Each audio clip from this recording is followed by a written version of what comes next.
What's up, everybody? How we doing? Those of you who just came from pre-market prep, welcome to another Benzinga Small Cap Conference. I'm Spencer Israel. We have 2 full days of presentations coming today. Tomorrow, we're running all day. We're running like 9 to 3:30 both days. We got dozens of presentations.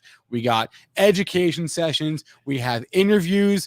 We got a lot going on. We are coming, and this has been like crunch time for Benzinga in more ways than one, right? We've been super jammed on the events front. We've had in-person events. We have this. We have our FinTech Awards. But before we actually get to the actual meat of the point of today, right? Small cap companies hearing directly from the CEOs. I want to bring on a special guest, and I'm going to do that in just 1 second. So, Aaron, let's roll that intro, and I will bring on today's first guest.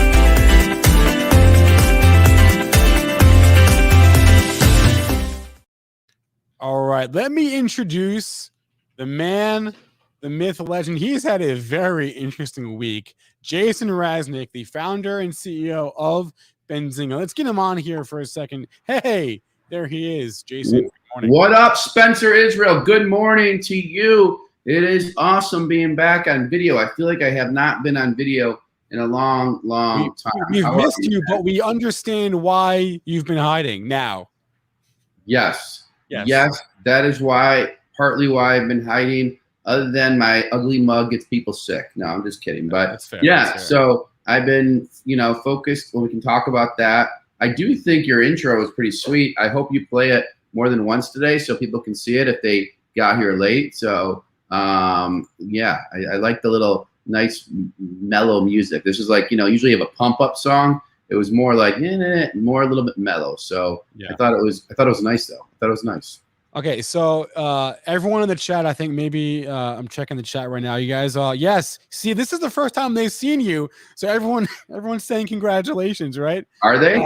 So yes, they are. How do you get in the chat for newbies like myself? Yeah, you can go to youtube.com/Benzinga and click on the live show right now. All right. I see it. There's 259 people. So if you're in YouTube and you're there, hit the like button, subscribe. Right, I'm double voicing. Sorry, Spencer. All right, I'm good now. That's the radio trick, right? Yep. Sorry. Yeah, that's okay. Guys, let's get some likes up for Jason. Okay, wait, I can't have you on here without at least like asking you to tell us a little bit about the news from Monday. And what it means for Benzinga. I mean, this is a big thing. Yeah, and I'll give some inside baseball. We're at the Benzinga Small Cap Conference. The team worked really hard to put this on. So if you're here, make sure to share this on your social media. Let your friends know. I know I'm doing some self promotion for the Benzinga thing, but I see 100 likes. I'm going to give you some inside baseball. Let's get to 150, and then go share this on your social media. So here we go. About 7 months. How long do we have, by the way? So I know how to. That's a good question. We're supposed to have like 15, 20 minutes. Okay. Yeah. All right. So we'll call it 25. Okay. So let's get some likes. Let's get the shares going. So about 7 months ago. Well, you said what's next for Benzinga. So do you want me to go to that? No. Let's start with that. Let's back up. How did this all come about? Right. Okay. There we go. Raz lost a little bit of weight, but there you go. He's dressed. Yeah. All right. So I like Spencer's look here. Okay. So I'll stop mumbling. About 7 months ago, maybe 8 months ago, we had a couple companies come to us unsolicited and make offers to buy us outright. two of the companies. Well, then I this has happened before, Spencer, and I never did anything with it. So about 2 years ago, a big publication, maybe it was Fortune, maybe it was, I don't know, one of those, CNN. I mean, it was a big publication about 2 years ago, came to us, and I think they're just kicking the tires just to see what was going on. And so I never really considered it. I never really looked at it. But what happened about 7 months ago, this other company and another one came to us, and it's a big media company, not Bloomberg, but it's a big media company. And so I was like, I liked them. I'm not going to lie, I did. But I was like, okay, what do I do next? What can we do? Should we do something? Should we go it alone? And I'd come home at night and try to figure it out. And I would get, and what happened was I get frustrated because I want to deliver so many awesome things for our users, for like Benzinga Pro. I want to deliver the best user experience. I want to delight users. For our video, Spencer, I know how hard you work to make video amazing. But what gets me inspired is having thousands and millions of people learning from you and being here. But that takes resources. It takes people with more experience at certain things. You know, our events business, like the whole thing, events, content. How can we accelerate our curve? How can we move faster to delight users? And when I get frustrated, I get frustrated when, hey, wouldn't it be nice, Spencer, to know if Tesla's moving up like it is? What is the derivative trade? What is that little button I press? And it'll show me the 3 stocks that correspond the most. And as you click a button, and then you hit a button to add to your portfolio. So all these things kept hitting me, Spencer. All these things kept bothering me that we weren't necessarily moving as fast as I would like. And so then what I did was I hired a banker. Okay, so that's where we're at in the story now. Well, I'm going to continue, or you want to? No, I don't know any of this, so this is news to me as well. So okay, so around what time? When is this? This is like 5 months ago. Yeah, 6 months ago. Then we hired a banker. A banker helps put stuff together and puts a memorandum together. And when I say the amount of work that's involved in this, it's whatever you think times 100. Okay. So it's whatever you think times 100. I didn't think it would be that. I thought it would be. So it's like 100. I'm just kidding. It's I get it. Yeah. If you think no work, then yeah, I get it. So it was really crazy. Now, to the point of some of the users in chat, they're afraid that we're just going to sell to some old line media company and not be Benzinga anymore. We did not do that, but we did have bids from some of the biggest media companies in the world that you guys know of. Guaranteed, you know the names. I don't know when I'm allowed to say their names, if I'm ever allowed to. I'm going to find out. I've said a couple names, but I don't want to say it here on video because it's recording, but I don't know if I'm allowed to. So I'm just going to hold off on saying the names. Just assume they're definitely household names that you know of that came into the bidding process. We found a partner in Behringer. His name, Perry Millet, is the founder of it. You know, I will actually invite him to the thing right now. I'll send him a thing. But so we found a partner that was with Adweek. They invested in Adweek, built it up. 1 second, talking about you now. Okay. And then while you do that, I'm just curious because, you know, we've of course had a deal with Behringer, but there was more than one suitor on the table. So I'm just curious what made Behringer like the right fit for you? Like what made them stand out to you? Okay. So there was several people that came in. There was actually 11 LOI like bids that came in. Wow. Yeah. 11. After the 11. Wait, did you get mine or no? No. Oh, okay. Sorry. No, somewhere like, I mean, a couple were public. I mean, one of the deals you guys, so I talked like one in the morning chat that one of the deals was to SPAC us, SPAC, SPAC us. This guy who wanted to SPAC us, he has 4 SPACs and they were all over us to take us public as a SPAC. And then one day in the morning thing I talked about with you guys, I said, would you guys be interested in us and that kind of thing? And you guys mentioned you would be, but we didn't go that route. Okay. Maybe in the future, but that would have been insanity. That would have been wild. It would have been. But so then there's other media companies, but with Behringer, at the end of the day, it's people. It's people. Okay, guys, there is some news. Genius, GNUS is halted. You can't see what you don't know why. Brent Slava is here. If he knows why, he'll let you guys know. Okay, so Behringer was like us. See, we're for us, by us. We try to be authentic to the audience. So what you guys want, we do. We don't think that we own Benzinga Pro or this channel. You guys own it. That's the truth. You guys own this channel. You guys own the small cap conferences. You guys own our events.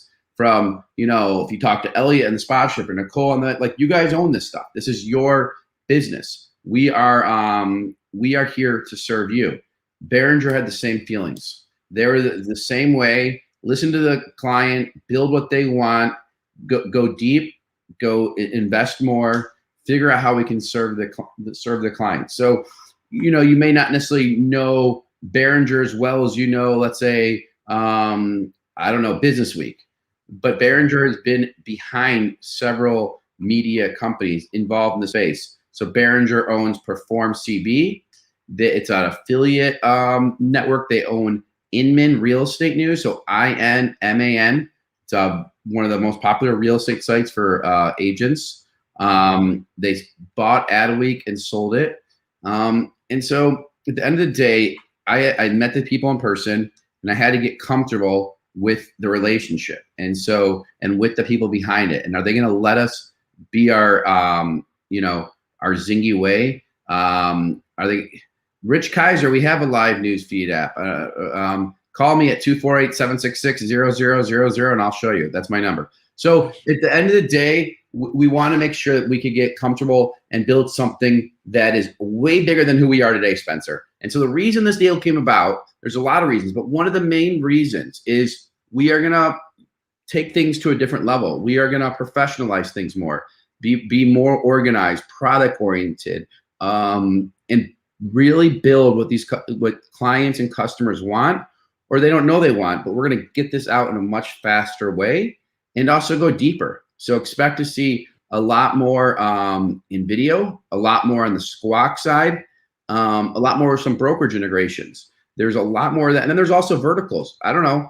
Press 1 if you do any sports betting, guys. Press 1 in the chat if you sports bet. At the end of the day, we think we stand for something else. If you guys read financial content online, you're going to see everyone saying, buy this stock or sell this stock. We don't do that. We give you the facts and then let you decide. So we say, here's this, here's that, and let you decide. Chris Kaji, he has a SPAC show. He goes so deep on these companies. It's the best content out there. Wait till we get this stuff mainstream, which we will. I promise you, we will get all this stuff mainstream very, very, very soon. So Spencer, this is about growth. It's about acceleration. It's about the future. And we could have done a deal 2 years ago, a year ago. We felt it was the right time. So we sold a majority interest to them. And yeah, we're here to build this up, take it to the next level. And again, you guys own this business. You guys own it. You're going to see us create a community of owners where you guys are going to give us what you want, Bill. And it's going to be a lot easier to communicate with us. Yep. So this is a growth deal. This is a growth deal, right? This is going to allow us to scale up. I thought Mitch Hodge has been out of town. Yes, this is what'd you say? He's back now. Yeah, I haven't seen his name in like 2 weeks. Maybe it's because I've been out of touch. I don't know. I've been out of touch. I won't deny that. I've been out of touch. Yeah, this is a growth thing. We're creating, like Brent said, a community of owners. This is such a growth move. Spencer, to be honest, man, I wouldn't have stayed on or been here if this was not a growth thing. If this was not a growth move, like it totally is. Many team members are incentivized for that. Most actually. And so this is totally a growth move. And I just think we need to raise our expectations on all of us, you as users, us as people creating stuff. How do we get 100x better? I had a interesting conversation with Brent Slava this morning. He mentioned this one feed was faster than us in a couple things with press releases. And I wrote, Brent, I wrote, that can't be anymore. We have to change that. And when I say change it, it's not a 6-month change. We're going to change that quickly. We're going to change it quickly. And so it's about being number one. It's about, we're not first, we're the worst. That's the way I look at it. Tony Chia wants to know when we're IPOing. Tony, one step at a time. All right, man. Come on. We just got this deal. All right. Let's focus Well, on. I did get reached out from a big bank saying, "Hey, can we take you up?" You know, and I'm like, Spencer, I gave the same answer you just gave. I just gave the same answer. So, Yeah. Do you see TJ James's comment? Yes, I'm glad we stayed true to our. Yeah, here I'll put it up on the screen. I'm glad y'all stayed true. Benzinga is the only subscription I pay for. Thank you, TJ. Spencer, can I show you something crazy? Yeah, and as you do that, I want to ask you a question, but show me Scarlett Joe Robbie, who's going to be CEO. You want to ask that? Okay. Hold on. I'm on delay because I can't find the back end thing. So tell me if my number of messages is showing up. Yeah. 1,678. Okay, so I spent 8 hours in the last 2 days responding back to people. I don't want to miss someone. I've received, Spencer, over 500 to 800 messages. I don't even know, almost from every single past team member of Benzinga as well. That's crazy. And yeah, I know it's crazy. People are like, hey, I should have bought my options. Like, were you here when Nathan was here? Nathan Gilson. Maybe not. He was a long time ago. Maybe that may have been. I've been here for a while, but that may be before me. His options would have been worth a ton. Yeah. But anyway. but on that note though, because I'm like a pretty sentimental person, and I remember back being in the old Southfield office, and like that was a long time ago, Raz. I don't know if you've like thought about that, how far you've come since then, because it's been a while. It's been a long journey for you. Yeah, there's a video somewhere in our library of Fox Business following me around for the day, and I was in a basement of a house I rented that had a sewer pop in the basement, and I had to do Benzinga stuff from there. Like I got up at 4 a.m. and no, it's crazy. I mean, if we want to go back to the mental part of it, I'll take that back, Spencer. I'll go back a little bit. So when I started Benzinga, I was really frustrated that media talked down to people. So whenever okay, Spencer, it's just a natural instinct.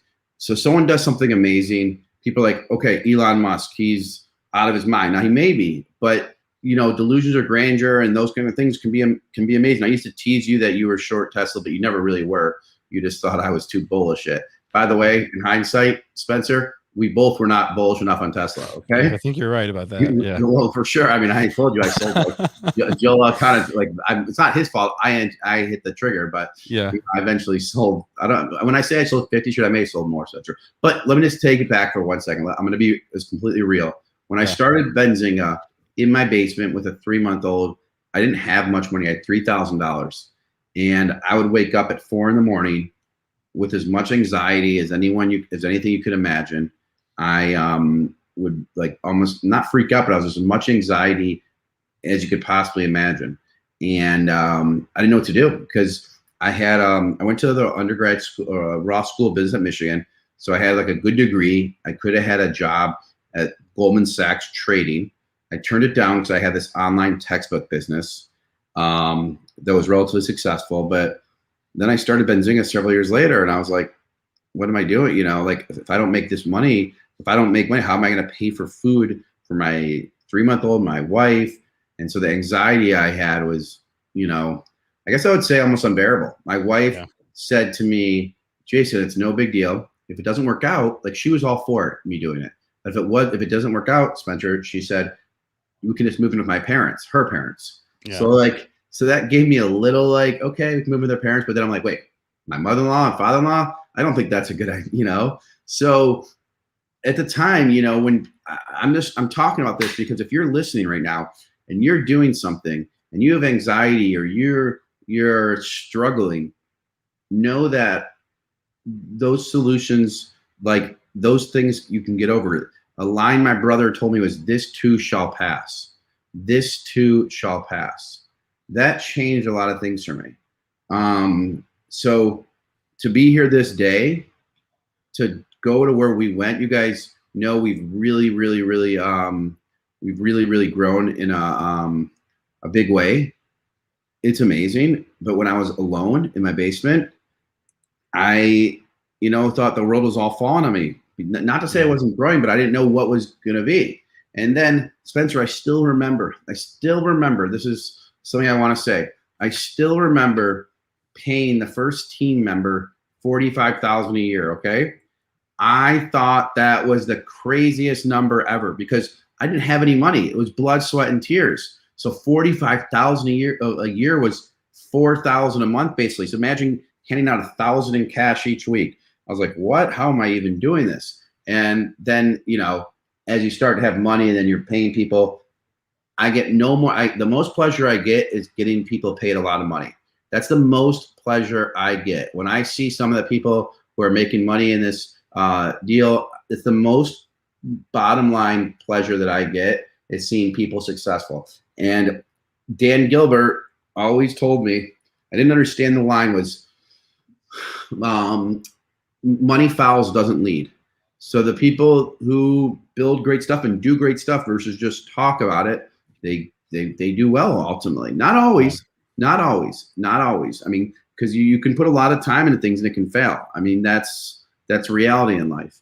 But we have such longevity, such like a product pipeline, and such great people. I mean, look at this chat. I mean, you guys who are here, you guys own us, and Spencer and everyone feels the same way. We want to build with you. And by the way, if we could clone Spencer, then we could have you guys all have shows. But it's hard because our team is, you need reliable people that get it. It's not just doing it, but it's getting it. One last thing, I interviewed the CEO of Clover Health yesterday. Okay, you guys love Clover Health. It's going to be on the RAS report, Spencer. I don't know when they'll be released, but hopefully in the next couple days. Yep. Next couple days. Okay, cool. It's a very don't clone Spencer. It's a very it gives a lot of details in the company if you guys are interested in Clover Health. But RAS report, I haven't recorded one in a while, so I want to let you guys know I did record one. Yeah, I mean, obviously, Raz, we nobody was there with you in those early days, but for everyone watching, I mean, the amount of focus that it has that I've seen it is taken from Jason over the years. I mean, look, Jason will tell, like, Jason and I have butted heads a lot over the years because, like, I am generally speaking I'm skeptical by nature. I'm realist. I can be glass half empty before I'm glass half full. Jason is the exact opposite of all of those things. And so we've butted heads a lot, right? And I mean, you can't argue with the results. Jason has made a convert out of me in a lot of ways. So someone in the chat said earlier, take a victory lap because you've earned it, honestly. Spencer, I wish I could play a video right now. So we had a small celebration dinner, just a small one, my family and a few. So right. My brother spoke. My brother is like you, Spencer. Okay. He's more conservative. He is. I'm not going to say glass half empty. And I wouldn't say your glass half empty. I would say you're more conservative is more linear thinking a little bit. Yeah. Like step 1, step 2, step 3, whereas I will sometimes skip to step 3 and not think about step 1. You know what I mean? Yep. Okay. And so he gave a speech and he broke down in tears and cried and was like, Jason, I've been at this for how many years? And I mean, the company is real, but you need both qualities, but then you need to figure out, okay, at the end of the day, how do I get this done? See, Spencer, I learned the wrong way to do things. One of the things is you may just think, oh, I'm just Benzinga. No, when I was in college, I had this college books on CB Zone that I sold over 25,000 textbooks. I could have sold to Borders for $5 million when I was a junior in college.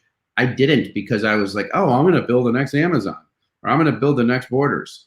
And but then I got sick of it and I got tired of it. And I learned it's not about the idea. It's about running through the finish line and everything. So one thing with this YouTube and the syndication, or I want to be on Fubo, I won't give up until we are. I think we could be as big as any other video media company in the world. I mean, we're here to protect the individual investor, not just protect, actually. I'm going to use a different word because we can't protect. We can only deliver information. But we're here to hear what you guys want. You guys want to hear from Clover Health or you want to hear from Nike? We will start a campaign. If we want Nike CEO on, we'll get everyone on Twitter to go tweet to them. We will make that happen. So that is my take. That is my take. And so it's just, that's where we're at today. And I told people, team members at Benzinga, if they're not passionate about what we do, if they're not excited, if work is something that's like they don't look forward to Mondays, they want to like just sleep in bed, then they shouldn't work at Benzinga. And I want everyone to hear, I will pay people to leave Benzinga. I will give them money to make it easier, because you don't want to be at a job that you hate, right? So how do you make that easier to get someone to leave? I will give them money. Is it $2,500? I don't know. Is it $5,000? But I want people passionate. I'll tell you guys this right now. Spencer Israel is in the office in Detroit when he doesn't have COVID. Just kidding. Is in the office in Detroit every morning at like 7 a.m. He's excited to be there. He's excited to do what he does. And why is he excited? I'll tell you why he's excited. He's not excited because he wants to see my face. Actually, he hasn't seen my face. He's not excited because he wants to see Luke's face. You know why he's excited? I'll tell you. He's excited because you guys are here. You guys are here. You guys are here. So, and that's why he's excited. So we love you guys, and that's why we do this. There's always going to be haters. Whenever you do anything, there's always going to be haters. So the more you, one last thing I'm going to say, Spencer, the more you do, the more people, the more they're going to hate you. Like there's going to be more haters. I promise you, Spencer, if we look on Twitter, we're going to see more negative and Benzinga will also see more positive.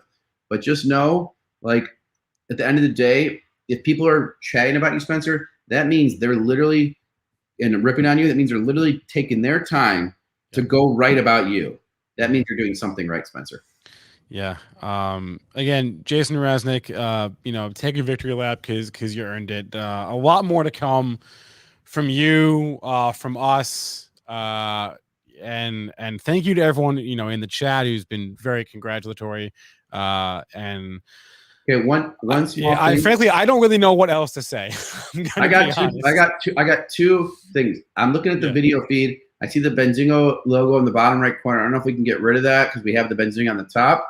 Because the text over, I feel like that one guy is in our emails. You guys, we have such raving fans. They send us emails that are novels on feedback. And honestly, Spencer, the first time you got that, you get on the defensive. Like you get on the defensive, and I did too. The guy did it too. But then you know what I do? I love the feedback. Even though I don't agree with all of it, I love it. So we're here for you. And the last thing I was going to say is 181 likes. There's 436 people. Can we get to 250 likes right now? I mean, I'm looking at these other streams. Why aren't we number one? This is the small cap conference. Look at how many companies we have presenting today. I mean, you guys, if you want to make money in the markets, you got HYRE, SKYE, BMMJ. I mean, look, Michael Mills. Let's go. 16 companies today. 16 companies today. Guardian Health. Let me see what else ones I like. Rapid. So there's a ton. And so I just want to, doesn't mean you go buy the stock. It does not mean go buy the stock. I just want you to be very clear. It doesn't mean you buy the stock. There's a guy named Ron Barron. I'm a big follower of Ron Barron. I've talked to him.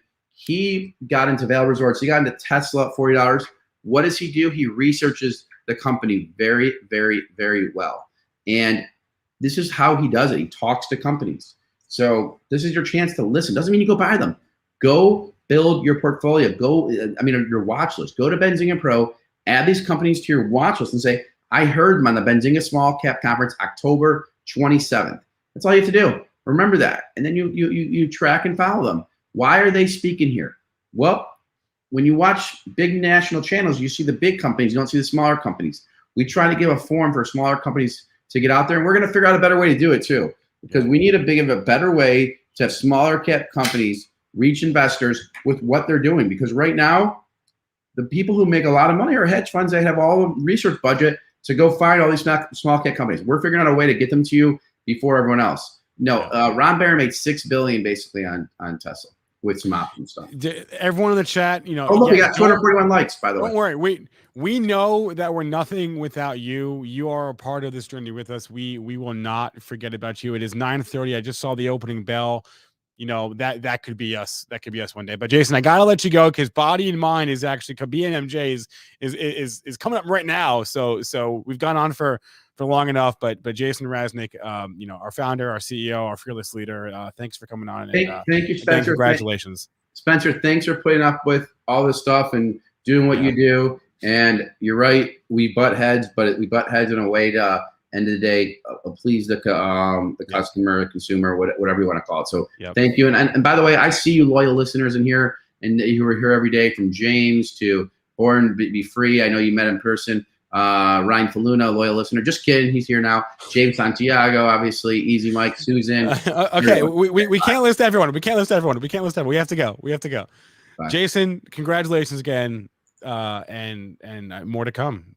It's just the beginning. Thank you. Right. Love you. Bye. Okay. Love you too, Rez. Okay. I see our next speaker here, Michael Mills, the president and CEO of Body and Mind, ticker BMMJ. Can we bring Michael on? Yes, we can. There he is. How you doing? Good morning, sir. How's your day going? Good morning, Spencer. And hey, look, I just wanted to echo a huge shout out for Jason and the entire team at Benzinga. What a great week for them, and incredible recognition. I spent roughly 10 years in the media industry with the Financial Post newspaper, and watching Benzinga grow and seeing the success this week, it's just fantastic. And we've done such a great job being able to share information from companies to investors in a way that newspapers couldn't have even imagined 20 years ago. So congratulations to the entire team. Thank you, Michael. Yeah, it's been a crazy week. So that being said, I see we've got your deck here, guys. Let's get them up. There the slides are. Michael Mills, I'm going to give you the floor and let you tell us all about Body and Mind. The floor is yours, sir. Thank you very much. So Body and Mind is a U.S. multi-state operator, and we're going to talk about forward-looking statements here. So if you'd like to read this in detail, please go to our website and you can read it in detail. We started roughly 6 years ago in Nevada, so we've got a real depth of experience in the company. And this slide just shows very quickly how quickly we've expanded over the last 5 or 6 years. We have retail operations, we have cultivation operations, we have manufacturing and processing facilities as well. So our vision at Body and Mind is very simple. We identify low-cost ways to get into new markets. In general, we've done that through license application, where we've gone into a state that's been opening up for generally medical cannabis. We've won the application. We've built out, whether it's a dispensary or cultivation. In other cases, we've gone in and we found good acquisition targets, fair prices. We've also stayed away from what was a very expensive acquisition time in the market. We have the depth and the experience, having been in the business for roughly 6 years, to optimize not just the operations as we're building them out from scratch, but also operations that we may take over. Our ability and our depth of experience allows us to assess very quickly whether we want to move forward with whether it's a specific state or an acquisition opportunity. And I think that one of the things, if you go back and look at the history of the company, we've done an exceptionally good job at executing and doing what we said we would do. Just give you a rough idea of our award-winning lifestyle brand. A lot of cannabis operators talk about the quality of their product.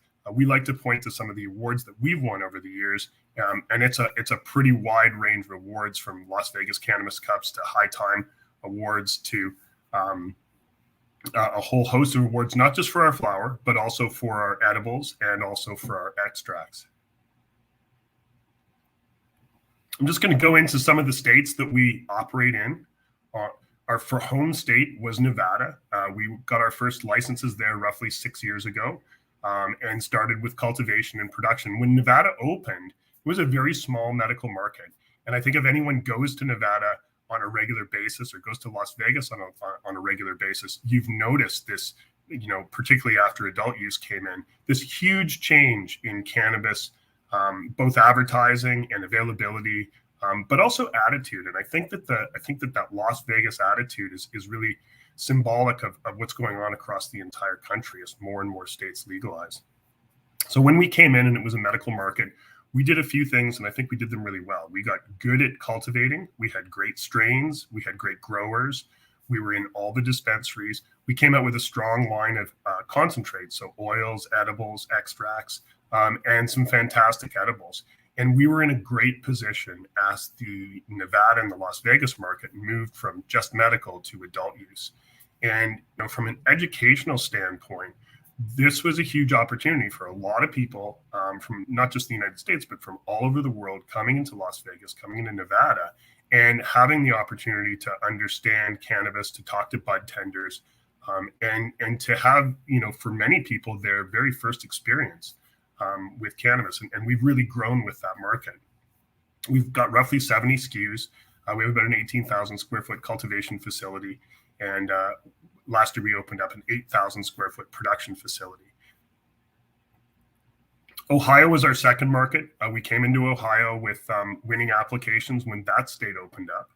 And we love the Ohio market. There's just over 11.5 million people in the state. And there's less than 60 dispensaries that are open right now. We were probably one of the first dozen dispensaries to open in Ohio. And, it's a medical state. We wanted to get our dispensary open, get it up, optimized, running, develop a strong clientele. And we've just recently opened our first production facility in that state. Roughly a month ago, we expect to have our first products out relatively soon in Ohio. And that's going to give us the ability to expand the Body and Mind brand into the state of Ohio. California was our third state. We came into California with an acquisition. We acquired a Long Beach dispensary. At the time, it was medical, and it's been moved to adult use now. And we also acquired a license to build out a dispensary in San Diego. And our team did such an incredible job building that out. We actually got it open just right in the middle of COVID, April of last year. And when you look at the challenges around construction, COVID, and certainly opening a dispensary during COVID, it was a fantastic piece of work by our entire team. When you think about opening up a new dispensary, you think about, having a huge grand opening and bringing all the brands and really having, a huge event. And instead we were buying cleaning supplies and plexiglass and coverings. But, at the end of the day, that dispensary's done really well. And we continue to like parts of the California market. Our focus has always been on limited license jurisdictions. And even though California is a state that's legal across the entire state, roughly 60% of the state of California does not allow cannabis operations.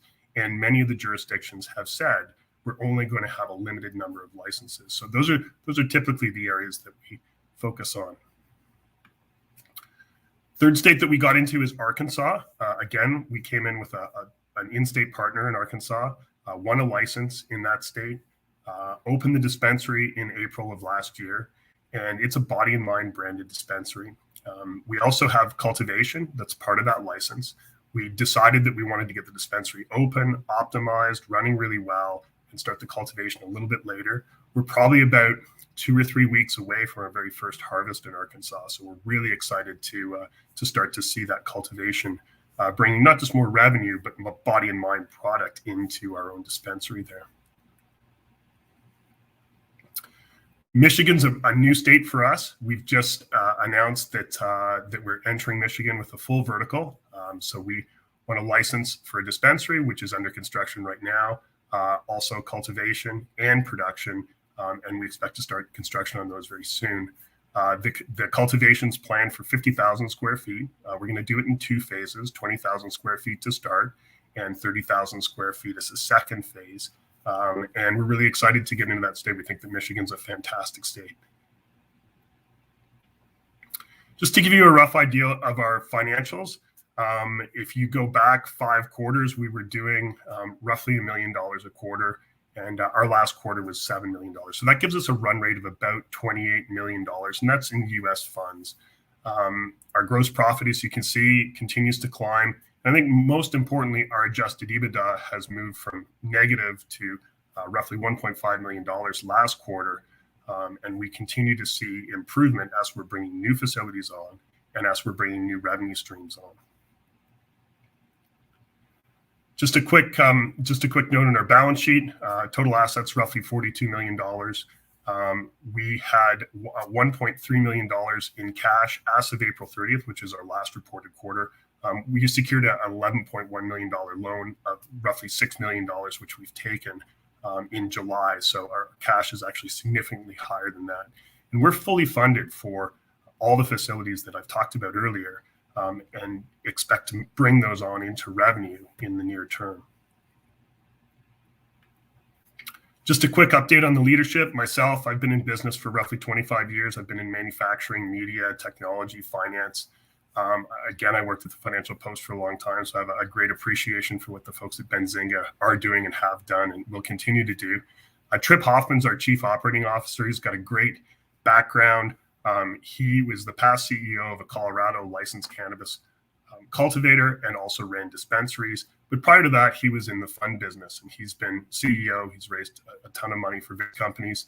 He's also got a PhD in physics. And Trip saw the opportunity in Colorado years ago as it was beginning to emerge, and realized that it was something that was going to continue to grow and grow and grow. And he got out of the fund industry and actually took a job as a trimmer to learn the entire business, and went from being a trimmer very quickly to managing a grow, to writing software to optimize the grow, to taking over additional responsibilities. And we met Trip years ago. He was consulting, and he was going into a whole bunch of different operations and making them better. And his ability to understand every single step of the way, we call it from seed to sale, is incredible. And he and the team that work with him have done an incredible job building this company, and have just a very deep bench of talent to continue to work for him. Our CFO, Dong Shim, has worked for a number of public companies. He's got a great background in capital markets. Alexis Podesta is the past Secretary of California Business, Consumer Services, and Housing Agency. And the agency at the time was the agency that took California from medical cannabis to adult use. So just a huge step for California. A lot of people think that California has been legal for years and years and years. Well, it was legal for medical for years and years and years. And in the last few years has moved to adult use. And Brent Reuter is a director. He's held a number of positions with Onyx, CIBC, has very deep capital markets experience, understands debt and debt facilities very well, and has been a fantastic advisor. So just some discussion around our execution and some of the milestones that we have coming up. We've executed by winning a number of licenses, and the licenses that we always go after are what we would call limited license jurisdictions. And we feel that those are really the best ones to focus on. The states that we're in are generally limited license states. The jurisdictions that we're in, if a state is not limited licensed, are generally limited license jurisdictions. We've had good success winning licenses. We won our licenses in Nevada, Ohio, Arkansas, and we're really looking forward to new states as they continue to open up. And I think that that's one of the big catalysts in the United States is there are states that are opening up, on a relatively continuous basis, and it's opportunity, particularly for a group like ourselves who have license wins and skills in writing license applications, but also the ability to keep an eye on all these states and where they are in their licensing process. We look at, on the acquisition front, we look at a lot of acquisitions, and we walk away from almost all of them. We looked at dozens and dozens of acquisitions in 2019, in 2018, and they all looked outrageously expensive to us. And in general, most of them were. We're seeing some price discovery in some markets that is bringing the cost of acquisitions into a more normal opportunity. But we're very picky about the acquisitions. The culture needs to fit, the price needs to be right, and it's tough to find those in the cannabis industry. I expect we'll continue to find them, but we're very, very stringent about where we'll move into on the acquisition front. One of the key things about winning licenses is getting them developed as fast as possible. We have a development team who are fantastic, and when we have a license in hand, our ability to move quickly, whether it's securing real estate, whether it's getting building approvals, architect drawings, all the processes that are required to move to get to a cash flow situation, we feel that we can do that in a very fast way, in a very efficient way, in a very low cost way.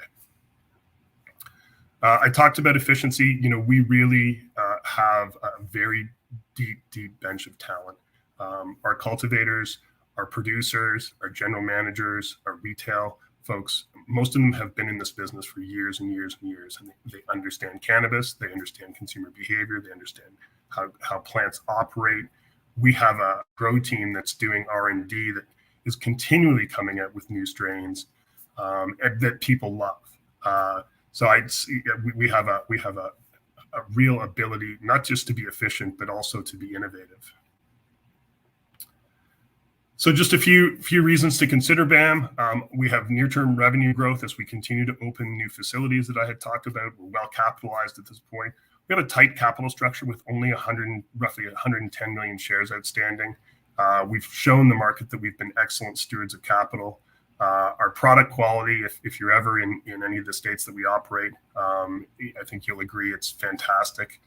We have license applications that are out there that are pending. We focus on the right jurisdictions, which are limited license jurisdictions.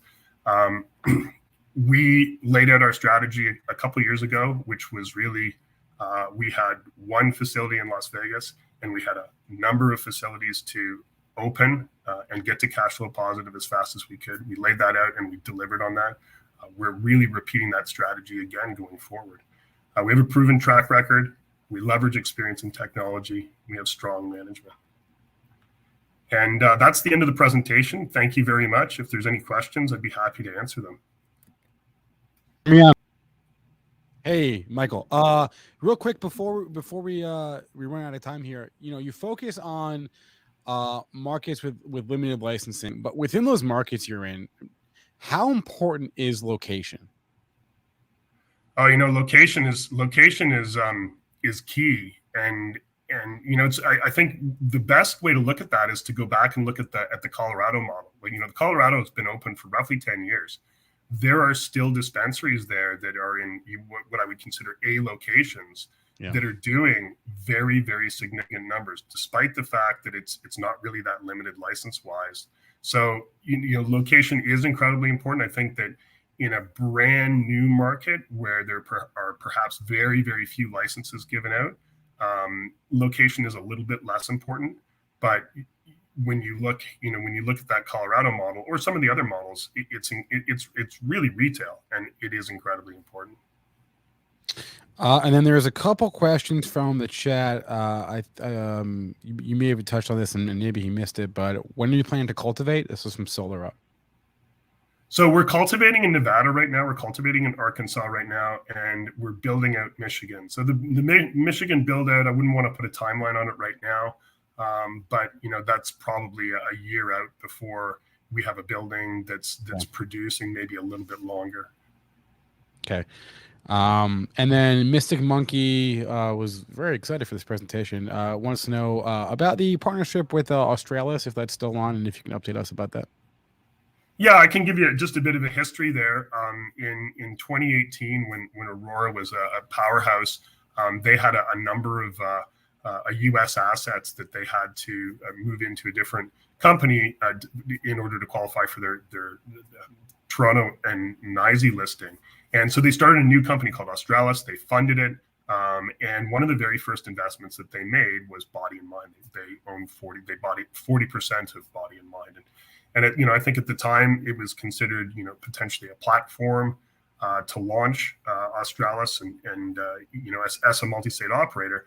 And over time, and anybody who's been in this industry for a while will remember the summer of 2019 when the cannabis market sort of fell apart and the capital market shut. Australis at that point decided that they were going to be a CBD company and started to divest their THC assets. And so really since mid 2019, Australis has been selling out of their position of Body and Mind. I think they're down to roughly 8% or a little bit less at this point. So their role as a strategic investor, and they were incredibly helpful in 2018, early 2019. They helped us with some of our acquisitions, and it was a great strategic partnership. But when one of the partners decides that they're going to get out of THC, that's a little bit different. We feel that THC is the place to be. And really, since then, it's been a function of unwinding that strategic agreement. agreement. So we're, the strategic agreement's over. They're out of that at this point. I think they're holding at this point is probably in the 7 or 8% range. All right, I'm sorry that we can't get to all these questions. Michael Mills is the CEO of Body and Mind. Michael, I guess, do you want to tell people where they can contact you, how to contact you, how to learn more? Yeah, you bet. Just, we love questions. Shoot an email to ir@bodyandmind.com. Okay. And Spencer, thanks so much for the time. And congratulations again on the success of Benzinga. Thank you. Thank you very much, Michael. Michael Mills, Body and Mind. All right, let's keep this train on time. I got that right. Yeah. Okay. Punit Dhillon is our next guest. He's the CEO and chair of Skye Bioscience, and I see him here. There he is. Sir, good morning. How are we doing today? Hey, good morning. Spencer, nice to be on the show again. Thanks. Yes, nice. It's great to have you back, guys. I see Punit's slides there. Let's get them up on the screen.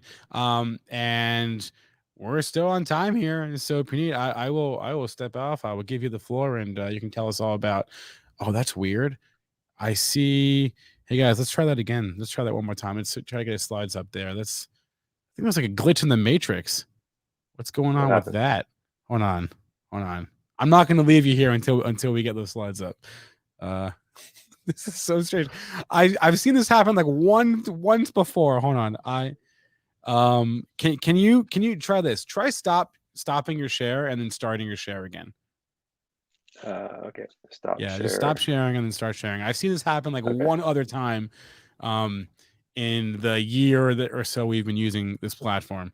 So let's see if we can. That was strange.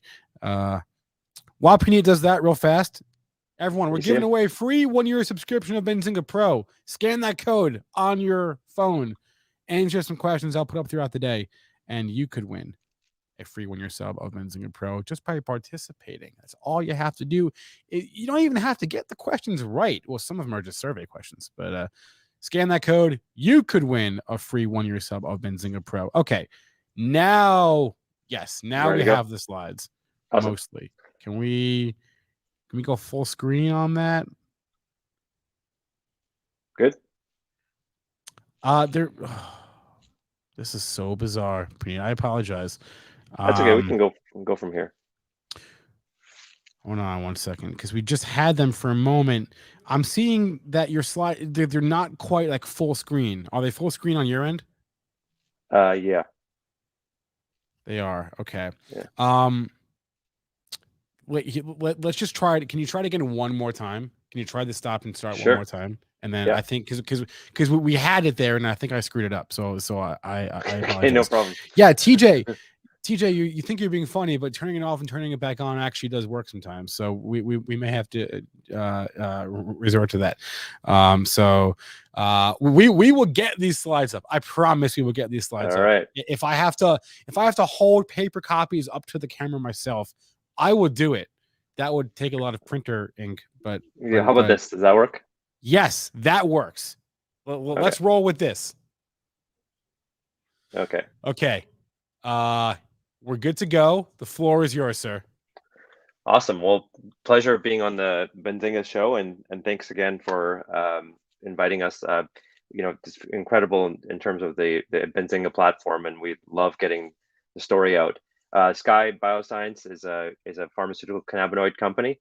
Before I begin, I'm going to just remind everyone to please review the risk factors associated with some of the forward-looking statements I'm going to be making. Those can be found in our SEC documents. Let me begin by just saying that Skye's focused on a very bold mission here, where we believe that cannabinoid-based pharmaceuticals are going to disrupt the therapeutic unmet needs in a whole range of different applications in the pharmaceutical market. We've been, Spencer, you're still there, right? I can't see you. Yeah, I'm assuming that I'm online. Okay, so basically the basis of this is that that the cannabinoid derivatives can really be a transformative new class of therapeutics. They have a potential for some active biological activity, they're able to tackle very complex therapeutic pathways and tap into a relatively newly understood system called the endocannabinoid system, and they're able to modulate a whole different type of responses that are shown to play a very significant role in overall health. So we definitely believe that cannabinoid pharmaceuticals are a wonderful platform. Their ability to go from this idea of a synthesis of novel molecules into formulation and then efficacy is quite a intriguing opportunity without having to deal with the plant and having the complexity related to large scale harvesting or anything like that. So we're using these synthetic molecules. We have a solid clinical and preclinical foundation with our program for glaucoma. We have multiple. Yeah, I just wanted to, sorry to interrupt. I just wanted to check to see if your slides were moving. No, not yet. I'm still on the same slide. Okay, I'm just great. I'm just confirming that. Okay. Okay. Cool. No worries. So yeah, basically that we have multiple human clinical trials that have have already proven that THC has the ability to lower intraocular pressure. We're bringing forward a novel molecule that can now replicate that. And our preclinical models so far have demonstrated that our lead molecule SPI 100 is superior to the standard of care. We have strong intellectual property. All of these molecules that we're developing are novel chemical entities. We have composition of matter, and we are expanding the pipeline. So the lead program certainly is what we've been focusing on and speaking about, but we have a wider opportunity in ophthalmology and beyond. The company is well capitalized, so we just completed a funding. We're focusing on taking that funding through meaningful clinical inflection points. That means finishing phase 1, top line data from our phase 1, and final data readout by multiple kind of data points throughout next year, as well as the initiation of a phase 2 program in 2022. Okay, just moving along here. So I talked about the endocannabinoid system briefly. It's a very complex kind of signaling system which exists in all types of tissues. It plays a vital role. There are at least 2 well-known cannabinoid receptors, CB1 and CB2. That's what a lot of people have heard about. But there is also evidence that there's many more receptors involved in the ECS, and those receptors are kind of found in multiple structures or various structures in the eye. And those receptors have been shown to be involved in a broad set of different pathologies. So lowering pain, lowering pressure, minimizing pain, anti-inflammation, anti-fibrosis, as well as neuroprotective capabilities. So from an ophthalmology development perspective, we believe that CB1, CB2, PPAR gamma, GPR55 are very exciting, and they're validated targets for treating the disease. And these are the pathways that are demonstrating these types of applicability in the ophthalmology setting. So for us, just to narrow the focus here, glaucoma is what presents the largest unmet need. 80 million patients worldwide, 110 million. The patients continue to kind of increase, estimated to be 110 million by 2026. Large market opportunity in terms of $7 billion addressable market, but 80% of that market so far has just been represented by these generic prostaglandins, and which is latanoprost, or beta blockers, which is timolol. And patients are desperately needing a new class of therapy in terms of this opportunity. So we believe that kind of the beachhead for Skye is entering into the glaucoma market. We can disrupt this area with a new class of therapy and certainly expand into a broader ophthalmology pipeline. Now, just to give everyone a bit of an orientation of what a glaucoma patient is facing, if you look at this picture of an eye on the left side is really, you kind of read it from left to right. Punit, I'm sorry, real fast. Can you just get out of the presentation mode in PowerPoint? Because your slides aren't changing for us. Oh, Okay. So you can keep sharing, but like you had it before when you asked if this was good, and I said it was. Let's just I think we'll stay out of presentation mode and we'll go into the we'll stay in the regular PowerPoint mode within PowerPoint. I'm talking about. Okay. So Sorry about that. No worries. Let me just do this. Sorry about all the technical stuff here that we're No, dealing with. this is like a weird. Did you just come from the Matrix or something? Because this is something weird is going on here today.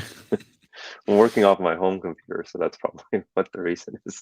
Okay. Yes, Can you perfect. see it? Perfect. Yes, I see that. Great. All right. Let's keep it like this. So you didn't see this slide, okay. Right? Okay. So yeah, this was just the market and the opportunity here. We're just going to give an overview of the kind of what a glaucoma patient's dealing. So this is the pathophysiology. Normal eye has good pressure. There's good fluid in the eye, but when the drainage canal is blocked, the fluid just staying in the eye, so it has nowhere to go, and that's really increasing the pressure inside the eye. And that increase in pressure is damaging those blood vessels and optic nerve, and can have a crush-like injury. So that's what's basically leading to this progressive vision loss and blindness. So over time, there's less of vision possible for glaucoma patients. So basically, these ECS receptors, specifically the CB1 receptors, are found in a lot of different tissue in the eye. They're both they're responsible for fluid production as well as for the drainage. So there's basically several different kind of tissue structures in the eye that play a very vital role. What we're saying is that THC and the CB1 receptor are involved in lowering IOP activity, and this is likely because these ECS receptors are being activated that allow for the fluid production, and they're ensuring that appropriate flow from the posterior chamber of the eye to the anterior chamber of the eye, and they're being and the aqueous humor is being able to be filtered out through these different pathways, and that's what's basically the mechanism at play. So this is quite exciting science, and quite exciting that you can deliver THC in a very successful way to be able to lower intraocular pressure, and you're seeing that shift happen because of the unique receptors that are located in the eye.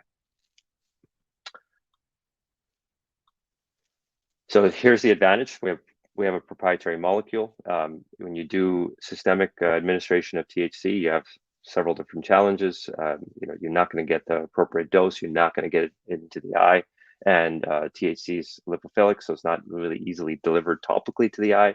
What we've done is made a proprietary drug. It's a prodrug, and that basically increases the solubility and the polarity of THC, allowing it to better penetrate the tissue. So once it's in the eye, it's converted to THC by the enzymes, and then basically it's binding to these different receptors that are located in the eye, and then you have the active component that happens. So we've done several different clinical studies showing this. In this slide, I'm just highlighting two different examples. One, in the figure one on the left-hand side is preclinical. Several preclinical studies. This is just an example of one where SBI 100 demonstrated a superior IOP lowering when you compare it to leading therapies in a single agent model. So this is done in rabbits, and it's a validated model for measuring reduction in intraocular pressure. And what you're seeing here by the gray line is that it's deeper and longer than any other single agent therapy.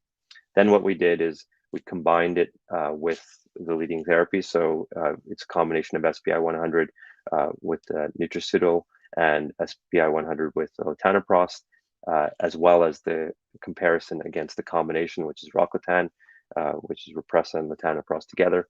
And this is similar results where we show that deep blue line showing deeper and longer results when combined with Repressa. So this is again in rabbits, and what the results show is that it's equally as good as Repressa, and it's still better than latanoprost, and the combination is better and showing improved intraocular pressure. All right, so this is another way of looking at that unique activity in terms of the ECS working and modulating and changing the profile in the eye. So, in terms of we kind of mentioned that the main outflow here for the fluid in the eye is the trabecular meshwork, and this is an example of where in the trabecular meshwork we're measuring the flow of that fluid, and we're basically taking tissues that are healthy and measuring the flow, and then they add this TGF beta, where they're able to demonstrate the kind of disease, and then they're measuring the flow again. And in both cases, you're demonstrating outflow in healthy and in the disease eye. And so the goal here is to deliver THC so it can really find the CB1 receptors and bind to the CB1 receptors to activate that whole process of the flow. And that's what this unique mechanism is relative to other drugs. Spencer, you still there? Yes, I am. Okay. Just wanted to do a time check. Just so we're running. We're okay on time. We're running a few minutes behind, so we're running okay on time. You got about what? You got about like 8 minutes. Okay, great. Six to 8 minutes.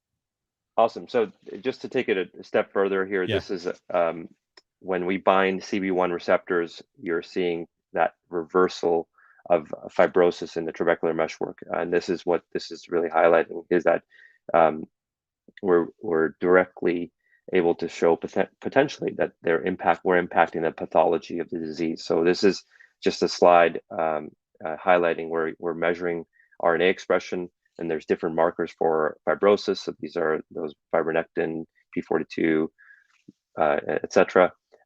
There are different markers for fibrosis, and we're basically demonstrating the structural change that's happening in the trabecular meshwork. So you can basically, on the bottom slide here with the green and red, you can actually visually see the difference when THC is reaching the trabecular meshwork.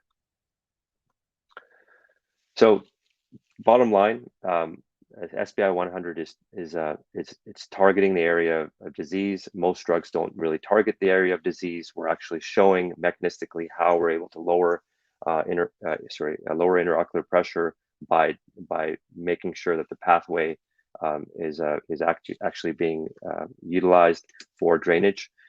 We're also being able to see that we're increasing the flow through the eye. So that whole slide that I showed earlier in terms of the activation along the different ways that where the fluid runs, as well as the decreasing fibrosis in the trabecular meshwork may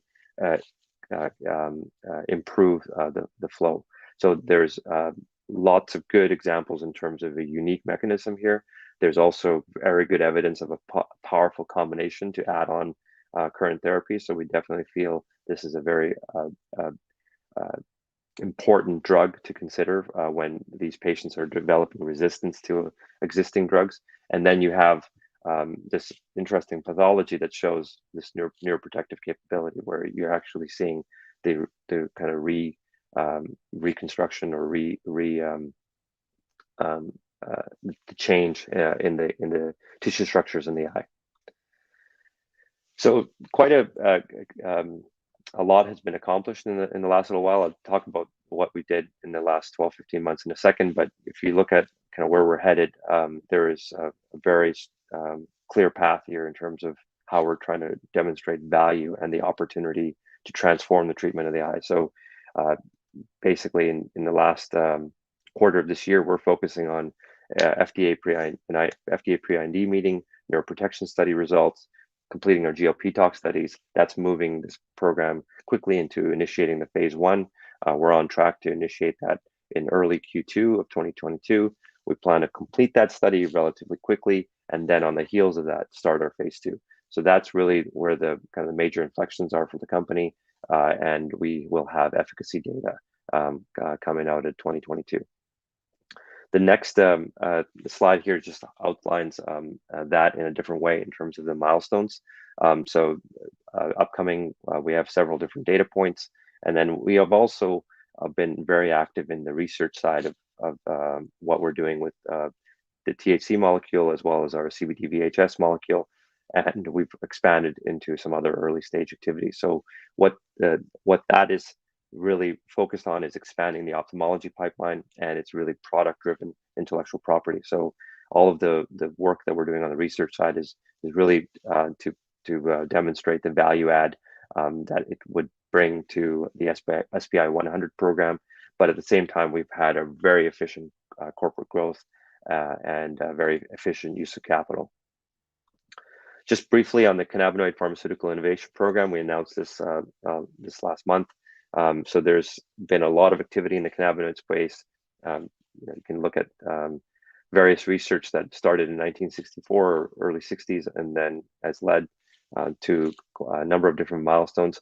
We are seeing, I think, an inflection forming here in terms of the pharmaceutical cannabinoid space and the application in a whole range of different therapeutic areas. We've basically decided to make a bet on this. We're doing several different collaborations with different universities that have expertise, and that's in the US as well as in Europe. Why all of that work? Well, it's been validated so far. GW Pharma and that acquisition in 2021 was a very strong validation that went beyond Epidiolex, in our opinion. Epidiolex was the first kind of plant-derived cannabinoid approved in the US, large amount of sales. They showed about 510 million sales in 2020, but clearly, that pipeline that GW developed was quite intriguing for Jazz, and that's what gave that multiple that they got in terms of the acquisition. So we're trying to recreate a similar model here with Skye. Our management team continues to form. I think we're very happy with the team that's come together in the last 12 months. They span multiple years of pharmaceutical experience, product development, and Kate is our most recent addition as our CFO. Similarly, our board continues to grow. We're continuing to be kind of strategic on the board side as well as the advisory side. Dr. Praveen Tile has been our most recent addition, and he brings a huge amount of experience on the ophthalmology side, as well as his leadership in drug development, working with Bausch and Lomb and Novartis as his kind of major areas. Advisors, will let everyone kind of plow through that when they get a chance, but just want to briefly highlight in terms of accomplishments. Really, we've strengthened our product development capability. We're very clear about our strategic plan around SPI 100. We've implemented a very capital efficient plan in terms of how the company has been executing while spending the capital. We definitely believe that we have a responsibility to the shareholders in terms of how that capital is used and how a value creation plan comes into play. What we've been able to demonstrate since I've come on as CEO is every quarter increasing the runway as well. So now we've raised about 21 million to date since August 2020, and we have a 15+ month cash runway. So we're in a very healthy position as a company. Punit, we're up against the clock here. Really quickly, though, there's a question from the chat I wanted to ask, and it was asking you if you could expand on the studies from the University of Mississippi. Yeah, so there's been we have with University of Mississippi, we have major licenses. So the one is involved with THC VHS, and the other is with CBD VHS. We're developing THC as I talked about today in glaucoma. There's been also several different collaborative research agreements that we have. And the data that I shared today on the single agent activity and the combination activity is the most recent data that's come out of that collaborative research agreement. So we continue to do additional research, but yeah, I'm not sure exactly if there's a direct question in there. No, I was just asking you to expand on it. Punit Dhillon is the CEO of Skye Bioscience, ticker SKYE on the OTCQB.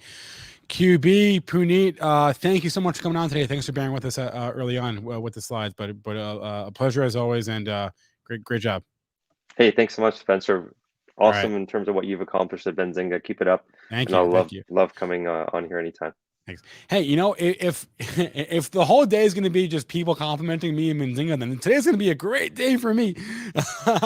Hey, let me know in the chat. Have you ever had an idea for a company only to realize that company already existed? This is what our next guest. This is what happened to me with our next guest. So I thought about 5 years ago, I thought I had this great idea. I was like, there are so many families out there with an extra car, like a third car. There should be a way for those people to lend their cars out to Uber and Lyft drivers who don't have the money to buy a car. That you can just match up drivers with your extra car, let them drive your car for you and have your car make money and have some sort of a rev share. Well, turns out I'm not the first person to have that idea, because that company already exists, and that the CEO of that company is here right now, Joe Furnari from HyreCar. Joe, I think I see you're on mute. Can you just unmute your microphone right there on the bottom of the screen? You beat me to the punch by a couple of years, Joe. I thought I had a good idea. I guess I did, but I wasn't the first.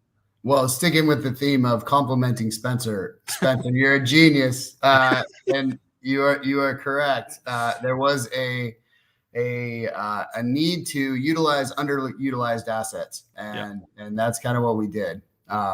So let me know. You want me to run right into the presentation? Yeah, you can go. I have your slides up on the screen, so you can just roll right into it.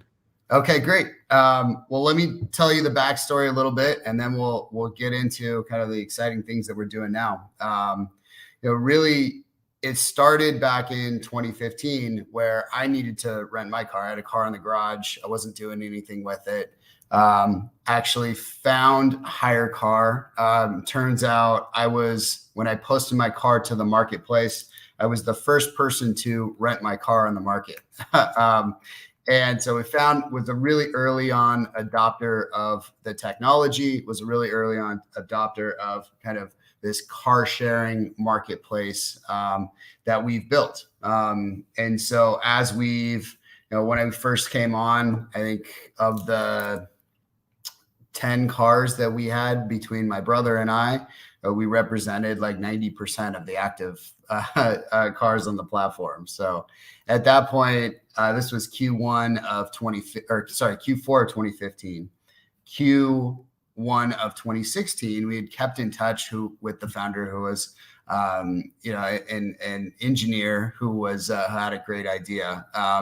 And he was looking to do a little friends and family money raise. So I was at the time I was working for the Bank of California, but had major banking experience. So I decided to quit my cushy banking job and jump headfirst into this tech startup world. So we were 4 guys sitting around a Starbucks, borrowing free Wi-Fi at that point.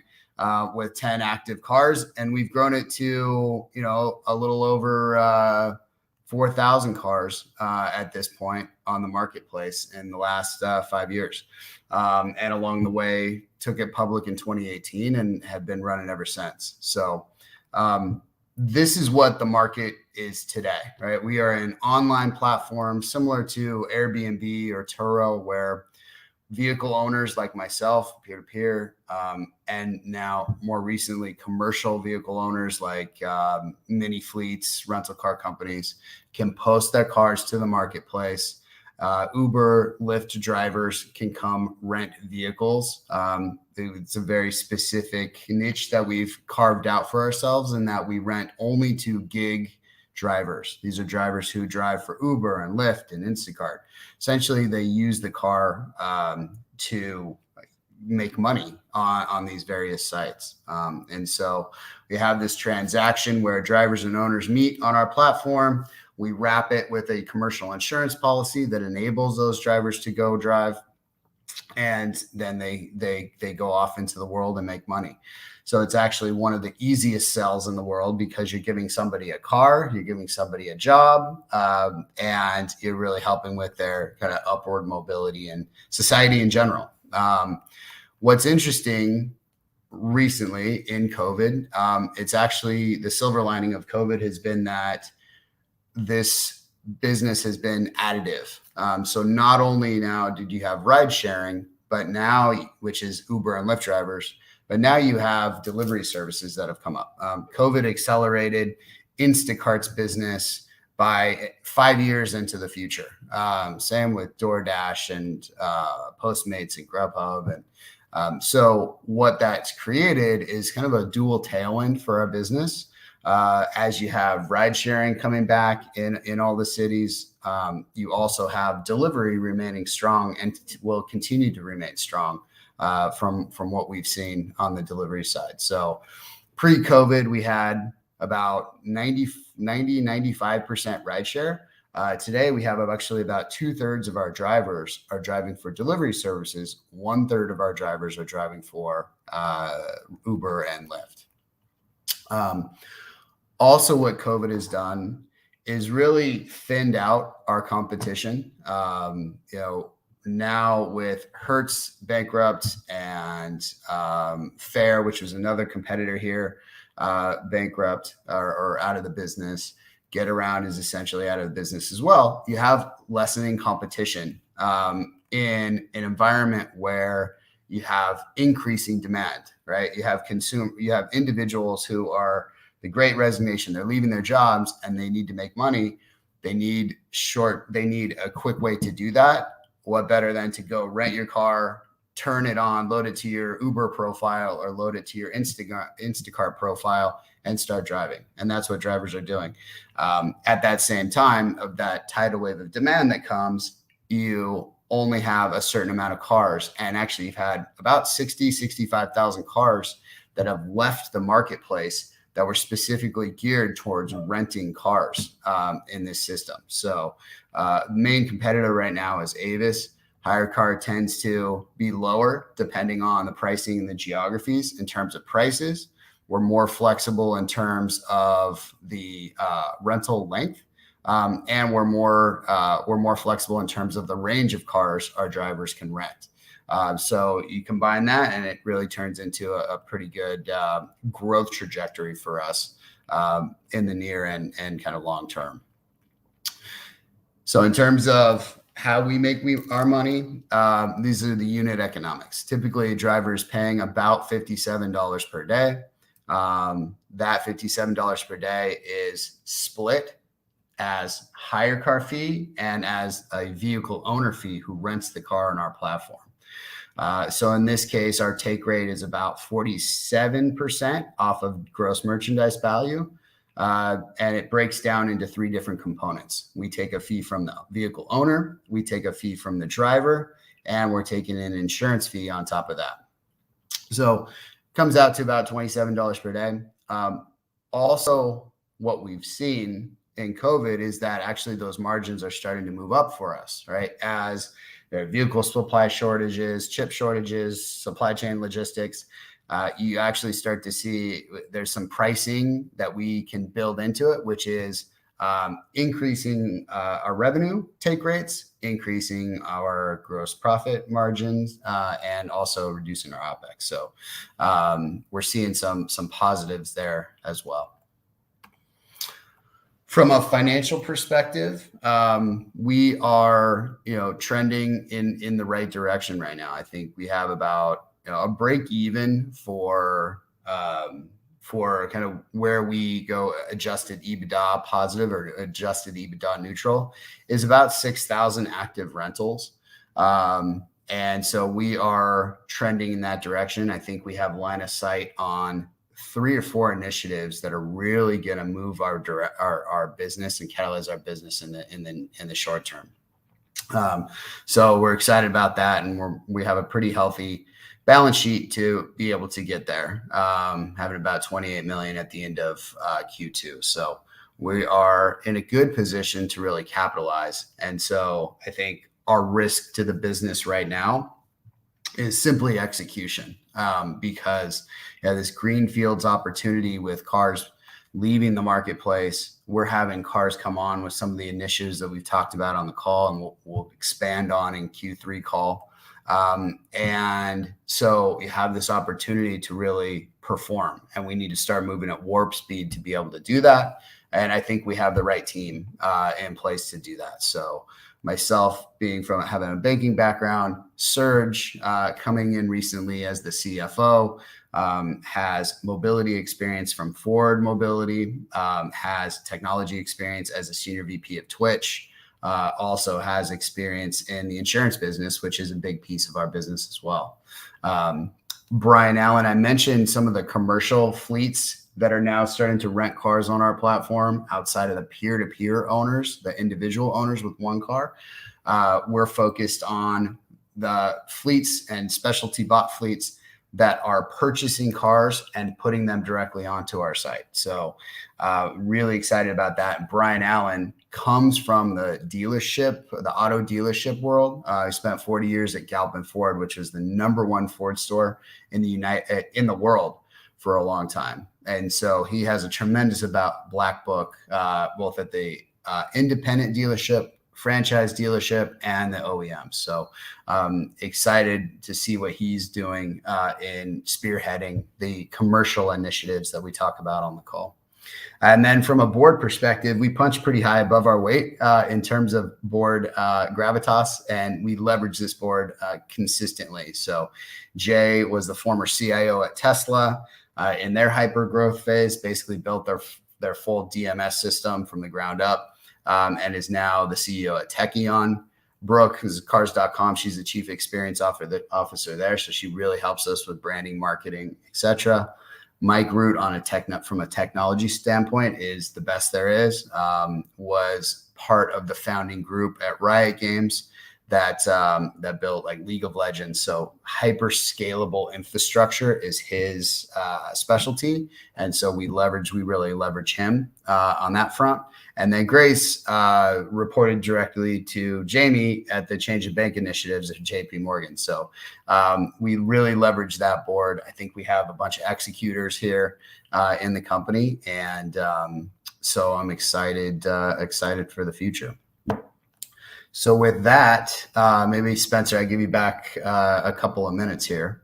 Maybe open it up for questions. Yeah, if there's any questions for Joe, please don't hesitate. Drop them in the chat. I have a question. There was news this week. I'm sure you saw it. Hertz and Tesla, and then today there was another headline, and it was Hertz and Uber, I want to say. So, yeah.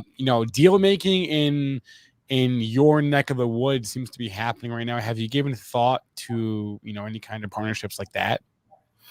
Absolutely. So that is a validation. So it was Hertz initially announced with Tesla that they had agreed to purchase 100,000 vehicles from Tesla. And that's an exclusive, EV deal between Hertz and Tesla. And then today, Uber and Hertz announced that of those 100,000 cars, about 50,000 of them are going to be used to rent to Uber drivers. So, number one, that's a great validation of the way we were kind of moving, which is we're thinking EV. We've pledged to be fully electric by the end of 2030, along with Uber and Lyft. So it's really exciting because it's a validation of the business, and you're starting to see some momentum there. Also, what that means for our business specifically is that the TNCs, that Ubers and Lyfts of the world, are open for business for platforms that can supply cars, both ICE cars. ICE is an internal combustion engine, ICE cars and EV cars. And we have both on our platform. And so in Q2, we announced that we have signed a partnership with one of the TNCs. We were not able to announce it. I think as some of this new news flow comes out, it might start to unblock some of the blockages that were there and making our announcement. And so I'm really excited for that over the next, I don't have a timetable, but I'm really excited for that at this point. So, but this deal does show that TNCs are ready and willing to do deals to bring EV cars onto the platform. So it was an exciting news today. And then you did talk about how the last year and a half has been sort of an unexpected boom for the business. How much of that is just what we've seen in the used car market, frankly, right? Prices are inverted still, actually. And what has been the impact of that? Yeah, well, it's interesting. So at a at a major rental car company level, right, where these companies need to source tens of thousands of cars, there is a major supply shortage. But in the car realm that we're playing in, that HyreCar plays in, where we're just looking at crowdsourcing vehicles and sourcing 100 car chunks, there's still lots of cars at auction in our price range. And so for us, supply has always been an issue, but we're not really affected by the national narrative of supply chain shortages and chip shortages. So another exciting reason why we've kind of been able to capitalize and grow here. But just to underscore one point, I mean, there was about 28,000 leads that came to our platform last month. These are driver leads that want a car. At that same time period, we only post about 1,800 verified cars to the marketplace. So there's still a major asymmetry there that we're looking to address with some of our other initiatives that we're doing with the OEMs, securitization, rental car companies, et cetera. What is the ideal symmetry? Is it 1-to-1? Probably not, right? Well, yeah, no, probably. I mean, at least 2-to-1. Okay.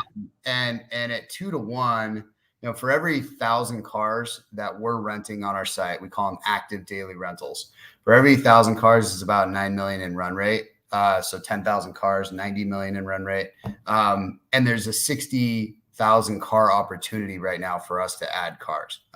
So I don't really worry about the driver side of the equation. That's going to come, especially once we announce this TNC partnership. So really the main focus for the company now is getting cars onto the platform as fast as possible. What did you say that was an active what? Active daily rental, ADR. It's another new metric I now need to commit to my memory. So we've got active daily users, active daily rentals.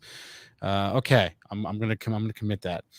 Joe Furnari is the CEO of HyreCar. Hey, it's not every day that I have an idea for a company and it turns out it already exists. So HyreCar.com, ticker HYRE. Joe, thanks for coming on. It was a pleasure to learn more about the company. So thank you so much. Thanks, Spencer. All right, let's we're more or less on time for the day, which is I think always a victory. So let's bring on Matthew Timpane, senior market strategist at Schaeffer's Investment Research. There he is. Matthew, good to see you again. We're talking small cap stocks. Is that correct? Well, that is correct. Yeah, that's correct, Spencer. Obviously, we're talking small cap conference. All right. What I meant to say was we're talking about the opportunity in small cap land, which is why you're here. So I'm going to bring your slides up on the screen right now and let you tell us about what you're seeing out there in the small cap area of the U.S. market. All right, wonderful. Thanks, Spencer. As he said, I'm a senior market strategist over at Schaeffer's Investment Research, and we've been helping retail investors invest in options and producing trade ideas, research, free education on the options market, and news media on the options market too. That's a little bit different than a lot of places. But we also look at stocks and equities and the small cap spaces, especially. So, today we're going to look at if there's a potential for a rally ahead in the small cap space. So quickly, we will look at the macro overview and some seasonality within the space, and then some companies to watch, some trade ideas, which everybody always kind of likes. So just quickly to kind of go over the Russell 2000 index, basically your small cap kind of indicator is, it's just been in this year-long consolidation phase, which is something we often see after large bull market year ones, which we had in 2020.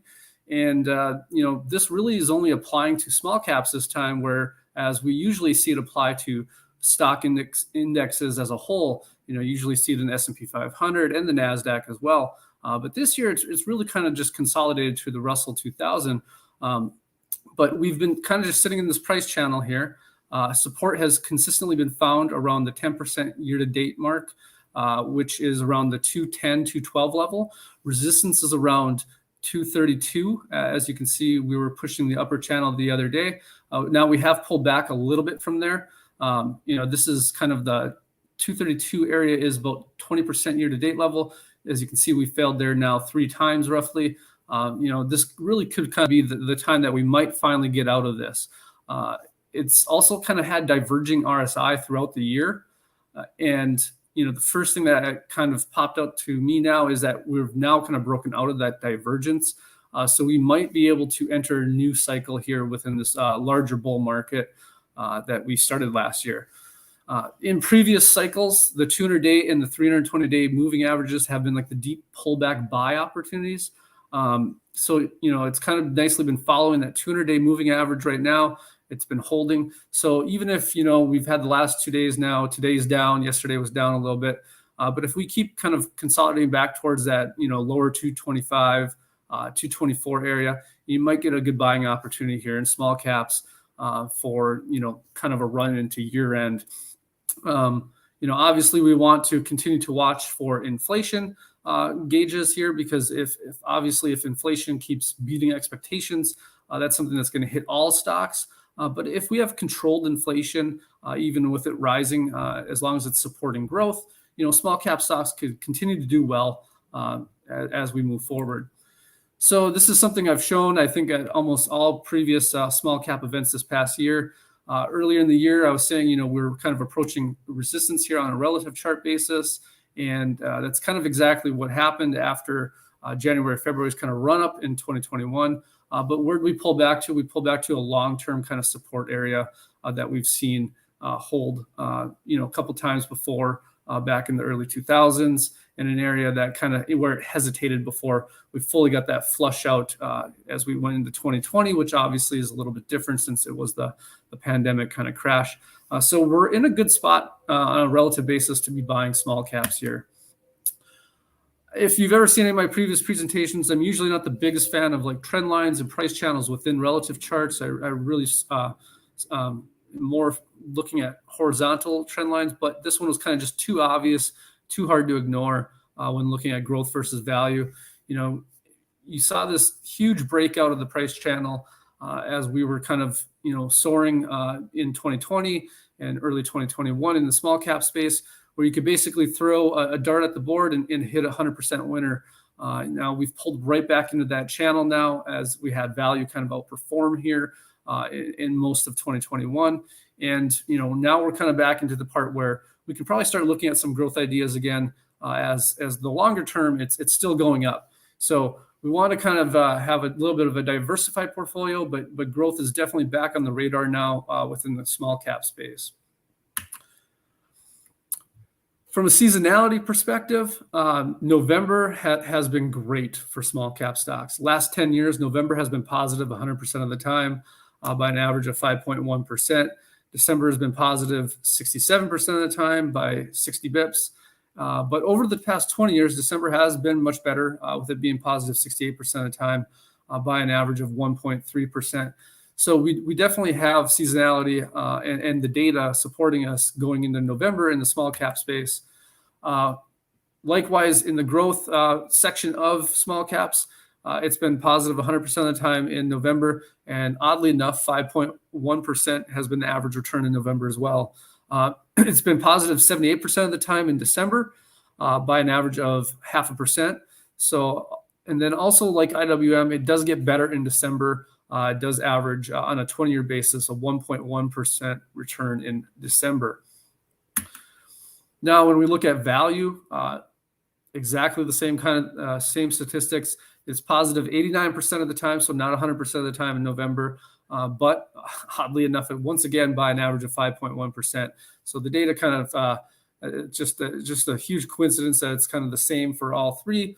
But it just seems like November doesn't discriminate. It likes small cap stocks, and value hasn't been performing that well in December for small caps. But when you look back 20 years, it's actually the better performer, averaging about 1.5% in the 20-year basis. I wanted to just kind of throw up this fourth quarter by seasonality for sectors and industries. I've done it before at previous small cap events just recently. So I wanted to just kind of show you what sectors and industries really kind of outperform and just tell you quickly what ones stand out to me. Really, industrials stand out. They're one of the top performers. Financials really stand out as well. especially insurance and banks. As you can see, insurance is, I think, 2 of the top 6 sectors or industries within our seasonality gauge here. And then, consumer discretionary, and of course, tech still does well. Another one that really kind of stands out is alternative energy. Now, it's at the bottom of the chart if you look at it.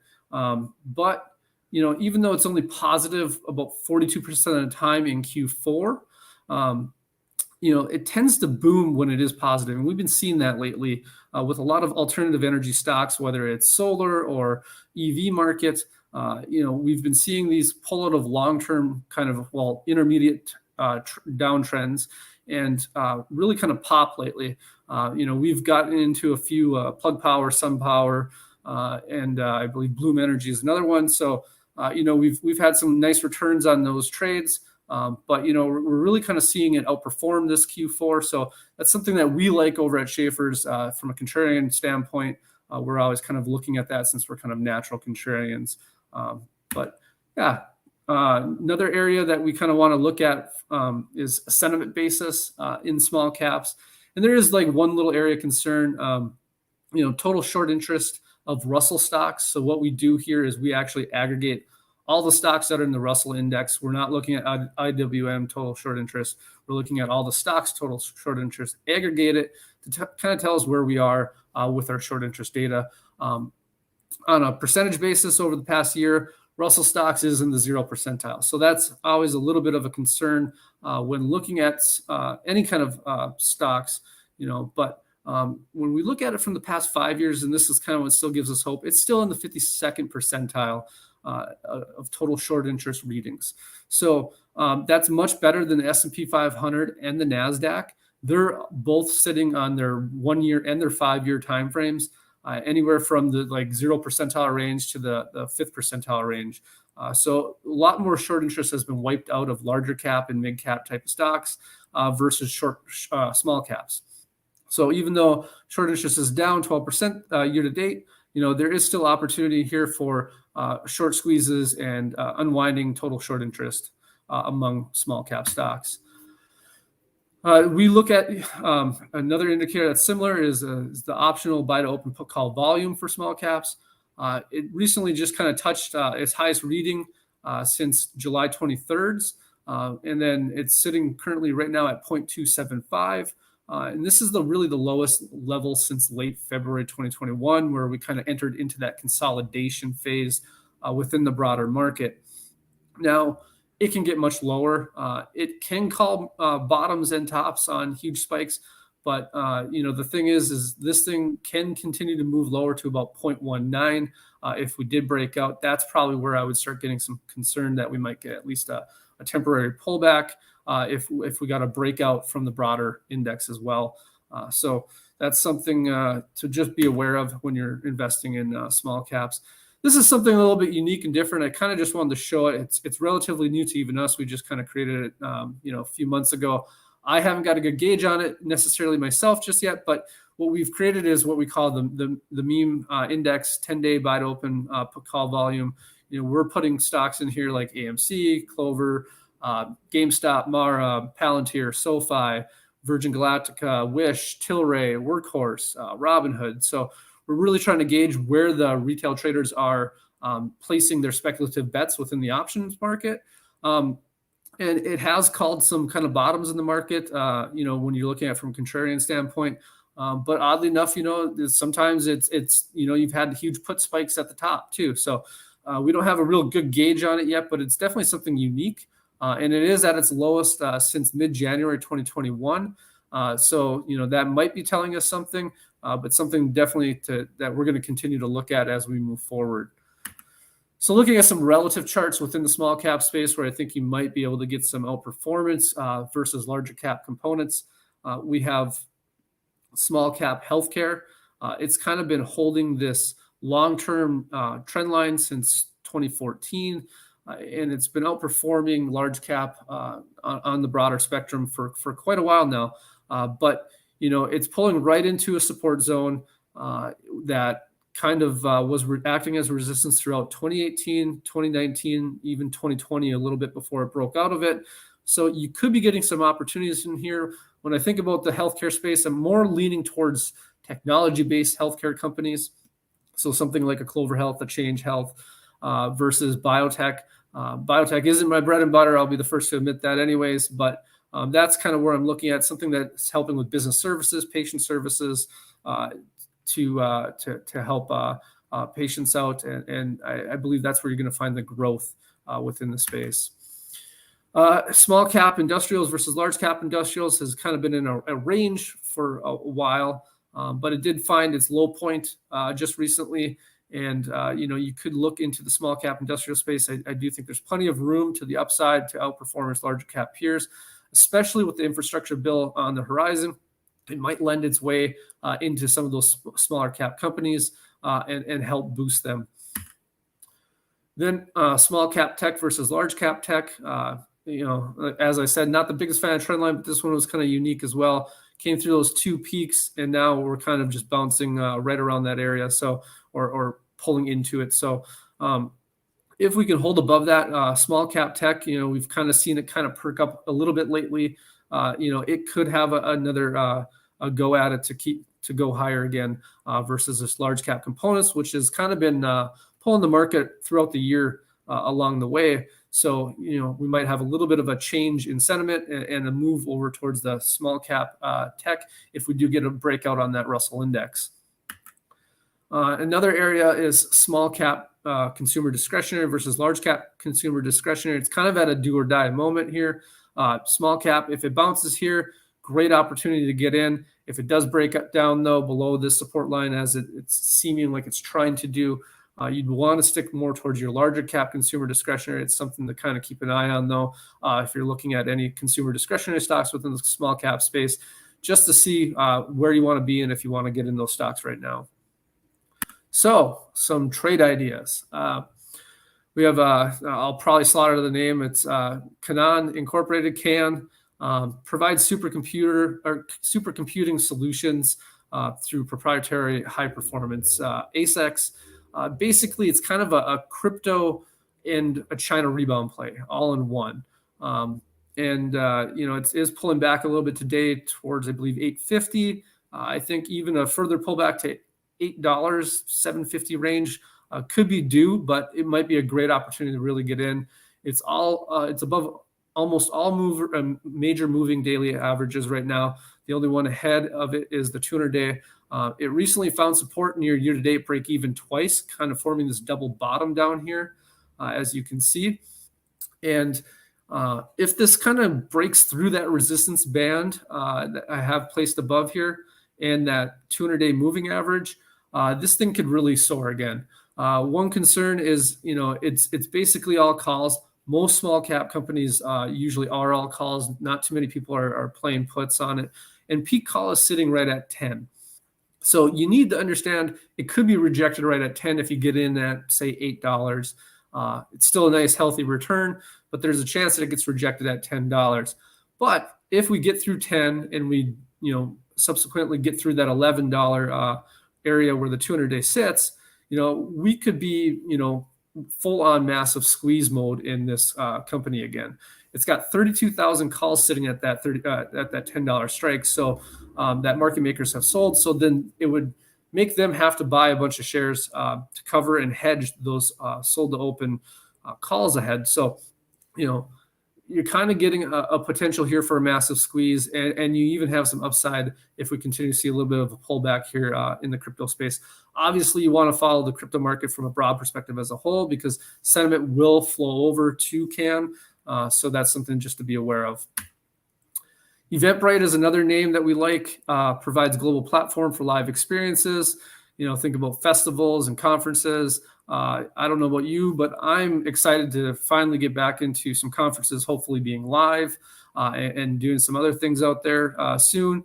So this is kind of a reopening play as well. It does have 64.2% expected revenue growth in the next 12 months. Short interest percentage of float is 12.1% with 16 days to cover. Short interest does appear to be wanting to roll over from all-time highs. And it's sitting right at about the 10% year-to-date level right now, just above that 200-day moving average. It broke out of its downtrend, kind of has this little mini kind of base with like a kind of a handle, so like a mini cup and handle. But on the larger weekly scale, that's definitely a big cup and handle pattern. And, you know, you're kind of breaking out of that flag. So, you know, you definitely have, I think, upside here at a minimum to about the 22 area. Call heavy again, as like I said, most small caps are. But we are seeing some put activity. The 10-day buy to open put call volume ratio is now in the 82nd percentile. That could get the ball rolling on a rally. And then it's really no surprise that we're seeing this consolidation here and kind of stall a little bit. $20 is the peak call level, but we are sitting above it around 20.50, maybe a little bit lower today. But as long as it can kind of hold that $20 level, we are in squeeze potential currently. You know, if this thing starts to rally hard, market makers will have to start buying shares to cover those calls that they sold to open. So really the only level that we need left to see be taken out to see this really take off is prior resistance, which just so happens to be the plus 20% year-to-date level that I have drawn there, and the pre-pandemic kind of level. So if you make it through there, you know, it's off the races potentially with this company, especially with good revenue growth and hopefully more reopening next year. Calera, again, maybe I slaughtered the name, but it's kind of, I would call it the Twilio of Europe, possibly. You know, provides mobile communication services to financial institutions, e-commerce players, over-the-tops, software companies, logistic enablers. It's coming out of a long-term or intermediate-term downtrend. It's got short interest percentage of float of 6.74% with 7.36 days to cover. Short interest has been rolling over since June. So some shorts have actually made some, a little bit of money on it, but they are still covering this thing. It is call heavy again, but we are seeing put activity in this as well with the 10-day buy to open put call volume ratio in the 72nd percentile. If we can clear yesterday's highs, which peaked right out at the 20% year-to-date level, we have room up to $15. $15 is the peak call level, and it's sitting there. If for some reason we did break through that level, we would likely kind of get that full potential, full-on gamma squeeze. But even up to $15, it's a solid return if this thing can hold these levels right below. This 320-day moving average that just newly formed has been holding beautifully throughout the volatility of summer and this fall. So it's something I would look to continue to hold if you want to be long this stock. This can actually be played through options too, as our equity VIX percent range, which is kind of our version of the IV percentile, is only in the 17th percentile. So options are fairly cheap right here. So you can play this through options as well. And then finally, we have Livent Corp, fully integrated lithium company, primarily produces lithium-based batteries, but also does polymers and other applications. Next 12-month revenue growth is 21.6% expected.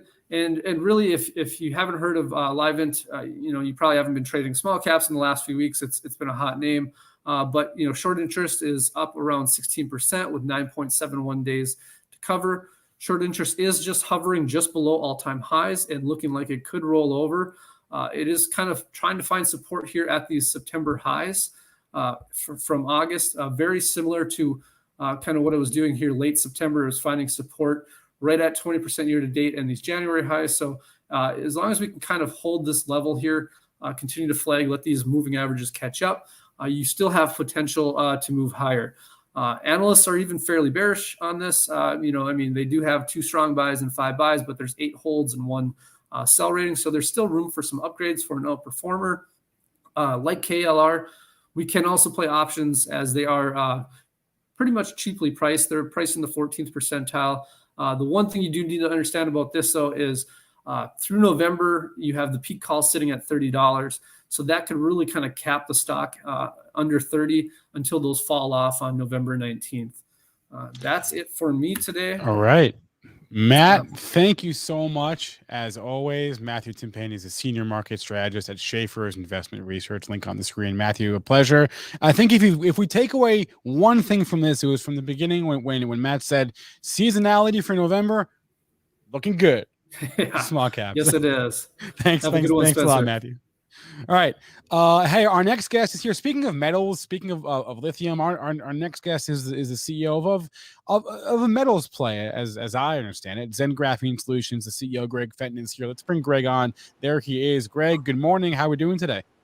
Good morning. I'm doing great. How are you doing, Spencer? Doing fantastic. Fantastic. So ZenGraphene, as the name would imply, right? We're talking about graphene. This is a metals play. We've seen a huge run up this year in the space. We've got your slides, guys. Let's bring them on the screen, and we'll let Greg here tell us about the environment right now and the company. Thank you very much. And good morning, everybody. Thank you for joining us. I will make a small correction to that, Spencer. We started out as a metals play, as a graphite deposit, and then evolved into a graphene company. But we've really evolved further into a nanomaterial sciences and IP development company. So we're really focused on intellectual property, both developing it and commercializing it. Today, we just announced that we actually changed our name. So we've gone from ZenGraphene Solutions. Our new name is now ZenTech. And that really is a reflection of how the company's evolved over the past 3 or 4 years with our focus on developing technology. So our new name is ZenTech. As I said, we're an IP development and commercialization company. We develop our own intellectual property. As well, we look to license third-party technology and commercialize that as well.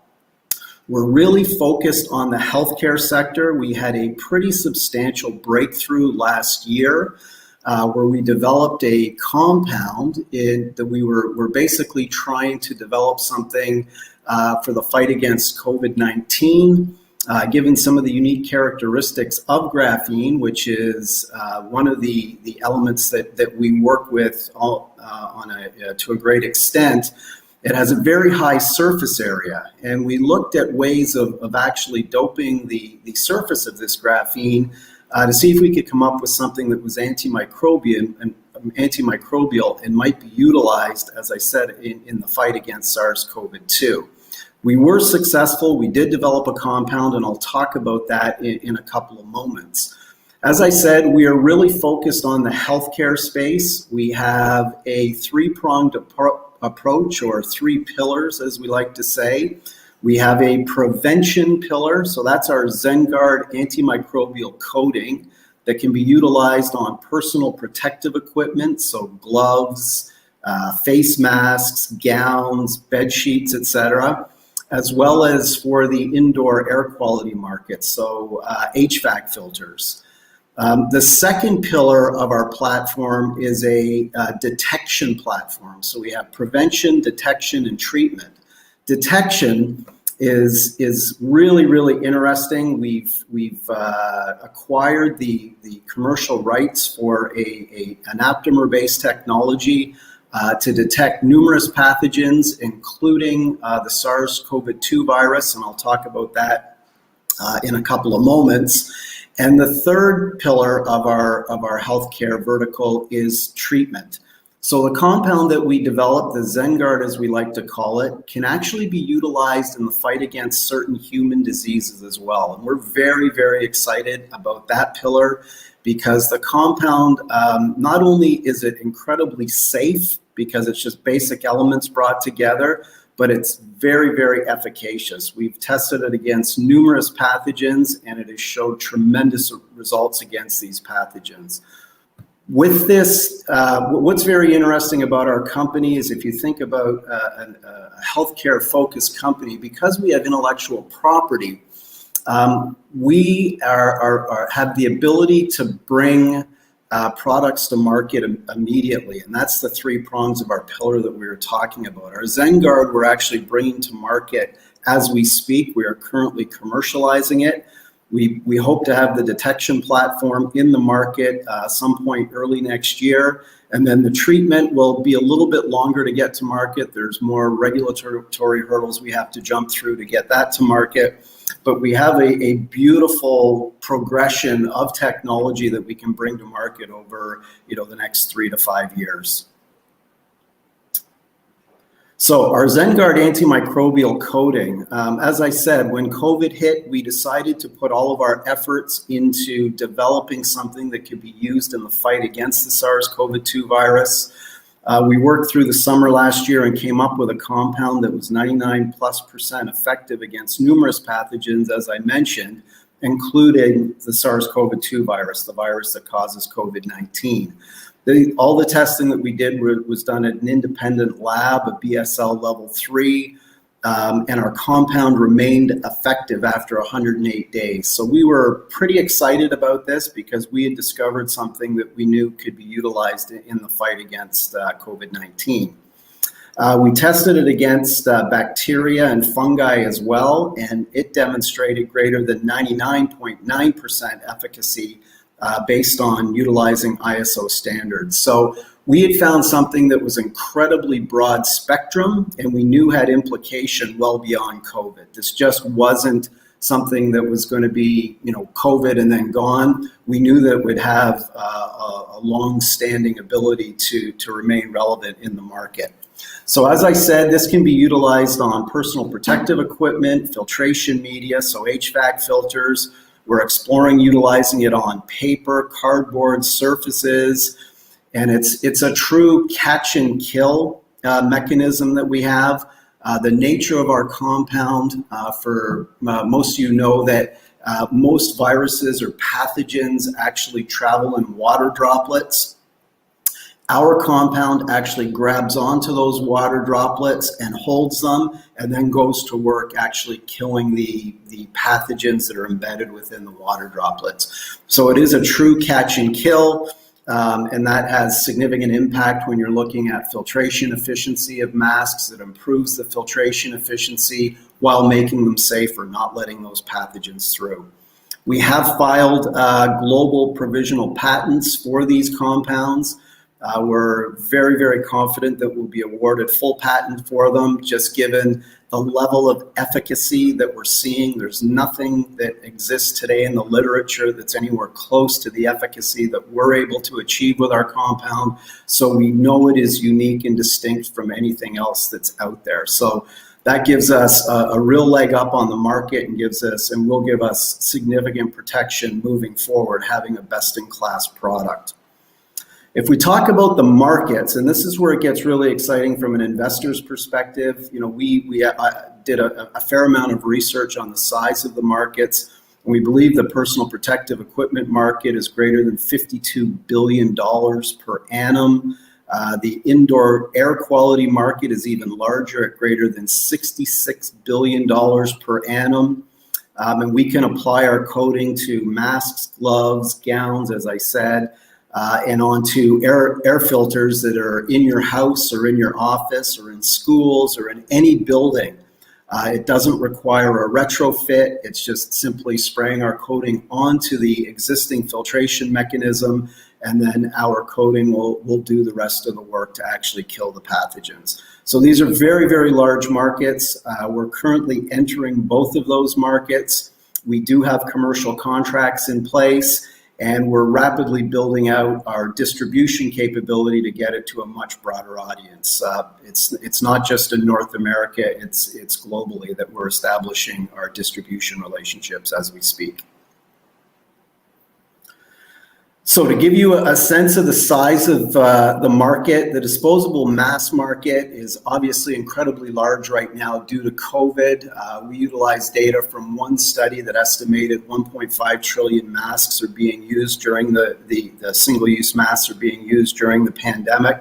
But of course, as COVID starts to wane, as we develop better vaccines, again, there will be a steady state that will be much lower than the current usage. And we made a fairly conservative estimate of roughly 60% of the 1.5 trillion that are currently being used. So that gets us to just somewhere over 900 billion masks per annum that we believe that will be utilized. So what we did here is we showed if we were to earn a gross margin of between 3 to 6 cents per mask.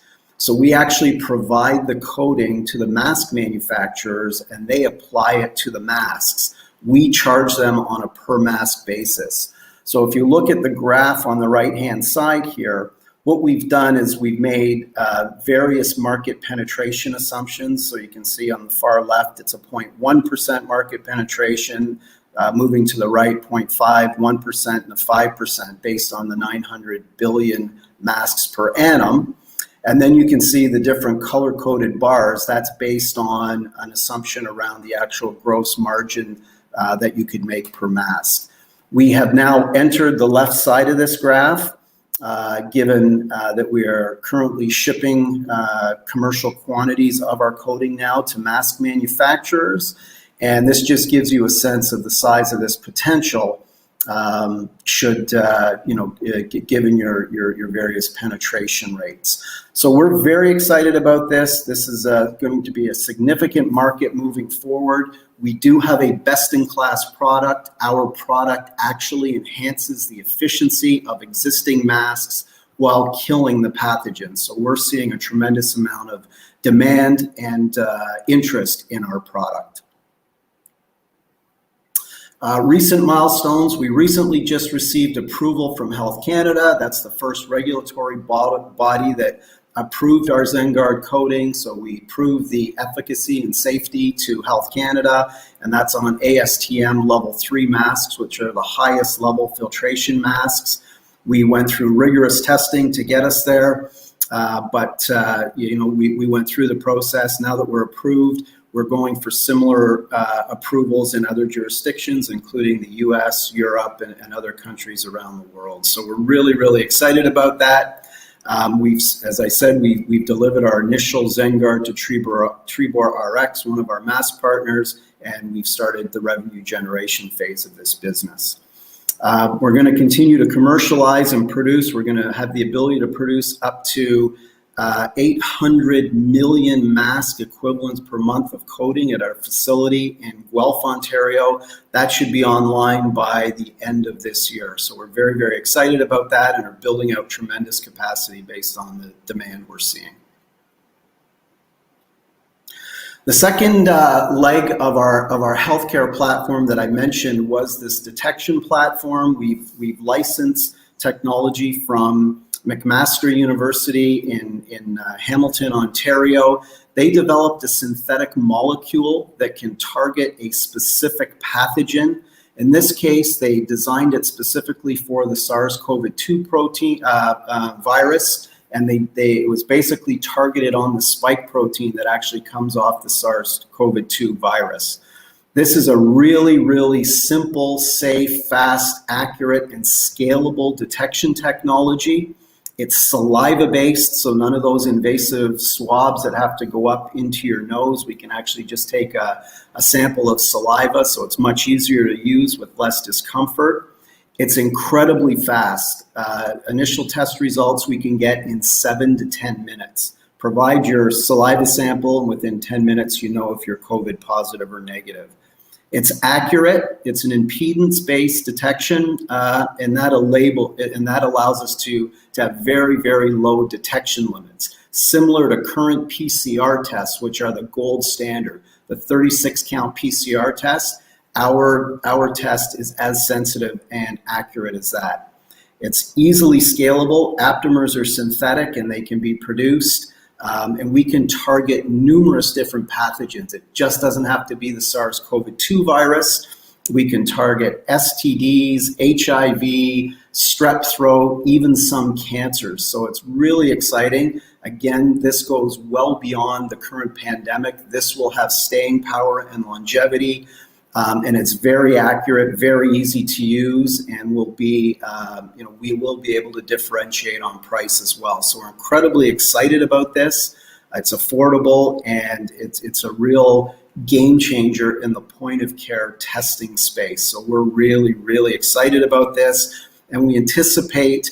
It's always hard to give timelines, and I don't like to do it, but we think we'll be in the market in early 2022. The third leg of our healthcare pillar is a little bit longer to get to market, but that's as a treatment. When we initially discovered our compound, We had the chief microbiologist at Mount Sinai Hospital in Toronto do some efficacy testing for us on different bacteria and fungi. What he found was that we had an incredibly low MIC, or minimum inhibitory concentration, meaning that it required a very, very small amount of our compound to actually kill these pathogens.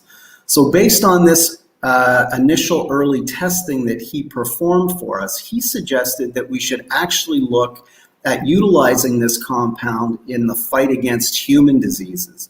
The MICs that we were achieving were much lower than existing antibiotics. So that was incredibly powerful for us because we already knew that we had something that was really, really safe based on some cytotoxicity testing that we had done through various labs. We actually tested it against lab rats, and the safety profile came back almost perfect. They were dosed with huge amounts of our compound and it didn't affect them at all. So we know we've got something that's very, very effective against different pathogens and in very small amounts. So this has significant implications for us. We will be moving to hopefully phase 1 human trials early next year on a couple of different conditions. There are numerous conditions for us to test, but we have to pick a couple and go with those. And we're picking the ones that we think will have the highest probability of success against, and that will give us the quickest time to market. Those are obviously very, very huge markets, greater than $100 billion US per annum. So again, we think we've got something that's very unique, and we're really excited about where this is going, and we can't wait to see the results because all the testing we've done to date have really proved up that we do have something very, very significant and special here. So upcoming catalysts for our company. On the prevention side, we're going to build on the approval we got from Health Canada. We've now got one of the leading healthcare regulators in the world supporting and approving our product, so that will make it easier for us to move into other jurisdictions. We're going to continue to commercialize our ZenGuard coating for the PPE market, for masks, gloves, and indoor air quality. We are going to be listing on NASDAQ. We've already put our application in, so we're listed on a Canadian exchange now and the OTC market in the US. We are going to move to NASDAQ either very late this year, so late November, early December, or at the beginning of the new year, just depending on the approval process. So that should be a significant catalyst for us. In terms of detection, we're doing additional testing. We're doing the commercialization. We're working with commercial partners now to produce the tests and the components of the tests that go into it. So we're making tremendous progress there, and we hope to be in front of the regulators for approval very, very soon. The treatment I just alluded to, we've got milestones related to our topical applications, and we're going into additional animal trials and hope to be in human trials early next year. And then our future pipeline, we have a tremendous amount of potential in our pipeline, both healthcare related and non-healthcare related. We are working in the coating space, we're working in fuel additives, we're working in the battery space as well. So we truly are an intellectual property development company, and we look to commercialize that intellectual property.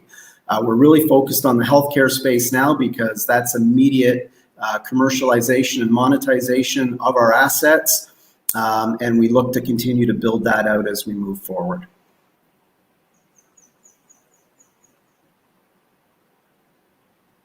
All right, Greg, I think we got a couple questions here in the chat, if you're ready for them.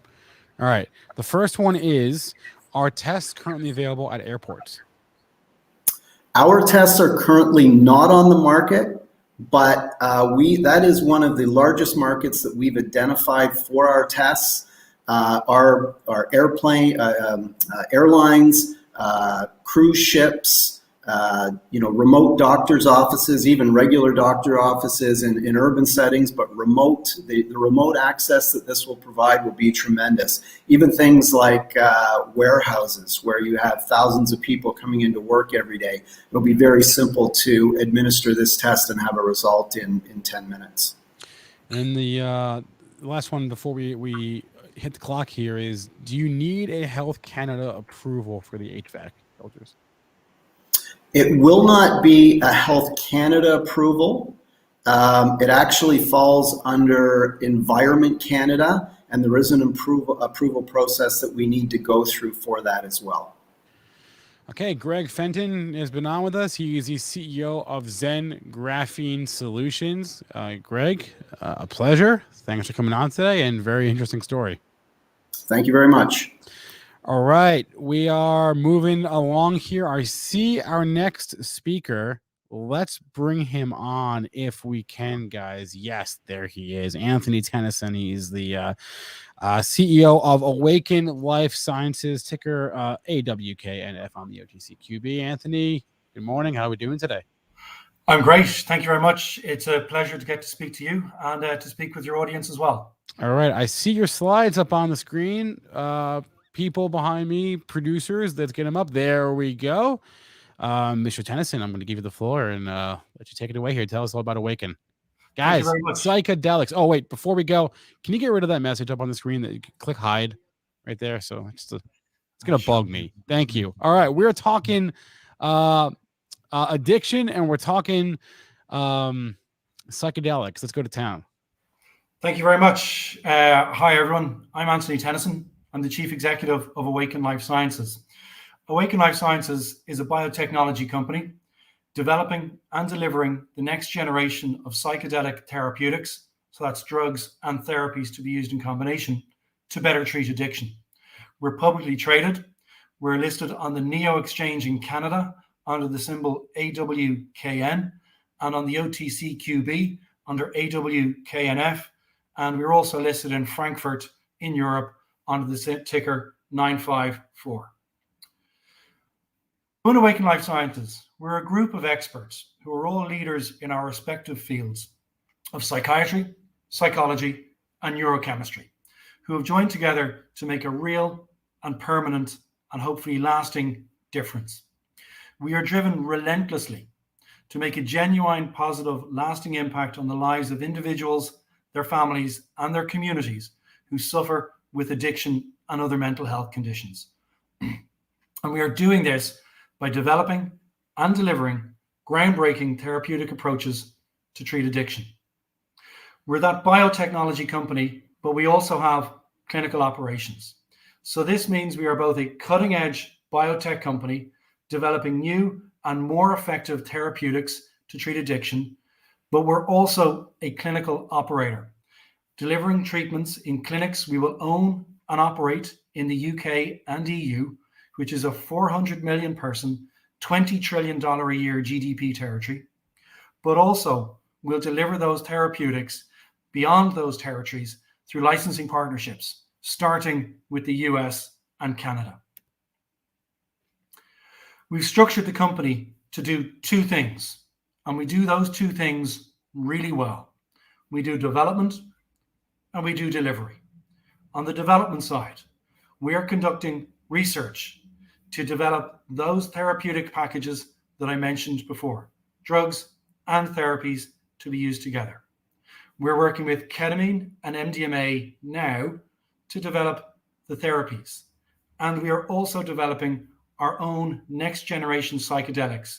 And we will bring those therapies and drugs together into a single therapeutics package in due course.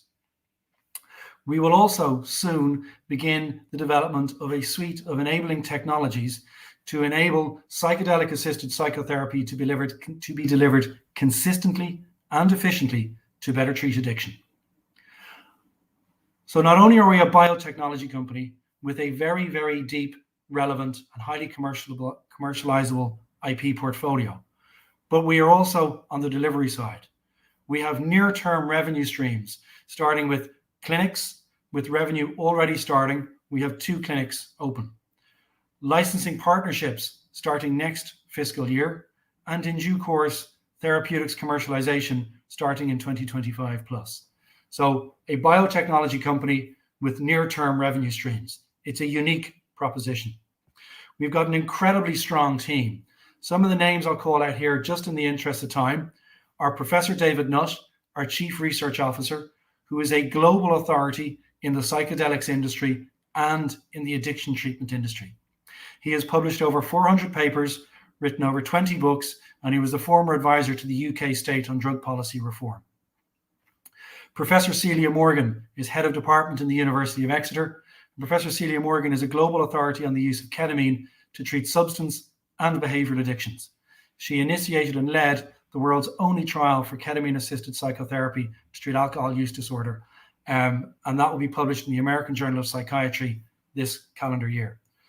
We've also got Dr. Ben Sessa, a leading authority in the psychedelics industry, as our Chief Medical Officer. And he and Laurie and David led the world's only trial for MDMA-assisted psychotherapy to treat alcohol use disorder. We've got an incredibly strong team of non-execs and non-exec directors and advisors, particularly calling out here Steve Page. Steve Page is the former CEO of the Priory Group, which is the largest privately owned addiction and mental health treatment service in the UK. It sold for 1 billion sterling in January of this year. So he's key in enabling us to scale our clinics platform and the delivery platform side of the business. We've got another serious range of individuals who are experts in their fields of drug discovery, preclinical and clinical stage research. So what is addiction and why are we so focused on it? Well, addiction is currently a poorly treated chronic medical disease involving complex interactions among brain circuits, genetics, an individual's environment, and their life experience. People with addiction typically use substances or engage in addictive behaviors that become compulsive and continue regardless or despite of the harmful consequences for them, their families, or their communities. We're focused on it because it is one of the biggest unmet medical needs of modern times. 20% of the planet suffer from a substance addiction, and another significant minority of people suffer with a behavioral addiction. Treatment rates tend to be low, and success rates for treatments tend to be equally low. Take alcohol use disorder, for example, that affects 5% of the planet. Typically speaking, there is a 75% failure rate with treatments for alcohol use disorder within the first 12 months. And because of that, only 16% of people with that disease seek treatment. So despite that high prevalence, but poor penetration and poor treatment results, it is already a significant market opportunity, with the global private addiction treatment industry worth about $17.5 billion today and due to grow to $30 billion by the end of 2027. We view the marketplace as being potentially significantly larger, though. The prevalence of addictions, these are significant arterial problems. Alcohol use disorder, 5%, as I mentioned before, 390 million people. Tobacco, 1.3 billion people. Gambling disorder, up to 450 million people. Compulsive sexual behavior, which includes pornography addiction, up to 350 million people. These are chronic but poorly treated diseases. We are coming at treating this challenge in a revolutionary way, in a way that no other company has tried to do it before. And this is backed up by a lifetime of professional research from Professor David Nutt. We understand more about how addiction impacts and affects the brain than an awful lot of other companies.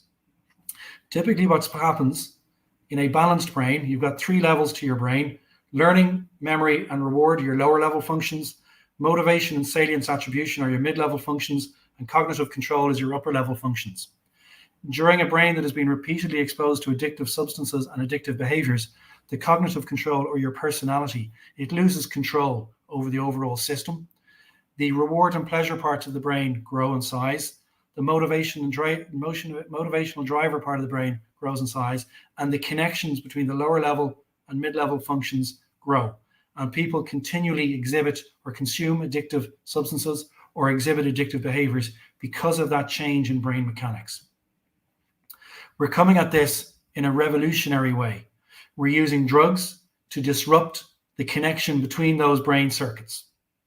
And during the space and the space that disruption provides, we are providing and delivering proprietary psychotherapy to enable the cognitive parts of the brain regain control over the overall system and hopefully deliver permanent and lasting improvements to individuals and their families who are suffering from addiction. This approach gives us the ability to speak across both behavioral addictions and substance addictions, and therefore gives us the ability to potentially grow the total addressable market significantly beyond that future $30 billion for substance addictions into something bigger, because we will also be treating behavioral addictions. So a bit of a deep dive into the development side of our business before I go into the delivery side of our business. So as I said, we're developing a therapeutics package, so drugs and therapies to be used in combination to better treat substance and behavioral addictions. We're working with ketamine in the near term and MDMA in the medium term to develop the therapy side of that therapeutics package. But we are also developing our own next generation psychedelics that will be specifically targeted at disrupting those brain circuits, but will do so in a much more efficient manner than existing psychedelics. We have made material progress over the last 12 to 16 months since we've established the company. We have acquired material assets that give us a long heritage in this industry, but also means we are operating both in clinical stage research, but also preclinical research. We have acquired the assets from the world's only clinical trial for ketamine to treat alcohol use disorder. It was a phase 2 trial, and it will be published in the American Journal of Psychiatry this calendar year. We are in the process of assessing how best to bring that research forward into phase 3. We acquired the IP and the team and the data from the world's only trial for MDMA-assisted psychotherapy to treat alcohol use disorder, the results of which were published in February of this year and show that MDMA-assisted psychotherapy delivered a 20% relapse rate versus an industry standard 75% relapse rate when treating alcohol use disorder that affects 5% of the planet or 350 million people. And likewise, we are looking to bring that forward from phase 2A into phase 2B. We have also initiated what we believe to be the first study of its kind to use psychedelics to treat a behavioral addiction. We have initiated a study to use ketamine in the treatment of gambling addiction, which affects anywhere up to 400 million people. And we are also running our own drug discovery program. So with our ketamine research program, as I said, we've acquired the assets from that phase 2A and phase 2B trial. Because ketamine is a Schedule II compound, we can deliver those services in our clinics today. And we're the only company in the world delivering evidence-backed ketamine-assisted psychotherapy for alcohol use disorder. We will also be licensing that IP into the addiction treatment industry in the US starting next fiscal year. And as I mentioned, we're looking to bring that research forward into phase 3 in due course. For our MDMA program, as I said, we've acquired the IP from that phase 2A trial.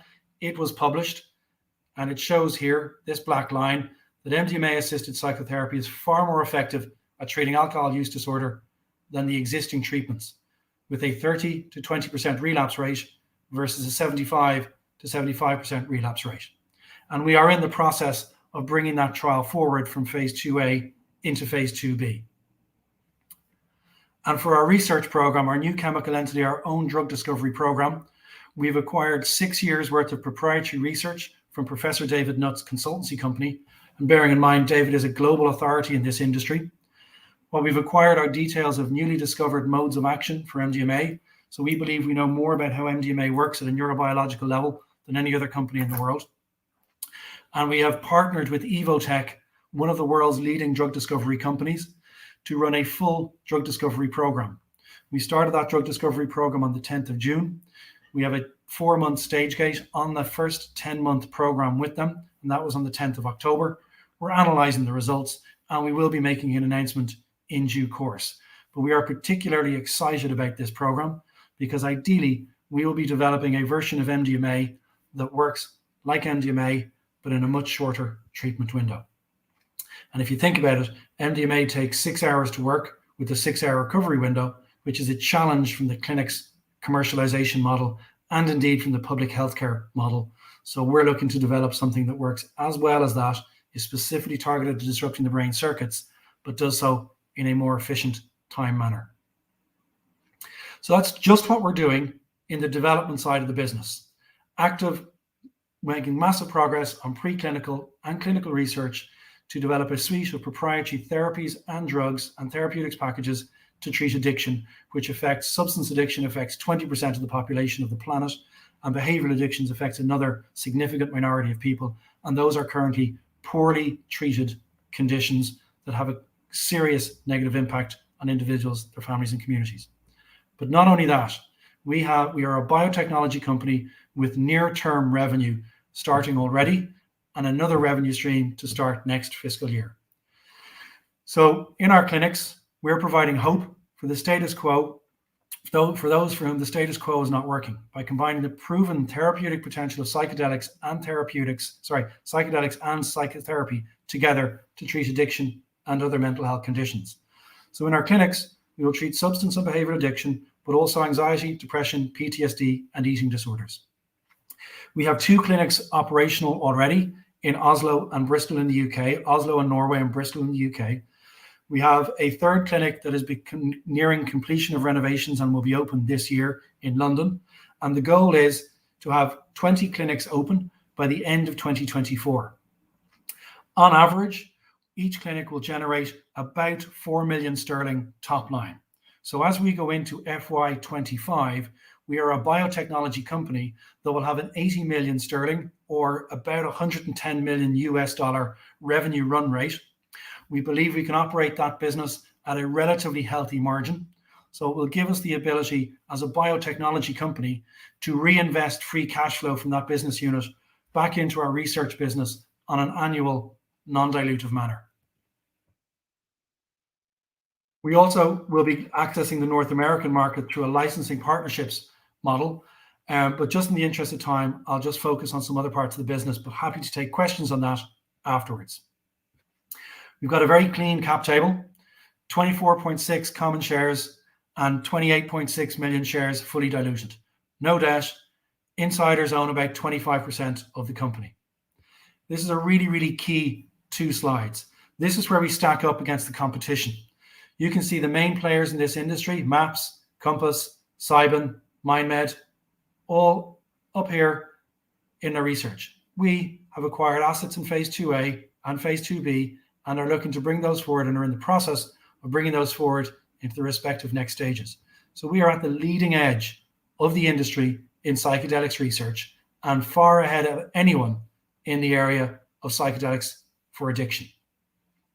If you spin this around and look at this through a slightly different lens, which is the fully diluted markup lens, you can say these are the tier 1 players in the industry.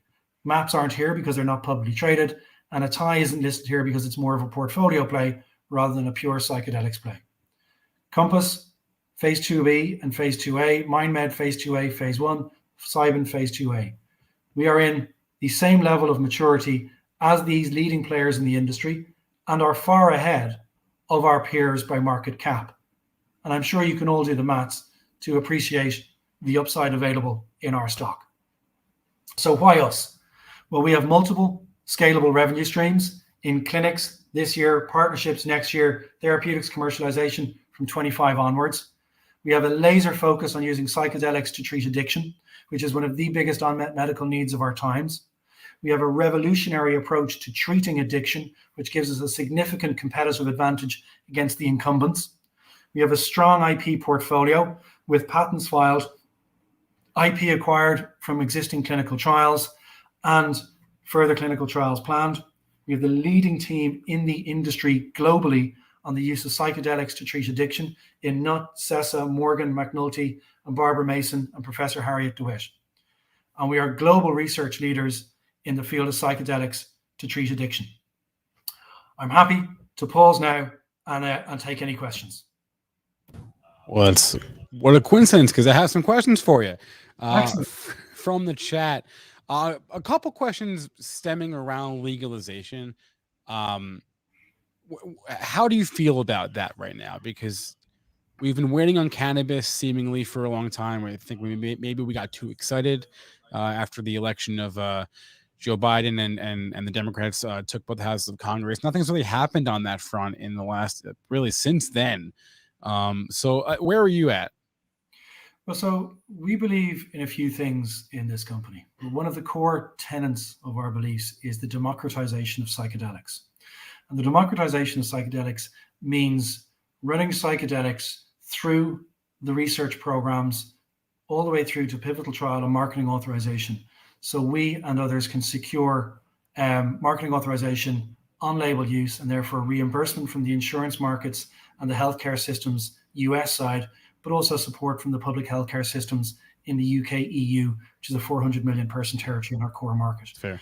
So we believe legalization will occur when companies like us run these compounds through the full pharmaceutical, traditional pharmaceutical model. And that is the approach that we're taking. These are medicines, and they should be legalized once companies like us prove that they are efficacious and safe. Right. I obviously you expect legalization to occur. I guess I should have phrased it like, do you have? Are you hinged on any timeline, or I mean, are you feeling more or less comfortable than you were, a year ago about that? Well, again, I don't think my level of comfort or the maturity around the debate really, and excuse me for being blunt, matters. Okay. Ketamine is a Schedule II compound in the UK and between 2 and 3 on most international markets. So experienced doctors are, and it's allowed, it's on label as a painkiller and as an anesthetic. Doctors are permitted to prescribe ketamine off label. So it's beholden on us to run ketamine through to secure on label use for mental health and addiction. Companies like MAPS are doing a brilliant job at moving MDMA through the regulatory hurdles for PTSD. We're looking to push it through the regulatory hurdles for addiction. So again, I don't think there needs to be political support on this. This is just a process that one has to go through. The health regulators, the MHRA in the UK, the FDA in the US, Health Canada. It's just a process. Got it. Anthony Tennyson is the CEO of Awakn Life Sciences. I am so interested in this space because it is so emerging, and I see this. I say this every time I talk with anyone in the spaces. I'm still amazed and happy, frankly, that we're able to have these conversations about psychedelics from a medical point of view, because that's not the case. That's not how it was when I grew up. So yeah. Same here. So I've got a deep personal interest in it from my youth, but also observing how ineffective treatments are for family members for mental health issues, but also being Irish, I've seen what alcohol has done to society. And it's time for a new approach. Yeah. All right. I don't know if you're the first Irishman we've had on this conference, but if you are, then congratulations, Anthony. A pleasure to learn about the company. Thanks a lot for coming on today. Thank you very much. Take care. All right. Let's bring on Ricky Wright if we can, President and CEO of Alkaline Water Company. Ricky, hey. Ricky so far leading the day for most company branding in his background. Ricky, how are we doing? I'm great. Thank you very much. All right, we got Ricky. We got Ricky's slides, guys. Yes, we do. No, yes, we do. I see them there. There. All right, we're talking Alkaline Water, and I already have some questions, but we'll save those till the end. So, Ricky, the floor is yours. Thank you very much. The Alkaline Water Company is the #1 largest independent water company in the country. Here we are. Only 8.5 years into this business, coming up on number 9, and we are actually in 75,000 stores nationwide. So an incredible story of hard work and innovation by the team. And of course, we were blessed this past year with the addition of Shaquille O'Neal as our brand ambassador. Everybody knows that everybody loves Shaq, and couldn't be better for a bulk water company to have a guy like Shaq in the fold here. That deal was an outstanding deal for this company, and that's why I'm leading with it. We just began this week to put out our commercials and across the country and parts of the country. So that's really, really exciting. We filmed them in August, and we're out in certain markets already, and we're going to continue to expand that exposure across the country in the coming weeks and months.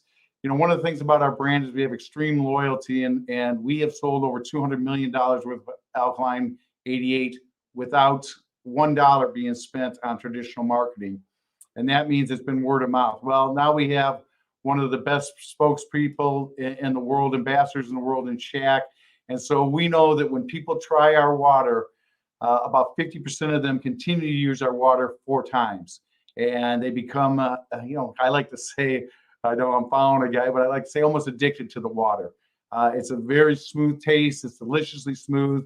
It has a great mouthfeel, and it hydrates better. And so it has all the things you could possibly want for water. I know personally a lot of people that have actually given up soda and just drink nothing but our water now. So that is one of the best things that we've got going for us, is that Shaq's going to give us national exposure. And I think this year we're looking at a 35% growth rate, going back to hyper growth. And I think the availability of Shaq into the fold here is going to accelerate all that for us. And like I said a second ago, we're the largest independent water company in the country, 75,000 locations. You know, our compounded growth rate has been an annual 52% over the last 7 years or 6 years. You know, one of the things there that I think that, you know, COVID did for us is it slowed down our growth rate a little bit, but we had huge COVID wins. We were one of the few companies in the country that was able to supply during the COVID period. And candidly, we're one of the few companies in the country right now that are able to supply. And a lot had to do with what we did with our supply chain. We brought most of it to the US, if not 100%. And so during COVID, when everybody else was waiting for people to bring product in, all the technology to bring it here, all the ships, all the planes was being taken by PPE. And so I literally knew people in this industry that couldn't get bottles till May. All that was stateside for us starting in 2019. And we were able to hit the COVID pandemic and be able to provide water when nobody else. Now in the current crisis in terms of supply chain, this last spring, we decided to bring on additional plants because I really thought that we weren't going to be able to get labor force. And so we weren't going to be able to go back to 2 and 3 shifts at all our plants. And so the only way we were going to get additional shifts was by adding additional plants. We successfully completed that this year. And again, we are picking up clients. We are picking up shelf space simply from the fact that, again, we're the little engine that could, the little company that could, where we are supplying water when a lot of our competitors can't. And we're keeping Alkaline 88 on the shelves. I know our OTIF, which is our on-time delivery, and some of our largest accounts is in the 98, 99th percentile. So we're not one of these companies that's continuing to miss deliveries. We're continuing to hit our numbers, continue to hit our delivery, and that bodes well for our future. Last year, most of our growth, almost 100% of it was organic. So it was a great number, over 20%. Who after 7 years would believe that, but it's still occurring in our sector. And we're the only water company that has successfully grown double digits since 2019, every month over month comparative period. So really kind of great to be in that space and watch the fast growth. Well, this year, we're going to start expanding our presence. Our most recent announcement was the expansion into Sam's Club. And obviously, that's a huge, huge win for us. It was one of our big initiatives for this year was to get into clubs, and that happened. So we see more of that to come. I can't tell you when, but you know, once you knock down one, you usually get the next, and that happened with CVS. A year later, we got into Rite Aid, and we're looking to get into, you know, the Targets of the world now that we're in Walmarts of the world, and obviously Walgreens and BJ's and Costco, et cetera. So very, very good news on the retail side. We've had a tremendous amount of success in the grocery. We are now most recently, based on the most recent Nielsen data that just came out, we're now the 7th largest brand in the grocery channel, which is pretty amazing if you look at the brands that are below us. And it's a pretty strong testament to my team and how hard they work and what we've been able to accomplish. Very quickly on this slide, I'd just like to point out that, you know, we've got a number of expansion criteria for this year to bring back hyper growth, which I define as between 35 and 50%. We've already come out with an announcement that we expect to hit that in the second quarter. I see that continuing this year and well into next year. We're looking at hospitality, convenience, big box, functional, and then obviously the expansion plans in e-commerce. So those are the things that we're working towards, and those are the things we will accomplish over the next 12 months. Here's our growing national footprint. It was great to add Sam's Club since the last slide any of you've seen. So this presentation is online in an extended version. So if you have something in here you don't understand or I've gone too fast, please feel free to jump online and join us there. It's on our website. We got a bright future. We were the first national water company to go into the aluminum. And, you know, we're seeing that tremendous growth in there. We see that as a tremendous growth opportunity for the hospitality. We're picking up a larger bottle in hospitality. That will be available within 6 weeks. So before the end of the year, we'll have that bottle available for hospitality as well as our standard retail channels. What people don't understand, that hospitality is $1 billion opportunity for us.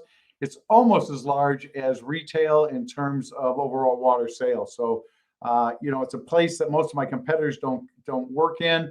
We hired a guy out of Nestle's, Gary Bliss, 25-year veteran, and Gary's heading that effort. And the one fun thing with Gary is he hunts elephants. So when he hits and lands, we'll have big news all over. He's already been able to have a major hit and win with the help of the rest of the team, and the fact that we got into the 9 of the largest airports in the country, and you'll begin to see that on the shelves.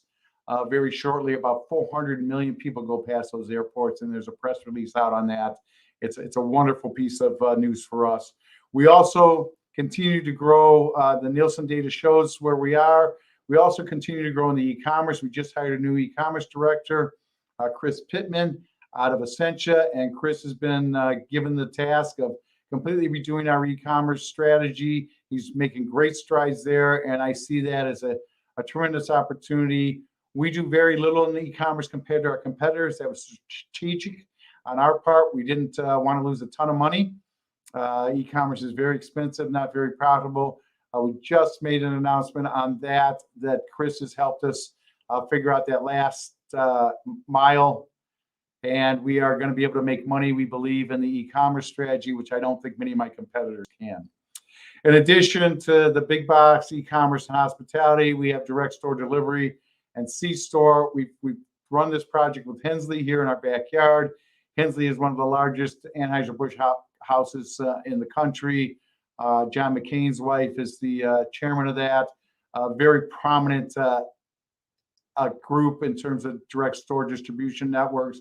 We're seeing great success. Expect to see some press releases shortly on that and marking some of our success there. That gives us a path if we want to expand this into the Northeast and some other places. You know, you prove it out one place and then you move to the next. So very, very pleased and very, very happy with that. We're a company of innovation. One of the things that we have been able to innovate, one of the things having a company like ours is that we can innovate in a hurry. We brought this up, a little old shack pack, which will begin to show up. It's already online at Sam's Club. You can go online and order it at samsclub.com. I think that's the, you'll find it. That came out this week on samsclub.com. We will be launching that into a number of different brick and mortar places over the next 6 months. You know, obviously resets take time, but it's super exciting. We have a ton of interest in the shack pack. In addition, the aluminum bottle, we blasted out in a very short time frame. And then we've got this new one, which is the infused beverage division, where we've managed to pick up technology that's just been absolutely tremendous. We believe that this is a disruptive technology. I'll do a couple more so you can see it. It's not where you shake in. That one's a light color, but didn't work quite as well. It's not a shake technology. It's actually an infused technology. Comes out of 110 PSI. Beautiful technology. We believe it is a disruptor on the functional beverage side and functional hydration. With our superior hydration of an alkaline water, we see this as a huge, huge, huge upside for the company. Talked about this already. The compelling growth story, 62 million. We've gone out and reiterated that. We're very, very pleased with the growth that we've seen this last quarter and the growth we see in the next 2 quarters coming up. We use a different model than most. So, you know, we've been able to do this with substantially less money than most people. As you can see here down, if you've paid attention in the past, we now have up to $250 million wholesale. Obviously, that's not happening because of labor shortages across the country, but we certainly are in a better position than 99% of my competitors at this point on the supply chain and being able to meet demand as we grow rapidly. This is just our core brand, superior hydration, deliciously smooth taste. We are the clean beverage company, which I think is a critical thing for us in that, we only use 2 ingredients. Most of my competitors buffer their particular products. We do that natural products throughout our portfolio. And I think that the company in the world is woken up to that. A lot of what we do is also on the sustainability side. We've been that side since very early on. Our big bottles, they take up way less plastic than the single serves. And our single serves, we're using our PET ahead of the California standard. So really a good opportunity. I talked about brand loyalty. This is just a slide that shows that we're loved more than anybody else. People love us both with respect to the taste profile as well as this is the only thing they want to drink.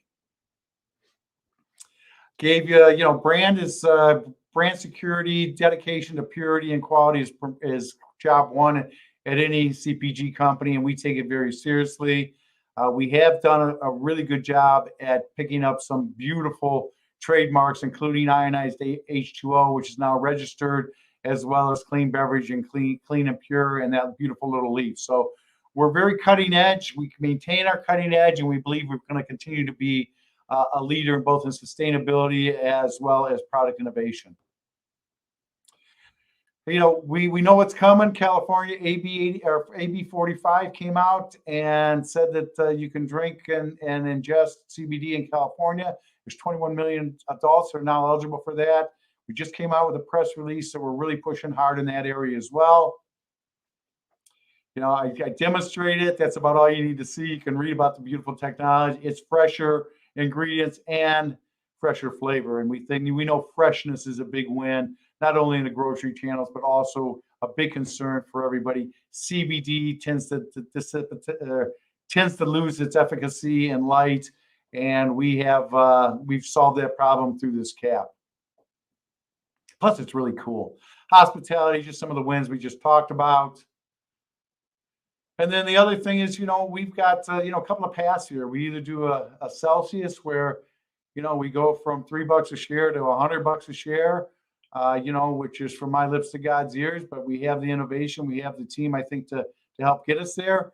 Or Global Beverage is always looking for a brand that's about 100 million and growing like we are. And so both those are possibilities in terms of the future of this company. Or we just continue to be a great company and wait to see what the future brings.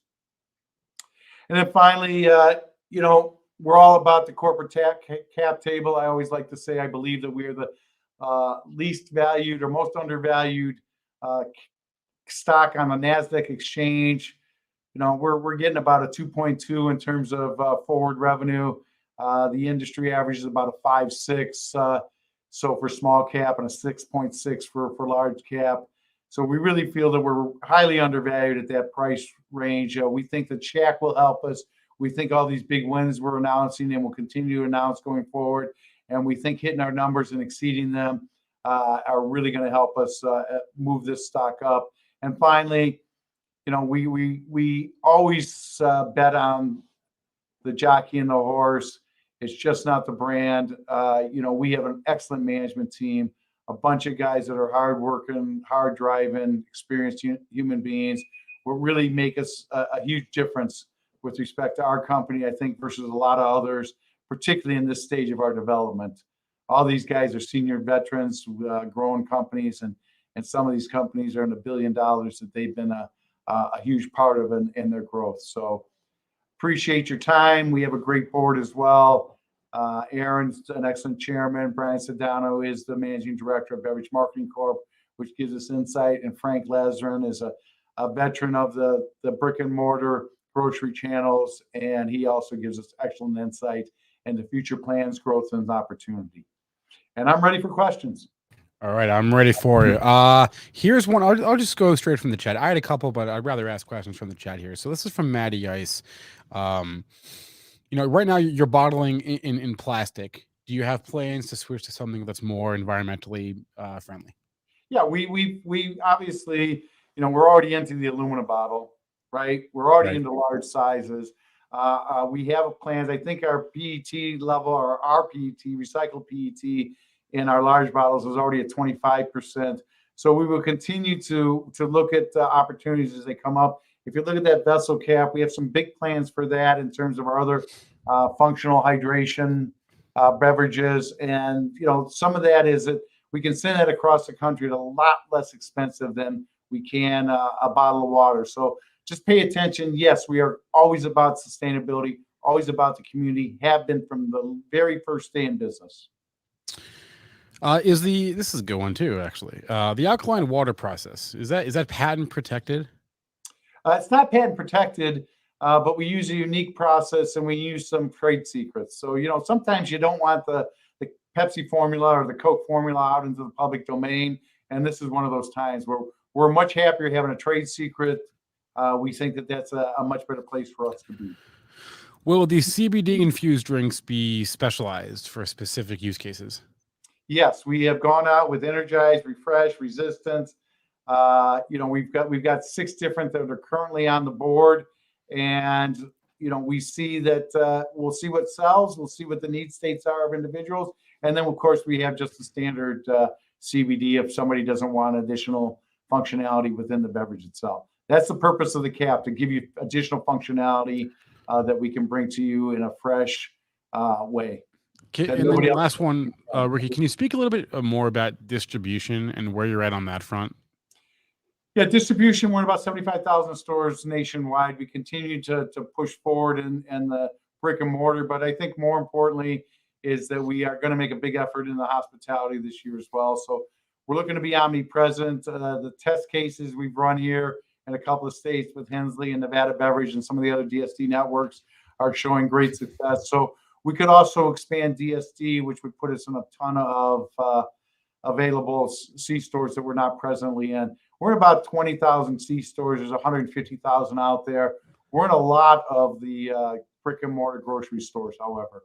We're not missing that many of the top 75. So we've got pretty good presence between Walmart, CVS, Kroger, and Albertsons, and Rite Aid nationwide. So we got a lot of nationwide presence, and we've got a lot of regionals and Publix and HEB, et cetera.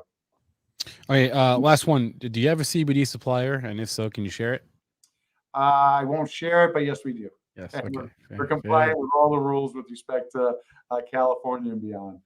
We've had 4 attorneys on this since 2018 to make sure that we're blocking and tackling our COA certificate analysis, et cetera. There are some independent studies that show that we are literally one of the best in the world at what they've explored in terms of making sure that we're doing exactly what we say, both with respect to the amount and making sure there's no nasties in there besides what we say. Yeah. Brad Moore, you have a great question. I don't know if Ricky can really address it. The question was about upcoming earnings. I don't really know if a company can speak, CEO can speak about upcoming earnings before they come out. But I wanted to acknowledge you because it was a good question. But unfortunately, I think Ricky is limited in what he can say. Ricky Wright is the president and CEO of Alkaline Water Company, ticker WTER. Makes sense. Ricky, always a pleasure, man. Have a good one. Thank you. Thanks for your time. Thanks for joining us today. All right, let's keep it going here. We have our next speaker. Yes, we do. I see him in there. Let's get Steve O'Loughlin on. He's the CFO of Actinium Pharmaceuticals. There he is. Steve, how are we doing today? Doing well. How are you? Doing well. Let me make sure we have your slides. Yes, we do. Let's get the slides up on the screen. And I will turn it over, sir. Fantastic. Thank you very much. Well, it's great to be back. I appreciate the opportunity to provide an update on Actinium Pharmaceuticals progress. Before I begin, just disclaimer and safe harbor, as I may be making forward-looking statements in today's presentation, which encourage everyone to reference our SEC filings as they may be updated and amended from time to time.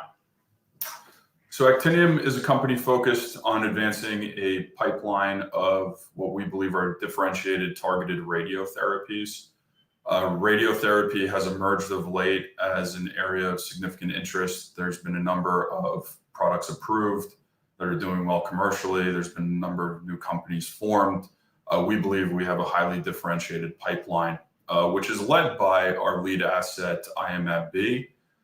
We recently completed enrollment of a pivotal phase 3 trial, Sierra, which we're excited about. We expect to have a data update in the fourth quarter of this year from that phase 3 trial, with top-line data expected in mid-2022.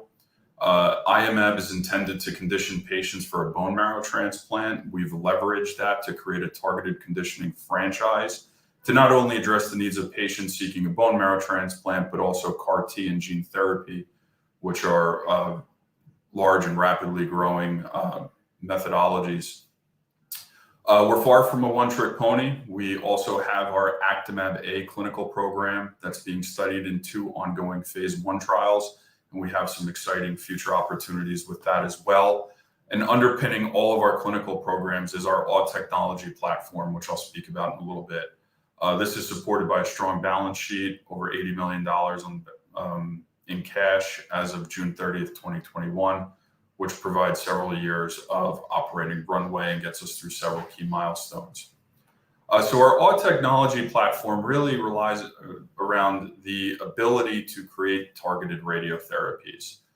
We have demonstrated an ability to work with multiple targets, as well as multiple isotopes. And this is backed by over 160 patents. Our patent portfolio has been growing, and we expect it to continue to grow.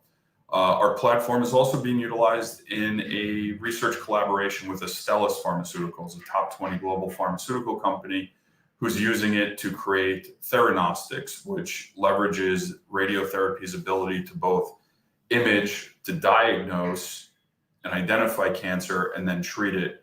And our technology platform, largely around the ability to work with the isotope Actinium-225, is being used in this collaboration for therapeutic purposes.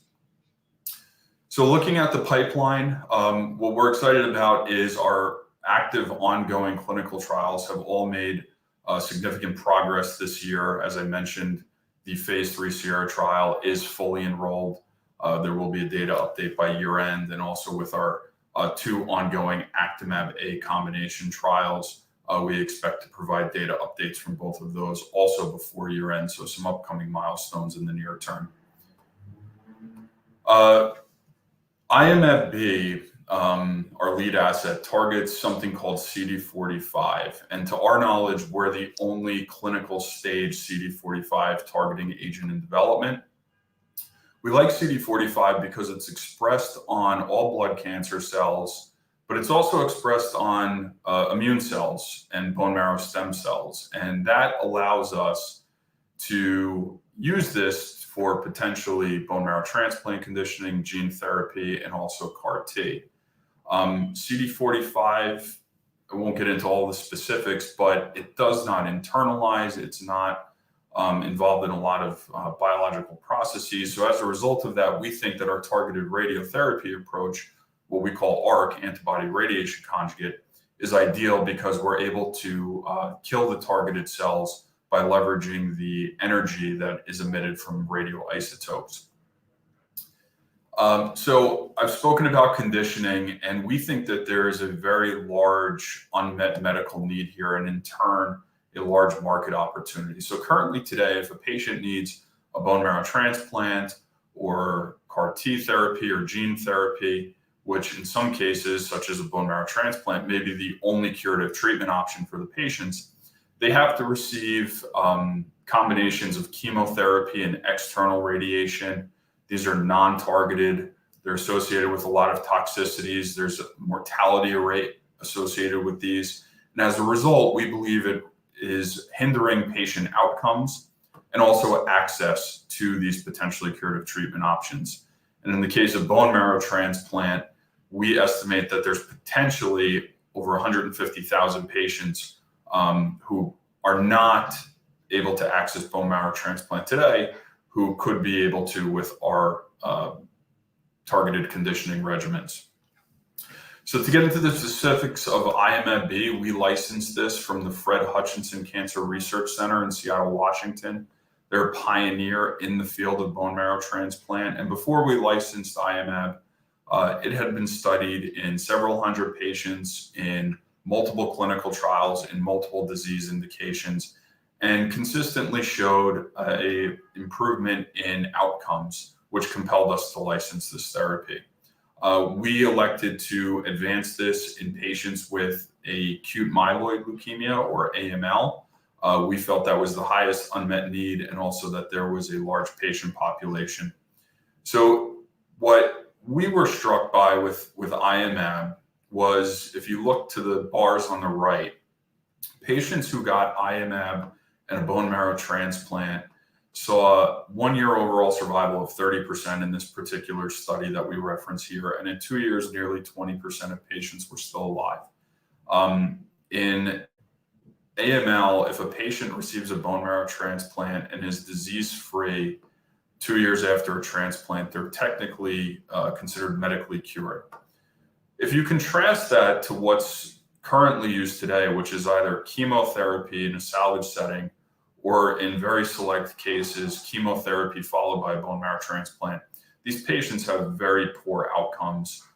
It's really dismal. Overall survival is typically measured in only a handful of months, and many patients simply just cannot access a transplant because of the conditioning.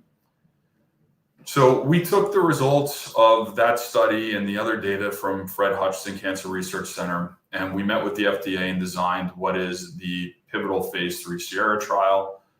It was a 150 patient study. We completed enrollment in September, so just last month. And SIERRA is really designed to study outcomes of patients who either receive IMAB in a transplant, or patients who get physician's choice of salvage therapy. There is no standard of care in this patient population. There's over 20 drug regimens that were permissible in the salvage therapy arm, or the control arm, including some of the most recently approved targeted therapies. And the primary outcome endpoint of this study is 6 months durable complete remission. We're very proud of the fact that the SIERRA trial was conducted at 24 of the leading bone marrow transplant centers in North America, including sites such as MD Anderson, Memorial Sloan Kettering, and the Mayo Clinic, who lead in volume of bone marrow transplants performed. And I'll get back to that when I speak about the commercial opportunity here. Last year and the beginning of this year, we were able to present data from the first 75% of patients enrolled on the SIERRA trial. You can see that data here. And if you look at the middle column, BMT engraftment, what really excites us about SIERRA and IMAB is that all patients, 100% of patients who got therapeutic dose of IMAB were able to go on to a transplant and engraft, which is the first sign of success. They were able to access transplant rapidly in 30 days, and engraftment occurred without delay. If you contrast that to the bottom of this column, which you see in the gray, patients who received salvage therapy in the control arm, only 18% of patients were able to go on to transplant. And the way that the study is designed, to say that another way, 82% of patients on the control arm failed for the primary endpoint of 6 months durable remission. In addition to higher rates of bone marrow transplant access and engraftment, there were lower rates of serious adverse events in patients receiving IMAB, including adverse events like mucositis and febrile neutropenia. In addition, there was lower 100-day non-relapse transplant-related mortality of 4% in the IMAB arm compared to 20% in the control arm. So as a result of that, there's a potentially greater than 5x difference in the number of patients potentially evaluable for the primary endpoint in the SIERRA study. So we're very excited about these results thus far. We're excited that they've been consistent with the results from Fred Hutchinson Cancer Research Center, and we look forward to reporting on additional data from this study. And just looking ahead, as I mentioned, we do expect to provide a data update before the end of the year in the fourth quarter, and then top-line data on the primary endpoint expected in the middle of 2022. So I mentioned that SIERRA was conducted in several leading transplant centers, and one of the things that excites us about the market opportunity is that it's highly concentrated. The top 30 centers do about 50% of the transplant volume, and there's about 50 centers that do 75% of the transplant volume.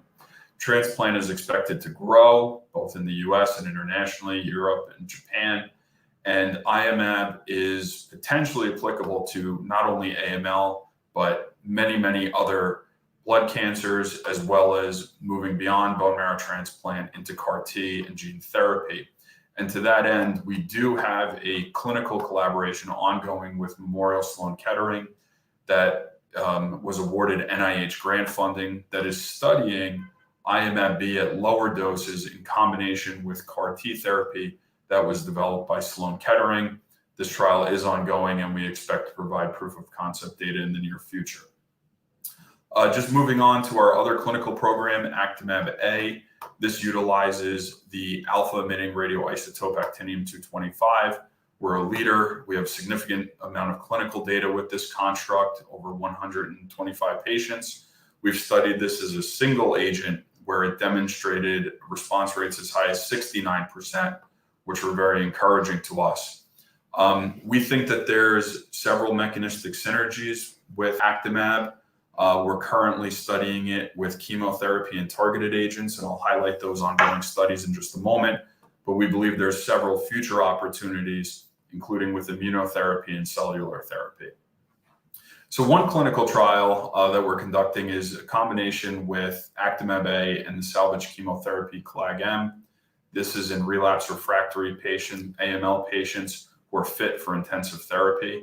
At the last dosing cohort of 0.75, all patients had a remission, and overall across the study, of all the patients who did achieve a remission, 70% of them were MRD negative, meaning they had no detectable cancer. Very excited about these results. Look forward to providing an update from this phase 1 trial before the end of the year. We're also exploring a combination with Actimab-A and venetoclax, which is a BCL2 inhibitor. This is an approved drug that's being developed and owned by AbbVie and Roche. In the first dosing cohort, there was a 67% response rate, including 1 remission. This was at a low dose of Actimab-A that was shown to be subtherapeutic as a single agent.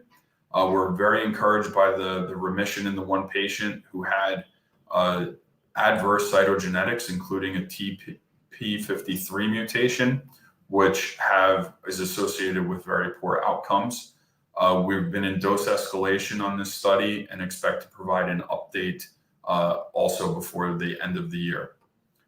So when we look at Actimab-A and CLAG-M for the fit patient population and Actimab-A plus venetoclax for the unfit population, we think we are starting to build out a backbone, potentially backbone therapy with Actimab-A and AML that can address the high unmet needs of patients with relapsed and refractory disease. And then when we look at a holistic portfolio view of Actimab and IMAB targeting relapsed refractory AML, we think this is a potential to build a franchise that will be targeting a patient population that is treated in the top 100 cancer centers in the United States. So a concentrated call point and a portfolio of targeted radiotherapies that can address both therapeutic and conditioning needs of these patients.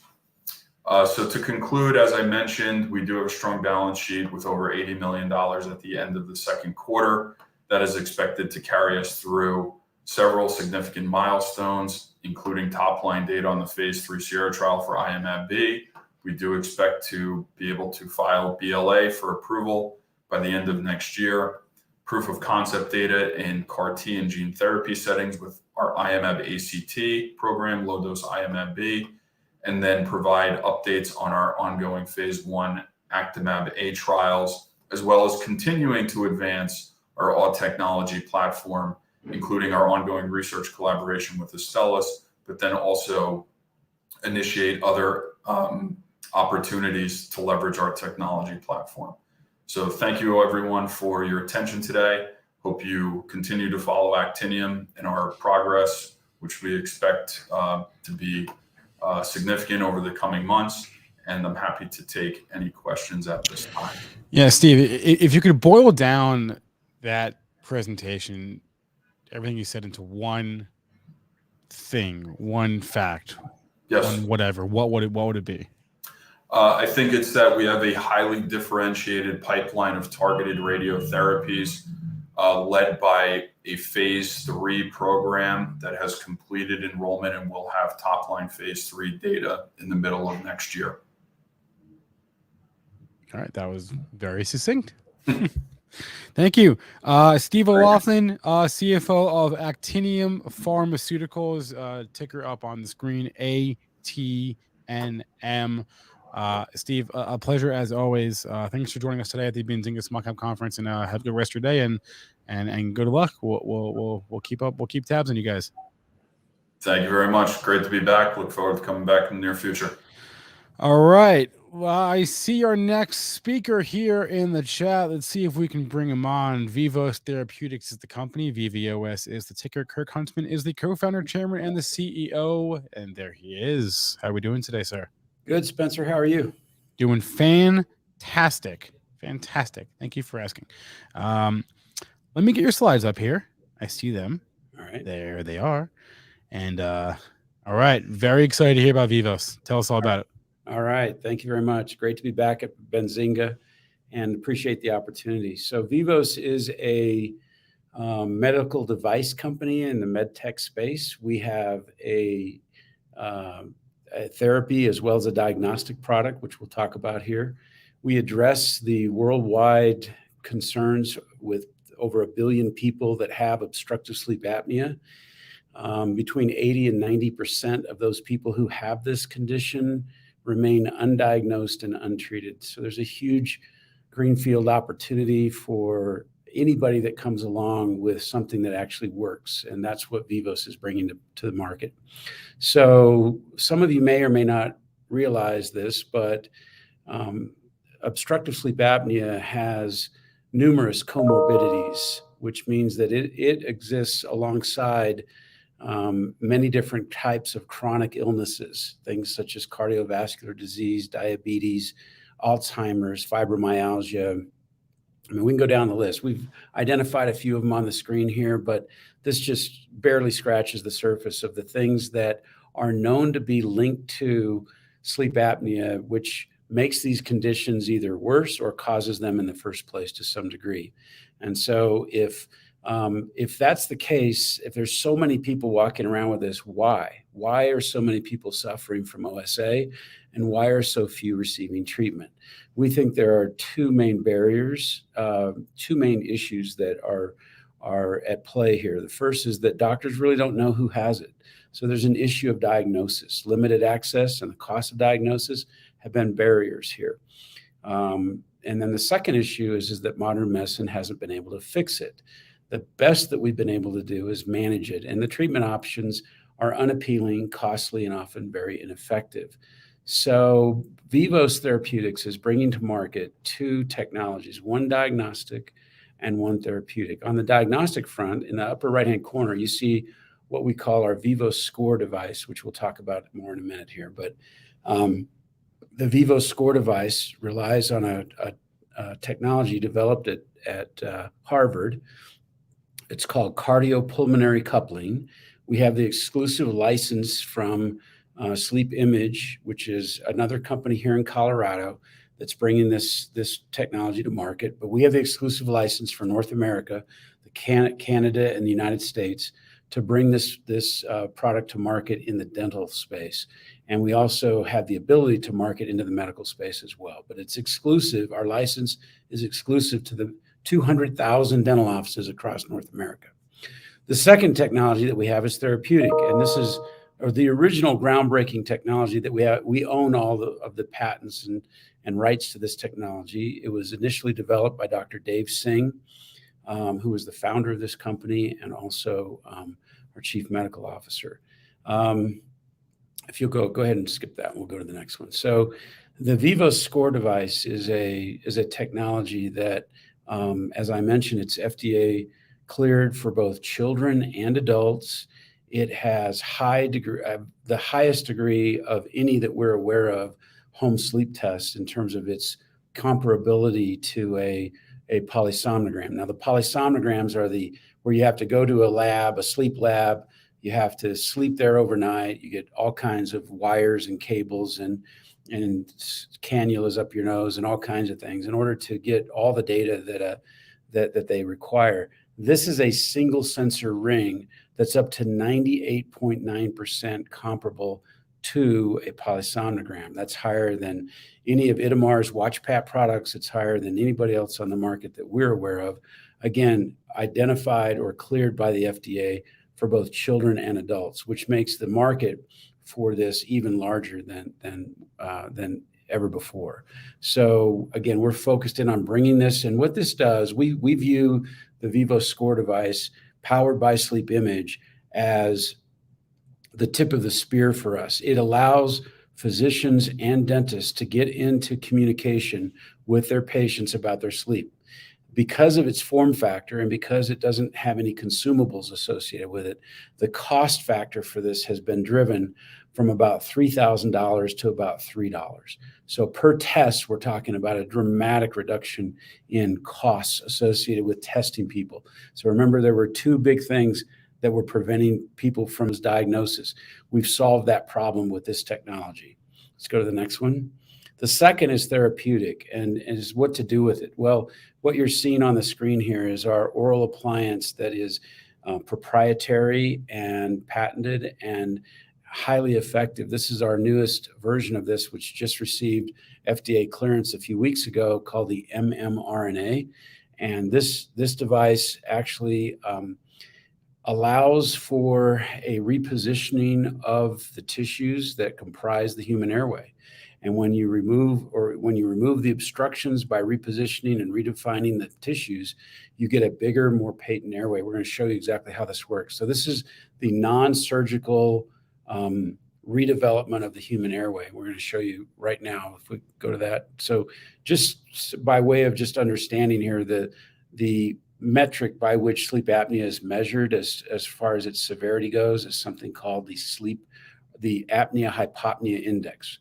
So the AHI, and it's effectively the number of times that a person stops breathing for at least 10 seconds in the course of an hour. So if somebody has an AHI score of 15, then they are borderline mild to moderate sleep apnea, and they have an AHI, which means 15, meaning that they've stopped breathing for at least 10 seconds 15 times during the course of that hour. And that happens on an average throughout the night. So our appliances are geared for both mild, or approved for both mild and moderate sleep apnea, but many of our doctors use them off-label for severe cases as well. And here's what our appliances do. They basically take a patient, a 30-year-old male in this case, and with a dilapidated and a small airway prone to obstruction and prone to collapse at night. And we redevelop that airway to the point where it's the one on the right. So this is a doubling effectively of the size of this particular patient's airway. It's, or at least in terms of the volume that it has. So this patient started off, if we were to just draw an analogy here, starts off breathing through a drinking straw, ends up breathing through a garden hose. And the garden hose is far less prone to collapse, which means that the number of apnea events is either reduced or eliminated, or it's reduced down substantially from where it was before. We have 55, I think we're closer to 60 now, published clinical papers on this in peer-reviewed journals, and we see this all the time. Let's go to the next one. We'll just show another case. This is a 73-year-old male. One of the things about our technology is that we can handle, or we can treat, a much broader segment of the population than any other device that we're aware of. For example, Inspire's neurostimulation device only has a very narrow slice of the pie, whereas we can treat children, teens, adults. The qualifications for entry into our treatment is very, very broad. So it's not limited as it is with some of these other devices that are coming out or that already exist on the marketplace. So If you take a look at this 73-year-old male, we extracted his airway before and after, and you can see the difference in size. And this is something that dentists are able to do with proper training and the tools that we give them in our appliances.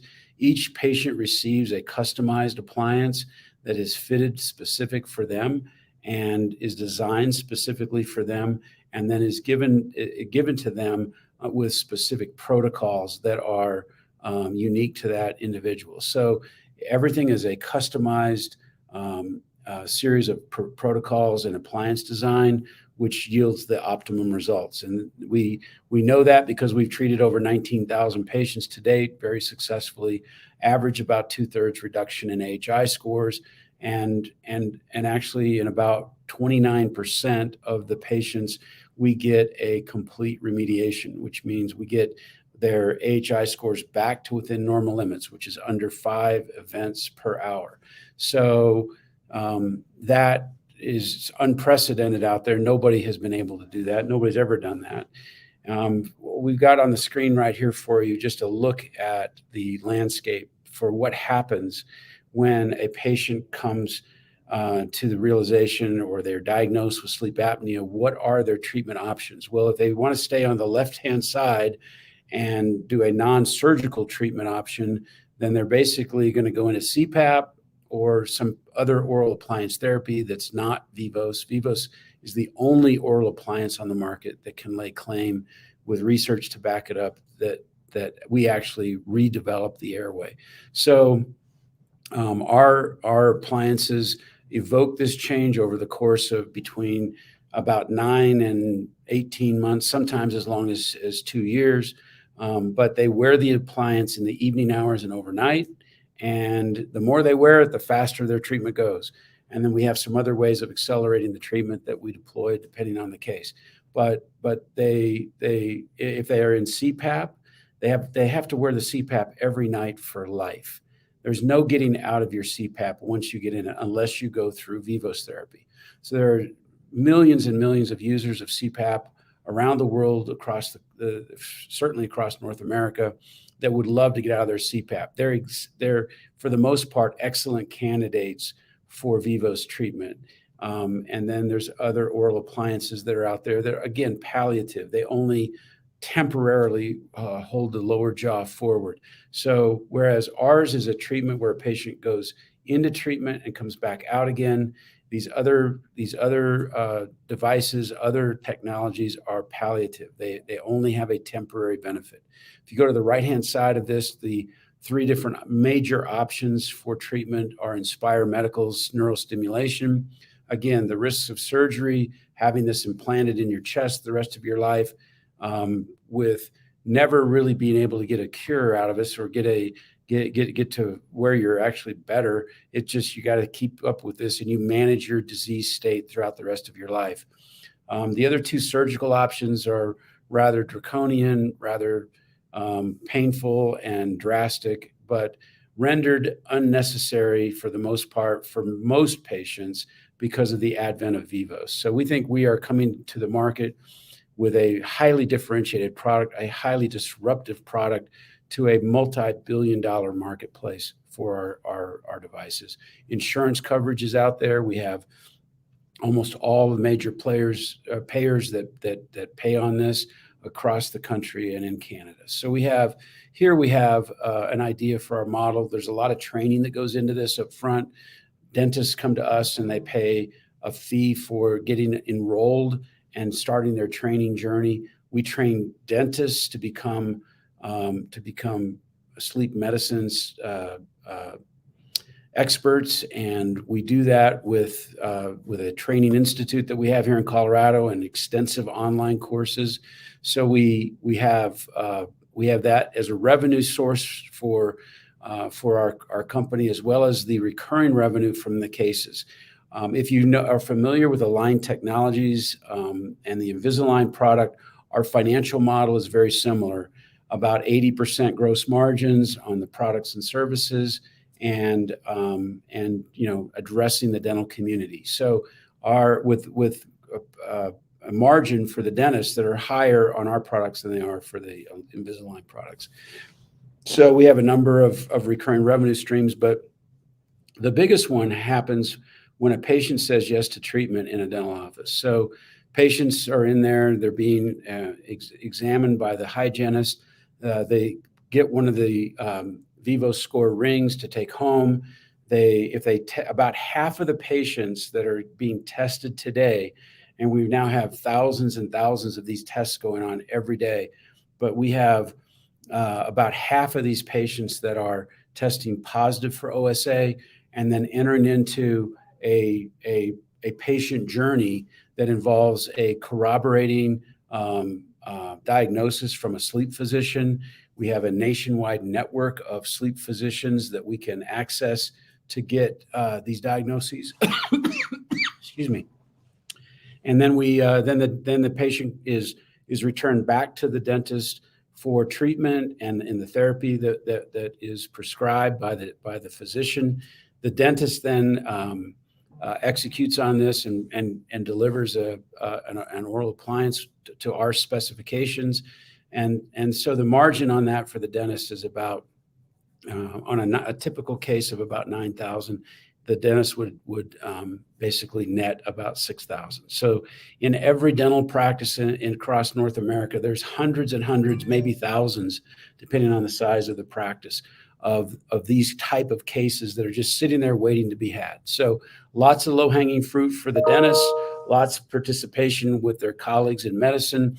More and more, we're seeing the physicians understand the technology and gladly refer their patients over. They realize that CPAP is oftentimes abandoned, even though it's highly effective when it's used. It's highly abandoned by the patients because they just don't want it. And Vivos represents an alternative that is very, very appealing to many patients. So I mentioned earlier, we have all the coding, all the payments that we receive we get millions of dollars a year of reimbursement on behalf of patients and providers for the insurance coverage, for medical insurance. This is a medical condition with a medical solution delivered by a dentist. And that's how we present it. That's how the payers pay on it. And that's what happens there. We have built an ecosystem around these offices. We think this ecosystem is highly superior to that exists in the old paradigm that is out there for sleep and sleep disorder patients.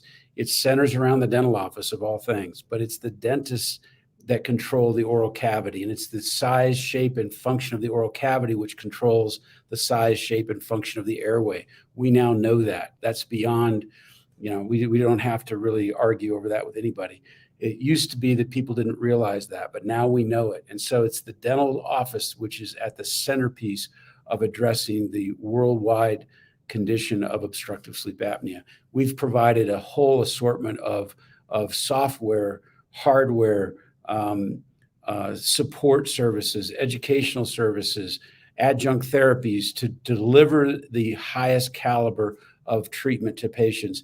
And the result is that 97% of patients who go through our protocols and procedures report that they've achieved all the clinical goals that they had in going into treatment and are very happy with it. 98% refer their friends and family for additional treatment. So, we think we have a strong market position, strong first mover position in this market. We're accelerating the pace by which things are happening. We just completed our annual Breathing Wellness Conference last week out in Las Vegas. We had record-setting attendance and record numbers of enrollments.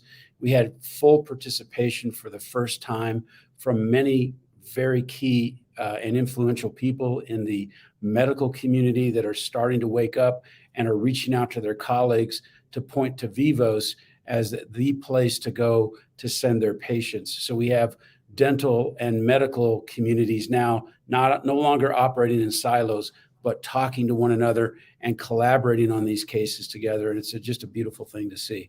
We expect to see a lot more of that in the years and months ahead. We haven't reported obviously on Q3 yet. And so I have my Chief Financial Officer here, Brad Ammon. Brad, if you want to give them a brief summary here of just sort of what they're looking at on the financials, that'd be great. Sure, Kirk. In the middle two columns, I'll take mine down. Go ahead. in the middle two columns, you can see 2019 and 2020 full year results. Revenue increased threefold from 3.8 million in 2018 to 11.4 million in 2019 to approximately 13.1 million in 2020, which is a 15% year-over-year increase. In the right two columns, you can see the 6 months ended June 30th, 2020 and 2021. Total revenue for the 6 months ended 6/30/21 increased 23% from 6.5 million to approximately 7.9 million period over period. Q2 revenue increased 37% from 3.3 million for the 3 months ended 6/30/2020 to 4.5 million for the 3 months ended 6/30/2021. The increase was primarily due to appliance product sales increases, as well as increases in our billing intelligence service revenue.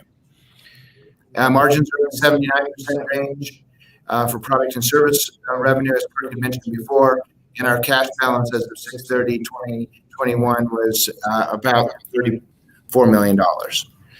All right, Spencer, that's our pitch. Yeah, we got a couple questions from the chat. We don't have very much time at all, but I just wanted to address a couple of them. A lot of people are asking just where they can get this treatment. Young Money asked if it's available at the VA.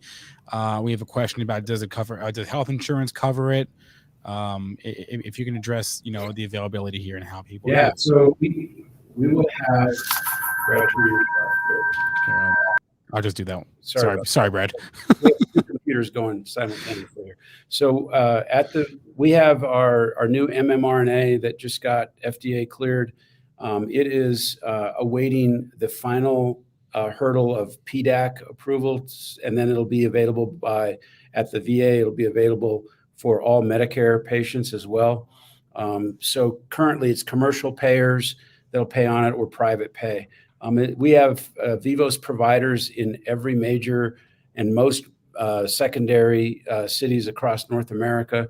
If you go to vivoslife.com, you should be able to see a doctor locator there where our very best providers are listed out, and you can find somebody there. So we give we got pretty broad coverage and insurance coverage across the board. Great. Kirk Huntsman is the CEO of Vivos Therapeutics, joined by a CFO. Kirk, this was great. Chat I think was extremely interested in your product. So thanks for coming on today. Appreciate it. Thank you so much. Appreciate Benzinga. All right. Hey, let's move it on here. Our next guest and I have not spoken in a whopping 24 hours. If we can get Evan Sohn on, he's the chairman and CEO. There he is, recruiter.com. Evan, long time no see. Yeah, but I got a different background now. I was in the city at our WeWork office yesterday, and now I'm working from my home office. This is my CNBC office. You have one up to me. I'm in this. I actually haven't left this exact spot since we last spoke. So recruiter.com, very interesting company, very interesting time to be in this business. Guys, let's see if we can get the slides up, Evan's slides up here. There they are. And I'm going to turn the floor over to you. Hey, Spencer, and thanks again. And I had a great time yesterday. Looking forward to continuing that conversation. Yeah. And I want to thank all the folks over at Benzinga for putting this conference on. It's really great to be able to tell our story. I've been listening in really the last couple hours, just phenomenal stories. Right. I usually lead with we're the most undervalued company on NASDAQ, but I think that was like a regular line that people were saying. So I'll probably leave that one out. And I'll tell you, I really love the last presentation. The challenge in building a new market, and I've done both. We'll talk about my background maybe somewhere in the next 12 minutes. We are recruiter.com. So it's a brand that probably everyone thinks they've heard of, but you should have heard of because it is the world's largest network of small and independent recruiters. And we have a platform. We're a technology company providing a platform of on-demand recruiters and recruiting technology. So again, tongue in cheek, you could think of us as Uber for recruiters.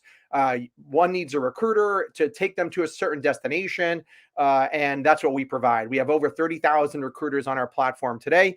but we run the largest community, global community of over 850,000 recruiting and HR professionals. And we have an entire tech stack, artificial intelligence, search, and engagement tools that give us access to over 160 million fully indexed profiles.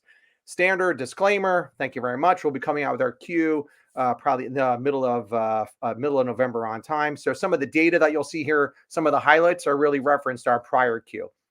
We are 4 months old on NASDAQ. We are let's call this a startup company on NASDAQ. The URL has been around for a while. The company really came together about 3 years ago, March of 2019, and we uplisted on NASDAQ at the end of June. So really just about 4 months old on NASDAQ. We are reinventing the recruiting industry. So the recruiting and staffing industry is a $120 billion industry. That's a $120 billion industry. We're not inventing recruiting. Recruiting happens all the time, and we'll talk about that. What we're doing is really reinventing the way it's being done to really address today's, and Spencer, you mentioned it before, today's new job, the new job economy. We call it the job hopper economy, and there are a lot of factors going in there. We talk about them regularly on things like CNBC and Yahoo Finance and other areas. But this is an unprecedented job market where finding talent is harder. Not a day goes by where you don't hear about talent shortages in hourly workers. I can't find talent in the highly skilled labor, hire from anywhere, work from anywhere. All these different things are really affecting what we're going to call the talent acquisition market. And anytime there's movement in the talent acquisition market, recruiters, the talent acquisition professionals that connect people together with companies, are actually the ones that benefit from that overall market. Just looking at what's going on today, and we've been talking about the Great Resignation for months now. We actually reported last month, at the beginning of this month, right before that 4.3 million people quitting in August came out, we reported the Great Resignation is here. Now, what does that mean? That means for your audience that every industry and every company has voluntary churn. So when we saw the numbers last month of 194,000 people being hired, there were actually millions of people hired.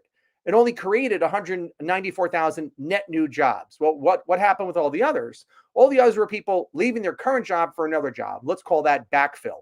But anytime there's movement, and this Great Resignation is really pointing to a moment in time where there's going to be lots of people moving around incredibly quickly. We believe that this is not episodic. This is not a one-time thing. Like, let's go get the 9 million people who are sitting on the sidelines unemployed, or the 1.5 million women who are no longer in the workforce for a variety of reasons. But this is going to become a systemic problem as more and more people are leaving companies on a more frequent basis. And again, just look at your grandparents and the career that they had, your father or your mother and the career that they had, number of jobs, et cetera, and yourself, 3-4 different type of roles. And you look at the new generation of people, where 60% of all millennials in a recent survey had no problem leaving a job within the first year.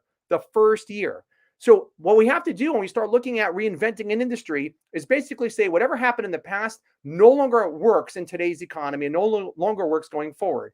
And if you look historically at every sort of macroeconomic change, we've never brought those back. We started outsourcing call centers in the 90s. That hasn't come back.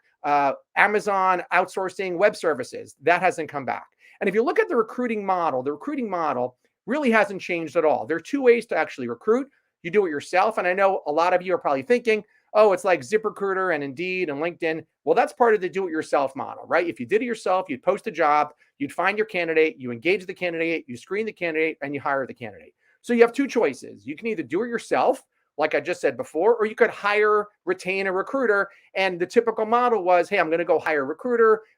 Let's call them a headhunter, and you'll pay them 20 to 30% of the salary, and they will do exactly what you would have done on yourself. They would post the job on ZipRecruiter or Indeed and LinkedIn, wherever, work their Rolodex, back when we actually had Rolodexes. They would find the candidate, engage the candidate, screen the candidate, and hire the candidate. We believe this model no longer works. And the reason it no longer works is paying someone. I want to pay someone. I need to find more and more candidates. I'm having higher churn. We have clients today that are actually churning more people than they can actually hire. And these are large, giant organizations. But even like the high-tech companies, where they used to have a churn of 2%, that number's up to 15%, and it's just getting started. So they need more people to help them with this overall hiring process. But they don't want to hire them. They don't want to actually hire full-time recruiters, full-time talent acquisition professionals to get this done. They don't want to really explode their overall company to handle these blips. Also, they don't want to shell out 20 to 30% of a salary to a candidate that if they join might leave within 2 years. That no longer works in the silver economy. And what we actually provide is a platform, a full-on technology platform, providing on-demand recruiters and on-demand recruiting tools. So what does that mean?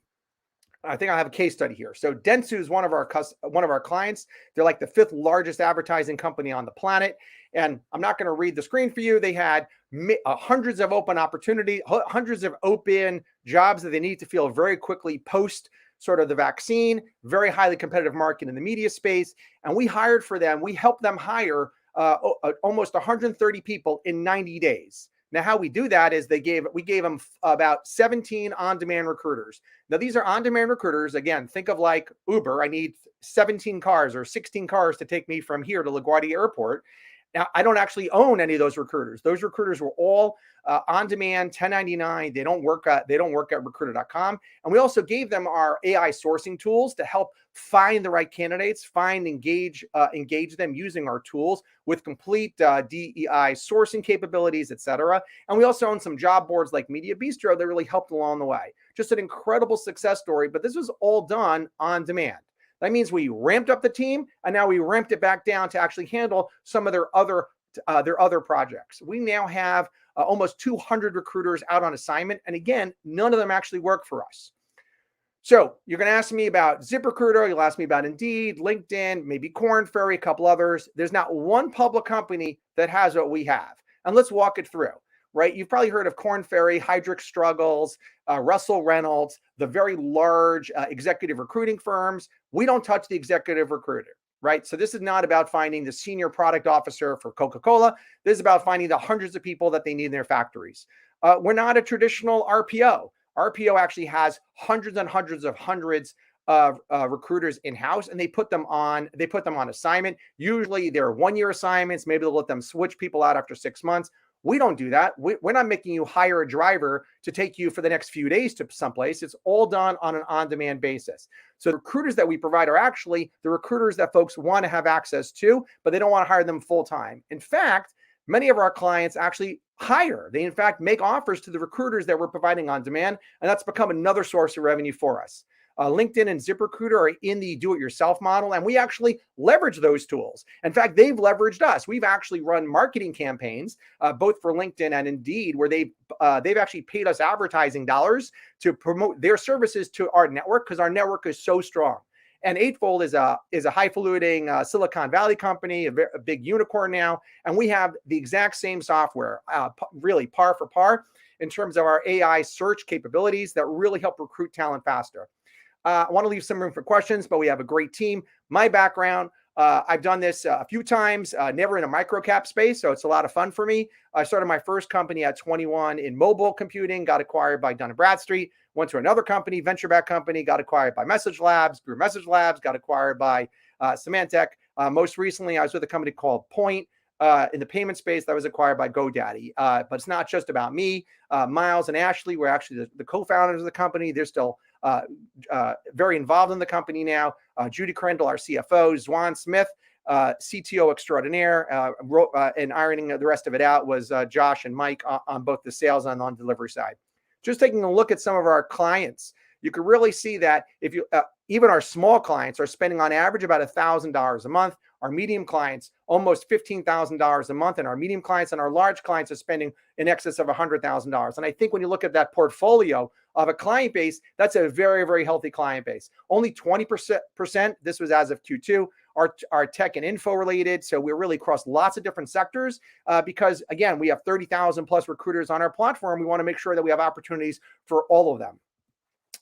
Full built out tech stack, including job boards, job board technology. We actually launched out earlier in the month jobs.recruiter.com. So a full on job board just for talent acquisition.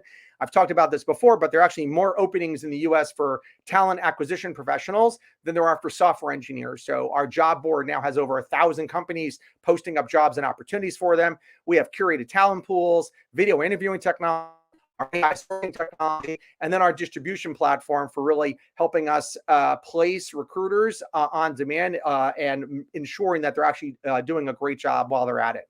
Just a few year-to-date accomplishments that we talked about. we're actually growing sequentially 25% quarter-over-quarter growth. Really incredible to watch that all happening. The bulk of our growth is really coming organically. We actually announced earlier this month we're not doing any more M&A. Our organic growth has really been fantastic. That we're not doing any more M&A in order to achieve our overall growth rates. We actually announced early in the month that we're not raising more cash in order to meet our goals either. We grew our community over 850,000 members, signed some really awesome clients, and we still continue to be really the voice of the recruiting industry. We have 3 million plus social media contacts, but really looking at not just on great conferences like here at Bazinga, but recently with John Najarian over in the NASDAQ studio. I'll be on CNBC a week from tomorrow talking about the Recruiter Index. It's a tool that we use to actually provide sentiment regarding the overall job market, Yahoo Finance as well. My favorite chart, and then we'll open up the floor for questions. See, Spencer, I'm trying to get you back on track. So not just really fantastic overall growth, our margins are increasing.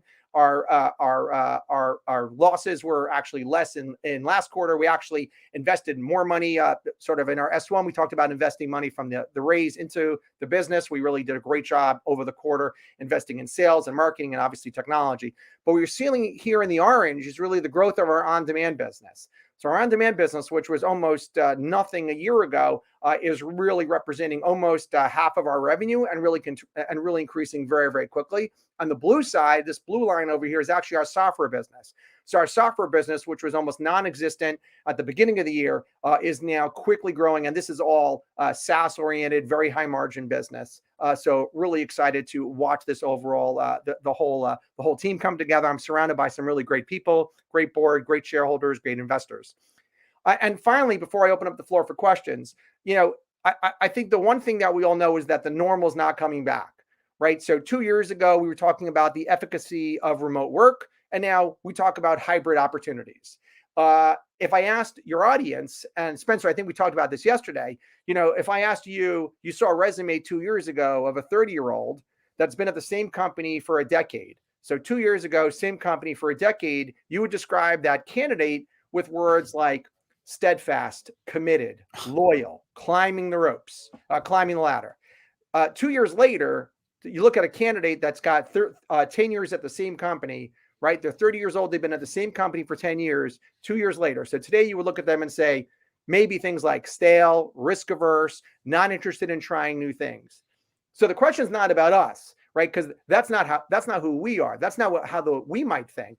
The question is, if you're a 26-year-old and you've been at the same company for 4 years, you're probably saying to yourself, or your parent is saying to yourself, hey, you've been here for 4 years. Maybe it's time you left and tried something else. This dramatic change is not going away. This is not a one-time thing. This is a new generation of a job hopper economy where this is the golden age of talent acquisition. And as Recruiter.com, the brand that actually defines this industry, we're going to really be able to capitalize and reinvent the industry for the new millennia. We're doing it today, and we look forward to doing it in the future. All yours, Spencer. I guess that last point sort of flies in the face of my question, because I was going to ask you, like, when the job market normalizes, I don't know if you think it will, but assuming it'll normalize in some way, shape, or form from where it is right now, how will that impact your business? Yeah, so let's break this up into two things. You have, and that's why when I say unprecedented job market, you have 9 million people unemployed with 10 million job openings, right? And this is really in the hourly workers. So that will get back. It might take, it's not going to get back at 194,000 net new jobs a month, right? Let's assume that number was 400,000 net new jobs a month, right? That's still going to take a long time to get all these people back and employed, right? So we're still seeing that. And companies are really struggling with us, right? We're their partner in this. Our partner is typically either the startup company that got a hunk of cash and they have to expand really quickly, or the sophisticated companies that have a global head of talent. So they're trying to figure out how to get those people back to work. The question now is, are people going to go back to, gee, I have that same job for 20 years? The answer is no. That is not going back. So there's an episodic event in terms of how do we get all these hourly workers back to work? But the ability now for everyone to have a job that they want and an experience that they want every few years that's different has never existed before. Spencer, interviewing 2 years ago. What was interviewing 2 years ago? You had to put on a suit. You had to take the you had to take the afternoon off. You had to lie that you're going to a funeral, right? You took the whole afternoon off. You came in the next day, and the recruiter or the headhunter was calling you on the phone, and you're telling everyone, "Oh, it's my mom. It's from the funeral. She's really sad." It was a whole cloak and dagger. In fact, the expression "finding a job is a full-time job" that existed 2 years ago. What is interviewing today, Spencer? This is interviewing. 15 minutes on a video conference. That's interviewing. Incredible. So let's get this right. Every candidate now is more valuable than they were before. From the CEO to the Java developer to the person willing to walk into a factory. The ability now, let's take off the in-person, let's take that in-person out. If anyone wants to hire you, Spencer, they don't care where you live. There's no geographic limitation anymore. Most of them don't. Some of them might. What I'm saying is if someone wants to hire Spencer, right? If someone wants your skill set, your background and your skill set, there's no longer this, well, you're going to have to move to Seattle, right? If I want you, there's no more geographic boundaries for that. So I could hire from anywhere. So as an industry, we talk about work from anywhere. We could hire. That's going to morph into hire from anywhere. I could literally hire from anywhere I want in the world. So what am I going to say? I'm going to say that you as a candidate are more valuable. Millennials, by the way, our recruiter index last month, 31%, when we talked about candidate priorities, only 31% prioritized compensation. 31% compensation was the highest priority. That means 69% were non-tangible things. Work from anywhere, life experiences, work-life balance, all those things. That is not going away. COVID and the pandemic and the shutdown has merely brought this to the forefront. This hybrid, look, if anyone likes working from home, even 1 or 2 days a week, and the company said, "Thou shalt return to office full-time and vaccinated," gee, I'm never going to go back full-time into an office. I'll go back 2 days, or I'm going to go find a different experience. So we do not think at recruiter.com that this is only an episodic event. This is a systemic change where churn's going to be happening. And by the way, just look at the numbers, right? You look at the statistics of how long someone's been staying at a company, right? Grandpa stayed at IBM for 35 years, got his watch, and his full-on pension, right? And now you have millennials where, by the way, and this happens in Silicon Valley. If you're out in Silicon Valley and you've been working, and again, I'm generalizing, but if you're a software developer and you've been at a startup company for more than 5 years, right? You're probably either founder of the company or there's some reason that you're sticking around there, right? Because why would I do that? They're leaving all the time. One of our clients, you look at his resume, and he's Google 3 years, YouTube 3 years, Google 3 years, Facebook 3 years, Netflix 3 years. That's the experience they have in Palo Alto. I want to ask, there's a question from the chat from Tony here. If you have any software sales projections for Q3 and Q4 and even farther out to next year. Yeah. So the guidance that we gave earlier this month is really that we're doing a 25% quarter-over-quarter sequential growth. We're really happy with that. We'll do some more guidance later on in the year, but not necessarily, breaking down the software numbers. We do that in our Q. We break out the software revenue numbers in our Q. And, our growth is really fantastic. We've really, I would say, tripled down in terms of resources to make that really better. And we love the software. We use it ourselves, right? So we use our own software to find our own recruiters. We use our own software to find lots of things. Got it. All right. Evan Sohn, CEO, recruiter.com. This is definitely a hot button topic for a lot of people, as obviously, right? It affects everyone. So Evan, thank you. I think a lot of people were interested in hearing about your company. Again, a hot button topic, and a company sort of squarely within that. So thanks for coming on today. Pleasure to chat again. Hey, by the way, if anyone, they can email me at evan@recruiter.com if they want to continue the conversation. All right. Thanks a lot, Evan. Thanks, Spencer. Jason does that too. He gives out his email and his phone number on streams, and never quite. That won't be me. You won't ever see me giving out I'll give him my email, maybe not my phone number. I guess what Evan did wasn't so bad. We'll see how many emails he gets. All right, let's move it right along here. We got our next speaker here, Glenn Mattis, President, CEO, Director of TFF Pharmaceuticals. There he is. Glenn, I see you're on mute, though. Can you there's that little microphone button at the bottom. There we go. You're all good. How are we doing today? I'm okay, Spencer. I understand that you guys are going to put my slide deck up for me. And there it is. There it is. It's the magic. It's the magic. You say and it happens. I'm going to see myself backstage here, and I'll let you have the floor. And just just tee us up when you want us to change the slides, and we'll change the slides. Okay. Very good. I'll do that. Well, good afternoon. Hopefully you're all having a great conference wherever you are. I saw the last speaker was talking about being remote, so I trust most of us are. So thank you for joining today. I hope you're having a good conference. And I'm here to tell you about TFF Pharmaceuticals. My name is Glenn Mattis. I'm the Chief Executive Officer of the company. And in the next 15 minutes or so, I want to leave a little time for questions. Let me give you an idea of what we're all about. So if you can move forward to the next slide. Thank you.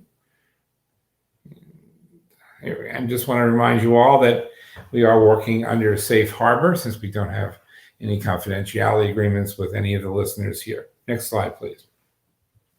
So I've been the CEO here for about 4 years, and TFF is a very unique story. We have a platform technology called thin film freezing.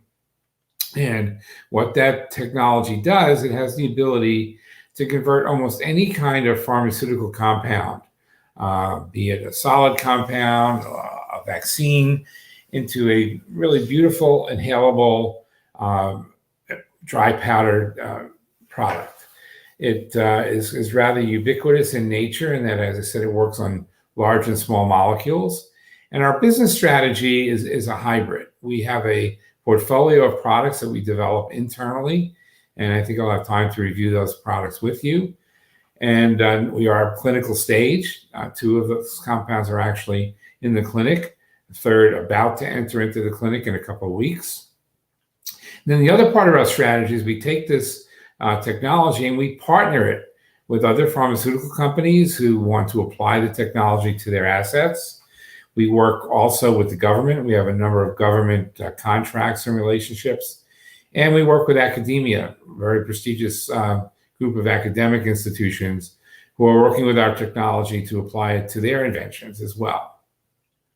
It is a very well patent protected technology. We have now almost 100 patents that protect us in terms of our process and our method of use.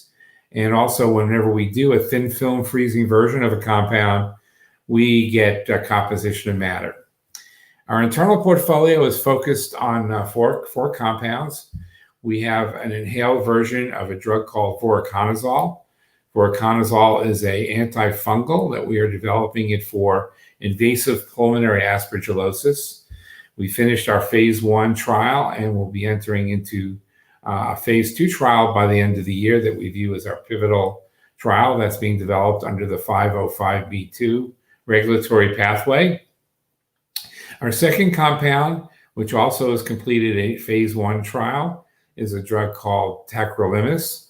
Tacrolimus is an immunologic that's given to patients post-organ transplant, heart, liver, kidney, lung. Our indication that we're going for is lung transplantation.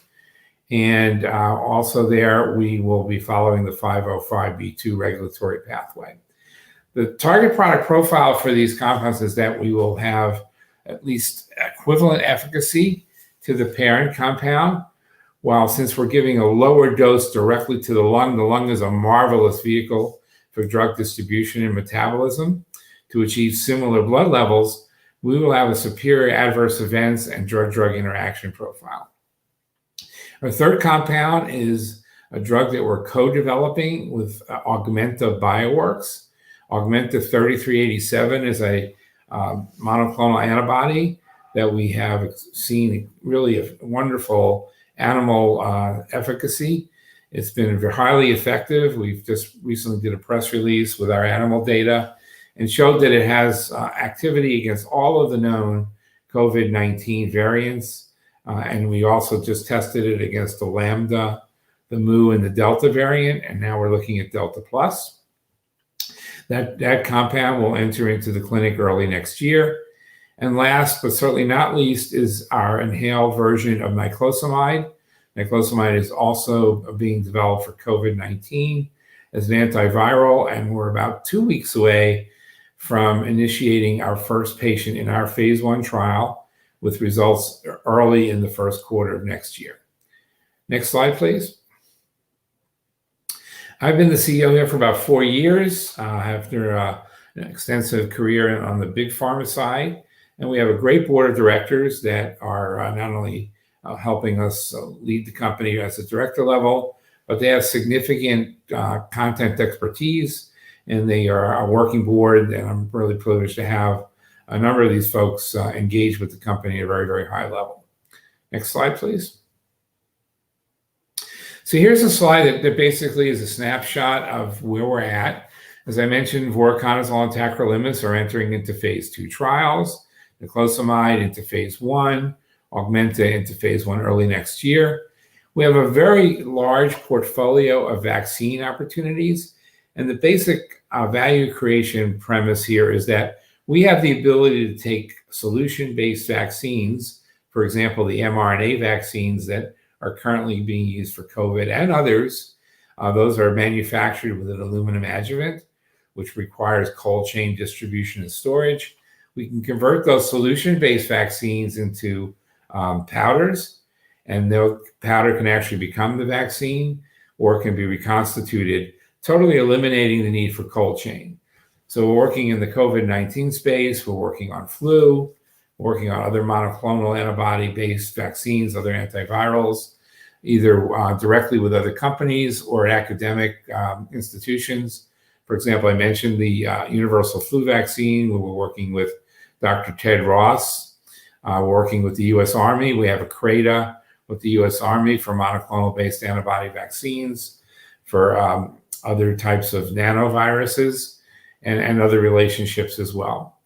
We work in the macrophage area. We have a relationship with Felix, where we're taking their phage compound into a dry powder version. We even work in the botanicals arena in cannabinoids, producing TFF versions of cannabinoids with either CBD or THC. There we have a partnership with Plus Products, where we're currently in the phase of market testing our formulations and hopefully entering into the commercial marketplace late this year or early next. And we most recently signed a contract with the Department of Defense through the prime vendor Leidos to manufacture countermeasures, which can be used by our warriors in the face of chemical and germ warfare. In this case, we're actually creating countermeasures that can be administered through the skin and through the eye. So lots of different shots on goal and lots of different opportunities with our internal portfolio and our external opportunities. We actually have 45 open material transfer agreements. We are with different pharmaceutical companies. We are working with the majority of the top 20 companies on one or more of their assets, all leading to meaningful licensing agreements with these companies. We intend on doing 2 of those deals a year, where we will license the technology to those companies for use with their assets, deals focusing on upfronts, milestones tied to clinical and regulatory outcomes, approval milestones, sales milestones, and ultimately royalties. Next slide, please. So this slide gives you an opportunity to get a little bit of view of how this all works. What you see pictured on the bottom left is a solid compound. Actually, in this case, it's tacrolimus. We get that compound, if it is a solid, into a solution by applying approved drug excipients, depending on what the chemical nature of the compound is. Once in solution, we then drip that solution onto a cryogenically frozen stainless steel drum that's suspended with a rod that goes through the middle that rotates slowly. And as you can imagine, when you drip something liquid onto something that cold, it's going to flash freeze. Now, why is flash freezing important? Well, it's important because it captures the drug in a highly active state. So what you get in these wafers that form on the surface of that drum, highly active, almost 100% active drug. In this case, that is tacrolimus, and our TFF tacrolimus is 97% active drug. We capture those wafers in a liquid nitrogen bath, then put them into a lyophilizer. And what a lyophilizer does at very, very cold temperatures, sublimes off any of the remaining volume. And what you get is this beautiful brittle matrix powder on the lower right that in the case of when it's administered to the lung, we encapsulate. We use a commercially available device from Plastiopi. The patient loads the capsule into the device. Those two little blue tabs on either side are connected to microfine needles.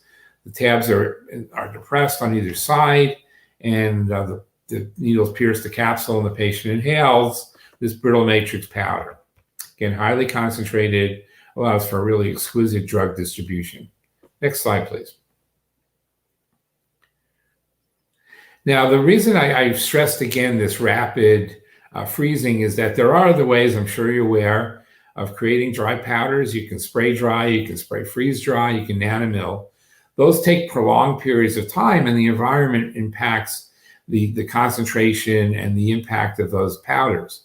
What forms when you have either thermal degradation, shear, or air-water denaturation are microparticles, lower yield, and frankly, they just doesn't work in complex molecules. Therefore, the real advantage for thin film freezing is in the biologic space. Almost all of our programs that we have with partners are on biologics, mRNA, monoclonal antibodies, siRNA, macrophages, vaccines, peptoids, etc. So we are the clear leader and clearly unique in terms of how creating powders can be applied to biologics. Next slide. Next question I usually get is, can you manufacture? And the answer to that question is yes. We are a clinical stage company, as I said. We have 3 partners that are manufacturing our GMP level materials for voriconazole, tacrolimus, and niclosamide.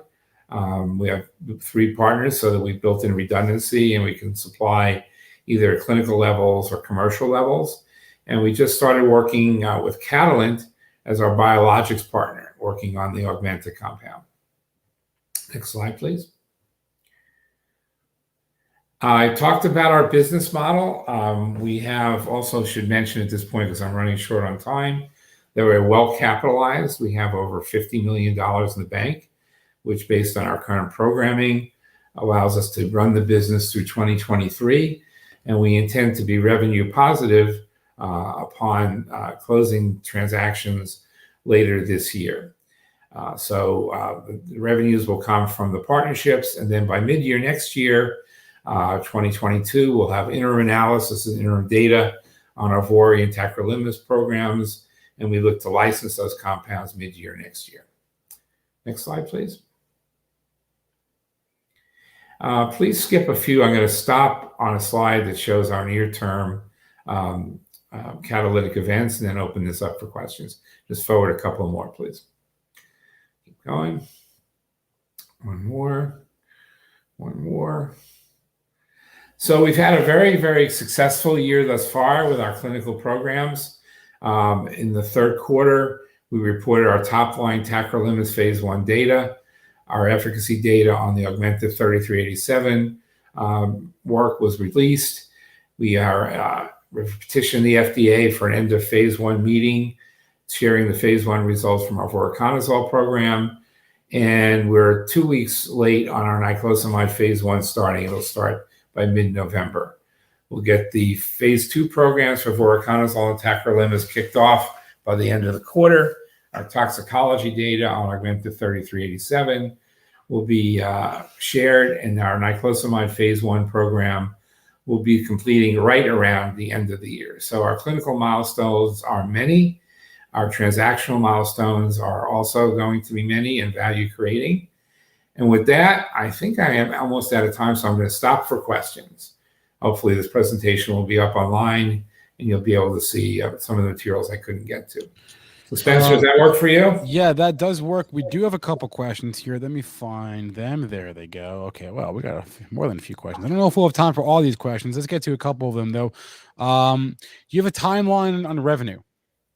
Yes. So actually, Spencer, we see this year that we're working towards finishing up a couple of transactions that should be able to provide us with upfronts at the upfront stage, upfront licensing stage. And we also, in some of our more advanced deals where we're working with partners, we are getting some revenues in for the work we're doing. specifically looking at in vivo testing, animal testing, and stability work. All right, 2 questions from Kimberly. She must be following your story here. 1, how are you tracking for the 2 partner announcements in 2021? And then 2, how is the Plus products rollout going, given their credit protection status? Yes, so we are actively working on closing those transactions by the end of the year and remain highly confident of that. And with Plus products, we have started testing some of our formulations, and based upon some of that testing, we might be doing some more refining to get it right before we start the commercial launch. I anticipate that work to be done right around the close of the year into the first quarter. All right, we are up against the clock, so we're going to have to let you run. Glenn Mattis is the president, CEO, and director of TFF Pharmaceuticals. Glenn, thanks a lot for joining us today at the Benzinga Small Cap Conference. Thanks. Have a great conference. Appreciate the time. All right. Before we bring on our next guest, I see him here. Before we bring him on, though, I just want to do a reminder. We're giving away a free 1-year subscription to Benzinga Pro. All you have to do is scan that QR code. Right, hold your phone up and just scan the code on the screen. Answer I'm going to bring up these questions throughout the day. There's a survey that's ongoing. Answer the questions, and that will enter you into the contest. We're going to randomly draw the winner. We do this at every event. We do it today. We'll do it tomorrow. We're going to randomly draw one person at the end of the day, probably around 3:30 p.m. Eastern time. We're going to randomly pick someone and give them a free year subscription to Benzinga Pro. All you got to do is scan that code and answer the question, really. And some of them aren't even right or wrong. They're just survey questions, but you don't even have to get them right. You just have to answer. This one, we've got one person has answered this question. We can get a few more than that. Oh, now 2. We're up 100%. Awesome. Okay. I'm going to take that off the screen. Bada bing, bada boom. And let's bring on our next guest here. This Brett Schulte is his name, and I'd imagine he's had a rather interesting 24 hours. He's the president and CEO of Guardian Health, ticker GHSI. Is that correct? You've had a rather interesting 24 hours. It's been interesting. It's been great. Yeah. Okay. So we've got your slides here. Let's bring them up on the screen. Tell us about the company, and then maybe we can talk about. Oh wait, I'm sorry. We don't have slides. I'm told you have to share your slides. Oh. 1 second. Yep. You have to click, just share them on the bottom of the screen there. And yeah, GHSI has been a rather eventful mover in the past couple hours here. There we go, Brett. Okay. Just get it over to and go into presentation mode. Perfect. Just like that. Boom. Great. All right. I'm going to turn over the floor to you. Oh, okay, super. It's okay. There we go. Thank you very much for the opportunity to speak today. I really want to thank the team from Benzinga, as well as everybody who has taken their time in their day to learn more about Guardian. For those of you who I have not met, my name is Brett Schulte. I'm the CEO of Guardian. I've been the CEO since the first of this year. I've been in the nutrition industry for a number of years, spent the last 9 years as the CEO of another nutrition company named Omega Protein, which was publicly traded on the New York Stock Exchange until we sold it to a private entity in a successful exit. Joined Guardian at the first this year, made a $500,000 personal investment on day one, and really excited about what we're building, and appreciate taking time to learn more about it yourself. The presentation I'm going through today, in addition to being available on the Benzinga platform, we also have it on our website as well. I'm going to skip over the forward-looking statement, but I'd encourage everybody to read that. This was a slide that was, when I originally prepared this presentation, our stock was trading at a lower price, which I'm sure is something we're going to talk about. But for those of you who are not familiar with the company, we're a clinical nutrition diagnostics company.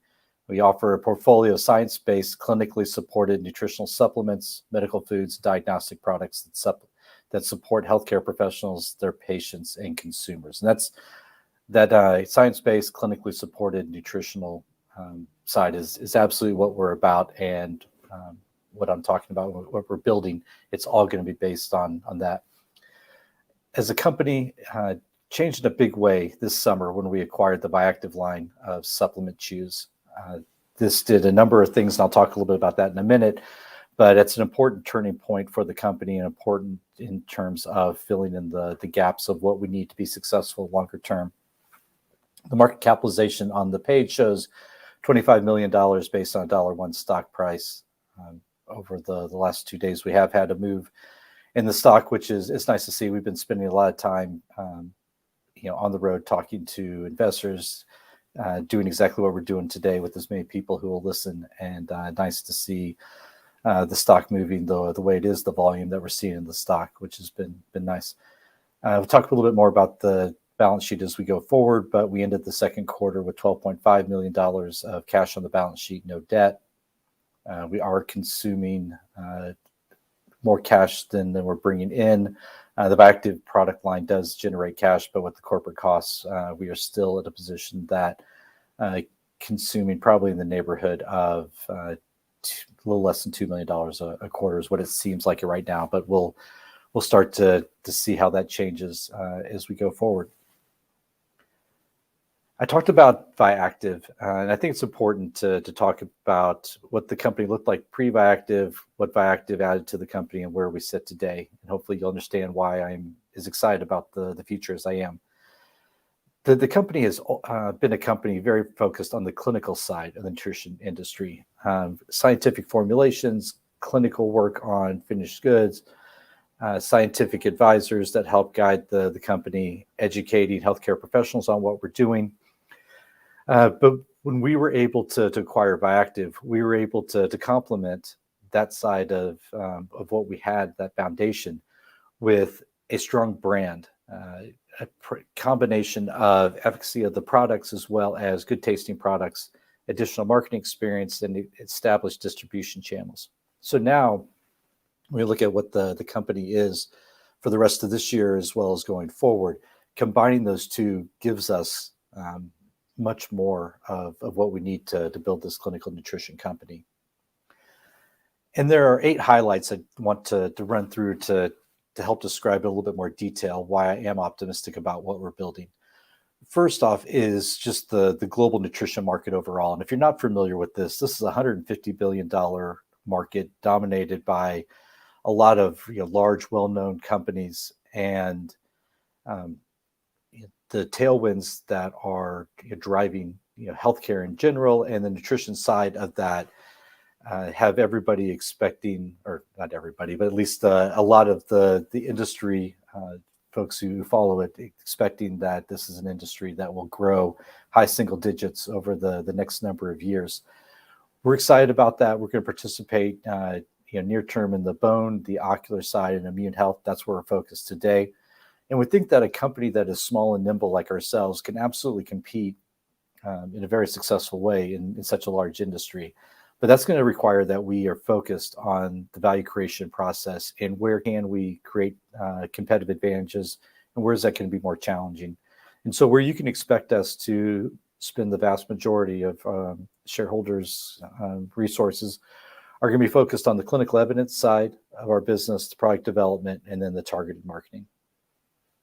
From a science perspective, I talked about the fact that what we want to do is definitely going to be based on scientific formulations and clinical evidence.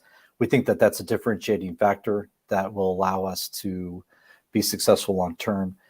The history of the company has been on the ocular side, really been able to do some interesting thing with our formulations in terms of creating more science-based formulations and using clinical evidence to show how they're different than others in the market. And as we're starting to expand beyond ocular, bringing that science-based mindset will allow us to further differentiate our products. The next 2 bullet points talk about what we were able to do as a result of the Viactive acquisition. A 20-plus-year-old brand that has strong consumer awareness and acceptance, strong heritage, originally part of the Johnson & Johnson family, as well as established distribution. The majority of our sales are through the Viactive Bone Health Chew. Those are sold through traditional retailers as well as online retailers like Walmart.com, Amazon.com. And having that established distribution is going to be important in growing the business. Prior to Viactive, the distribution was primarily direct to consumer. And while we see that as a great opportunity to continue to drive the business, to open up new channels for the Viactive products, there's no doubt that having traditional retail distribution and established distribution within online retailers will just give us that many more outlets and that many more customers to sell to. The main product that we sell today is the Viactive Bone Health Chew, which does a great job of combining strong efficacy of a product with a good tasting product as well, which encourages compliance and just builds up the consumer awareness that you want. We think that gives us the ability to do a lot more from an organic growth standpoint. And so, not only do we have those products today, but when you look at the opportunities to gain additional commercialization with products that have not been as successful in the marketplace, and thinking about how can we make adjustments to make them more successful, or thinking about taking our innovation and bringing out in terms of new products, feel great about that organic growth platform. And that's really where we're focused over the next few quarters. When we talk about the organic growth, I think there's 4 opportunities that we'll be most focused on, primarily around Viactive. It's going to be continuing to increase the distribution within both, primarily on the traditional retail side. While Walmart and Target are 2 of our largest customers, there are a number of retail outlets where that product is not sold, and so we'll be looking to gain additional distribution. We think that there's opportunities to run marketing tests to see where we could increase marketing spend. Currently, the brand has traditionally spent about 15% of revenues on terms of marketing. We think that there's opportunities to do more if some of those tests are successful, and so that's something that we'll be looking at doing. We'll be looking at how can we utilize e-commerce in a bigger way. And then lastly, looking at opportunities to bring out new products. So those are 4 exciting opportunities to increase growth within the Viactive product line that we have, as well as some of the products that are not within Viactive that we think that there's opportunities to grow. And then the last thing I would talk about on this page is proven capable leadership team that we're building out. I gave you a little bit of my background. Craig Sheehan joined as our Chief Commercial Officer, individual with 20 years of Church & Dwight experience, primarily on the marketing side, but a little bit in R&D. Ran the Viactive brand before coming over to our company. We have a number of other team members, which I've given the fact that we're limited today. You can go to our website and see the other team members, as well as a board of directors, which very strong, especially for a company our size. Exactly who you would want to be looking at the company and help guide the growth of the company in conjunction with the management team. From a financial highlights perspective, the company really, with the acquisition of Viactive, really started to gain traction from a financial standpoint. And that closed on June 1st, the Viactive acquisition did. So when you look at the second quarter Q, there was only 1 month of Viactive sales. It contributed $1.2 million during that month, but that was significant. It was 86% of our sales, just that 1 month of Viactive. So the Q that we're getting ready to put out will have 3 months of Viactive in it, and you'll start to get a better feel for what the company looks like with Viactive in terms of just understanding the contributions or the relative size of Viactive. Last year, it produced a little less than $12 million of revenue with $1.2 million of operating income. So definitely a good acquisition to bring into the company. A great opportunity to build organic growth off of that acquisition. And from a balance sheet standpoint, I mentioned $12.5 million of cash on the balance sheet at the end of the second quarter. And you can expect us to probably, at least the very near term, consume approximately $2 million of cash per quarter as we start to, one, not have transaction costs, in addition, start to grow the Viactive brand. As we look at the priorities, going into finishing up the year, there are 5 things I'm really trying to spend my time as well as the team's time on. One is brand strategy. so excited about the Viactive brand and what it means in terms of consumer awareness. We think there's opportunities to expand that beyond bone health, and currently doing some work to understand how broad of an umbrella can that be and how would other products fit within the brand. Secondly, products. I think the core Viactive product gave us an idea of all the things that you need in order to be successful. I'd like to see the Viactive product be a little more clinical, which is something that we can pull from some of the other products that we have. But we definitely understand what a successful product looks like, and we're currently doing work to understand what needs to be done to products in order to make them most successful within the company. And also, if a particular product cannot gain a competitive advantage in the marketplace, that's something that we want to understand as well. Number 3, sales channels. I talked a little bit about the sales channels where we compete. There's no doubt that maximizing success of a product will entail it having access to as many distribution channels as possible.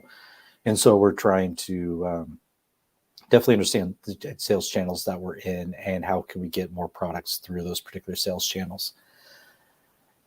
Portfolio and business line evaluation. This is something that I'm kind of talked to in terms of product strategy, but every time that we're investing, whether it's a business line, whether it's a product, we want to make sure that we have a path to gaining a competitive advantage if we don't have one today. And if that's not a situation where we can be successful, then we need to really consider where it's something that we need to be in. And so it's something that we're working with. And then lastly, scientific work.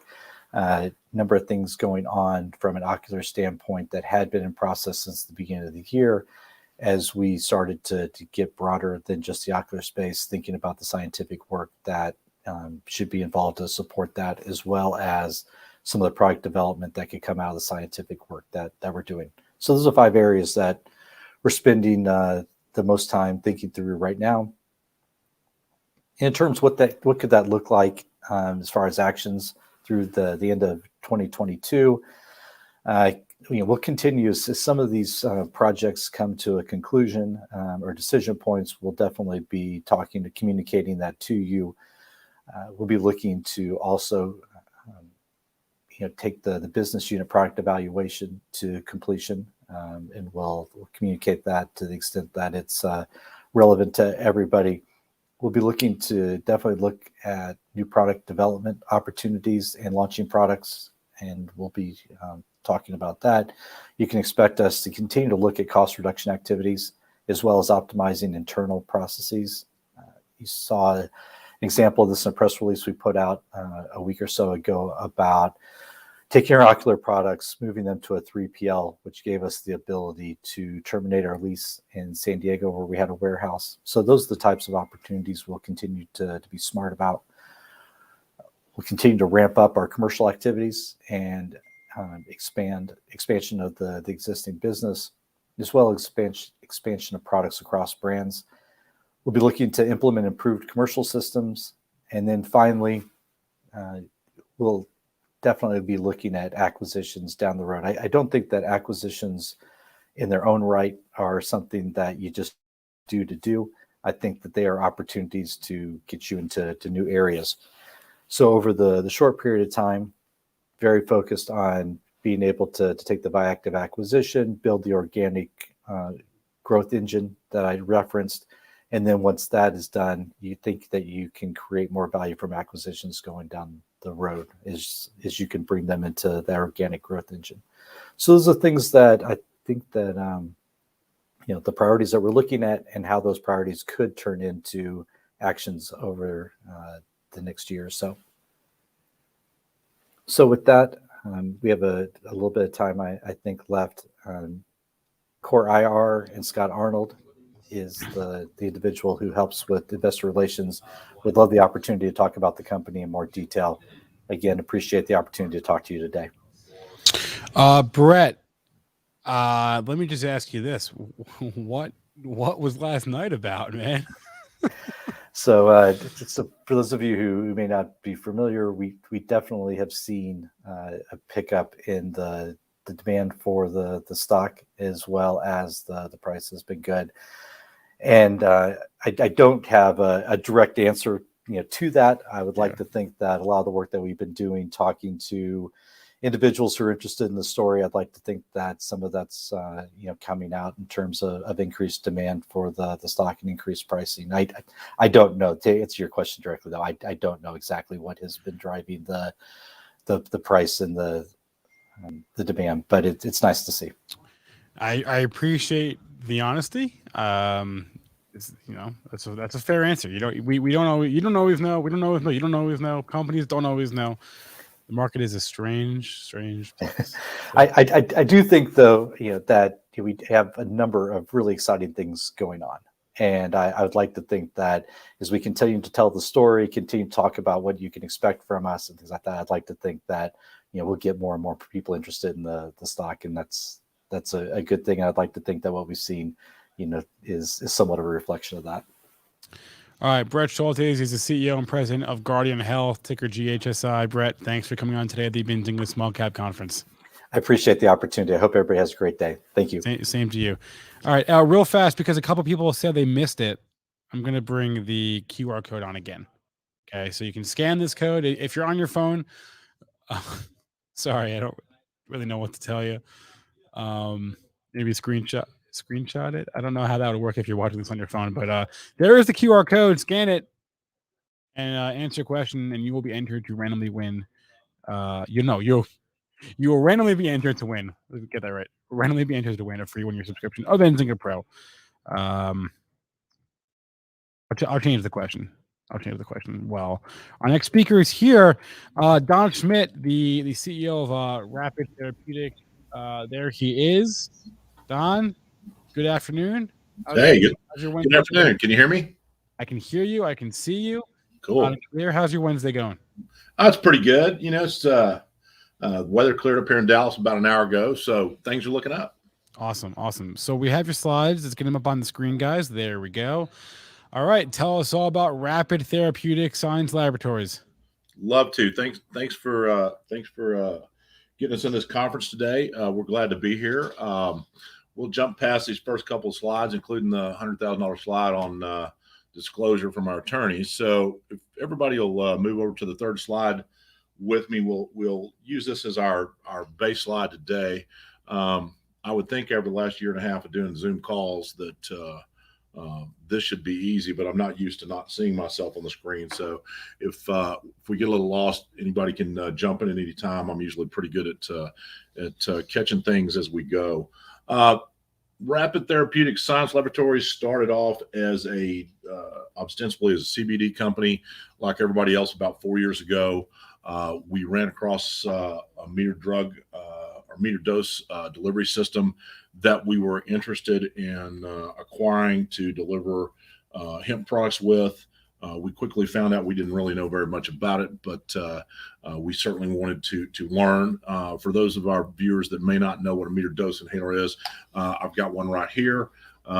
This is what it looks like. I'm sure that our audience today, or anybody that looks at this recording in the future, will recognize this is typically known in the community as a rescue inhaler for asthma patients, but they're also used for a lot of other types of medications that are delivered through the pulmonary route of administration.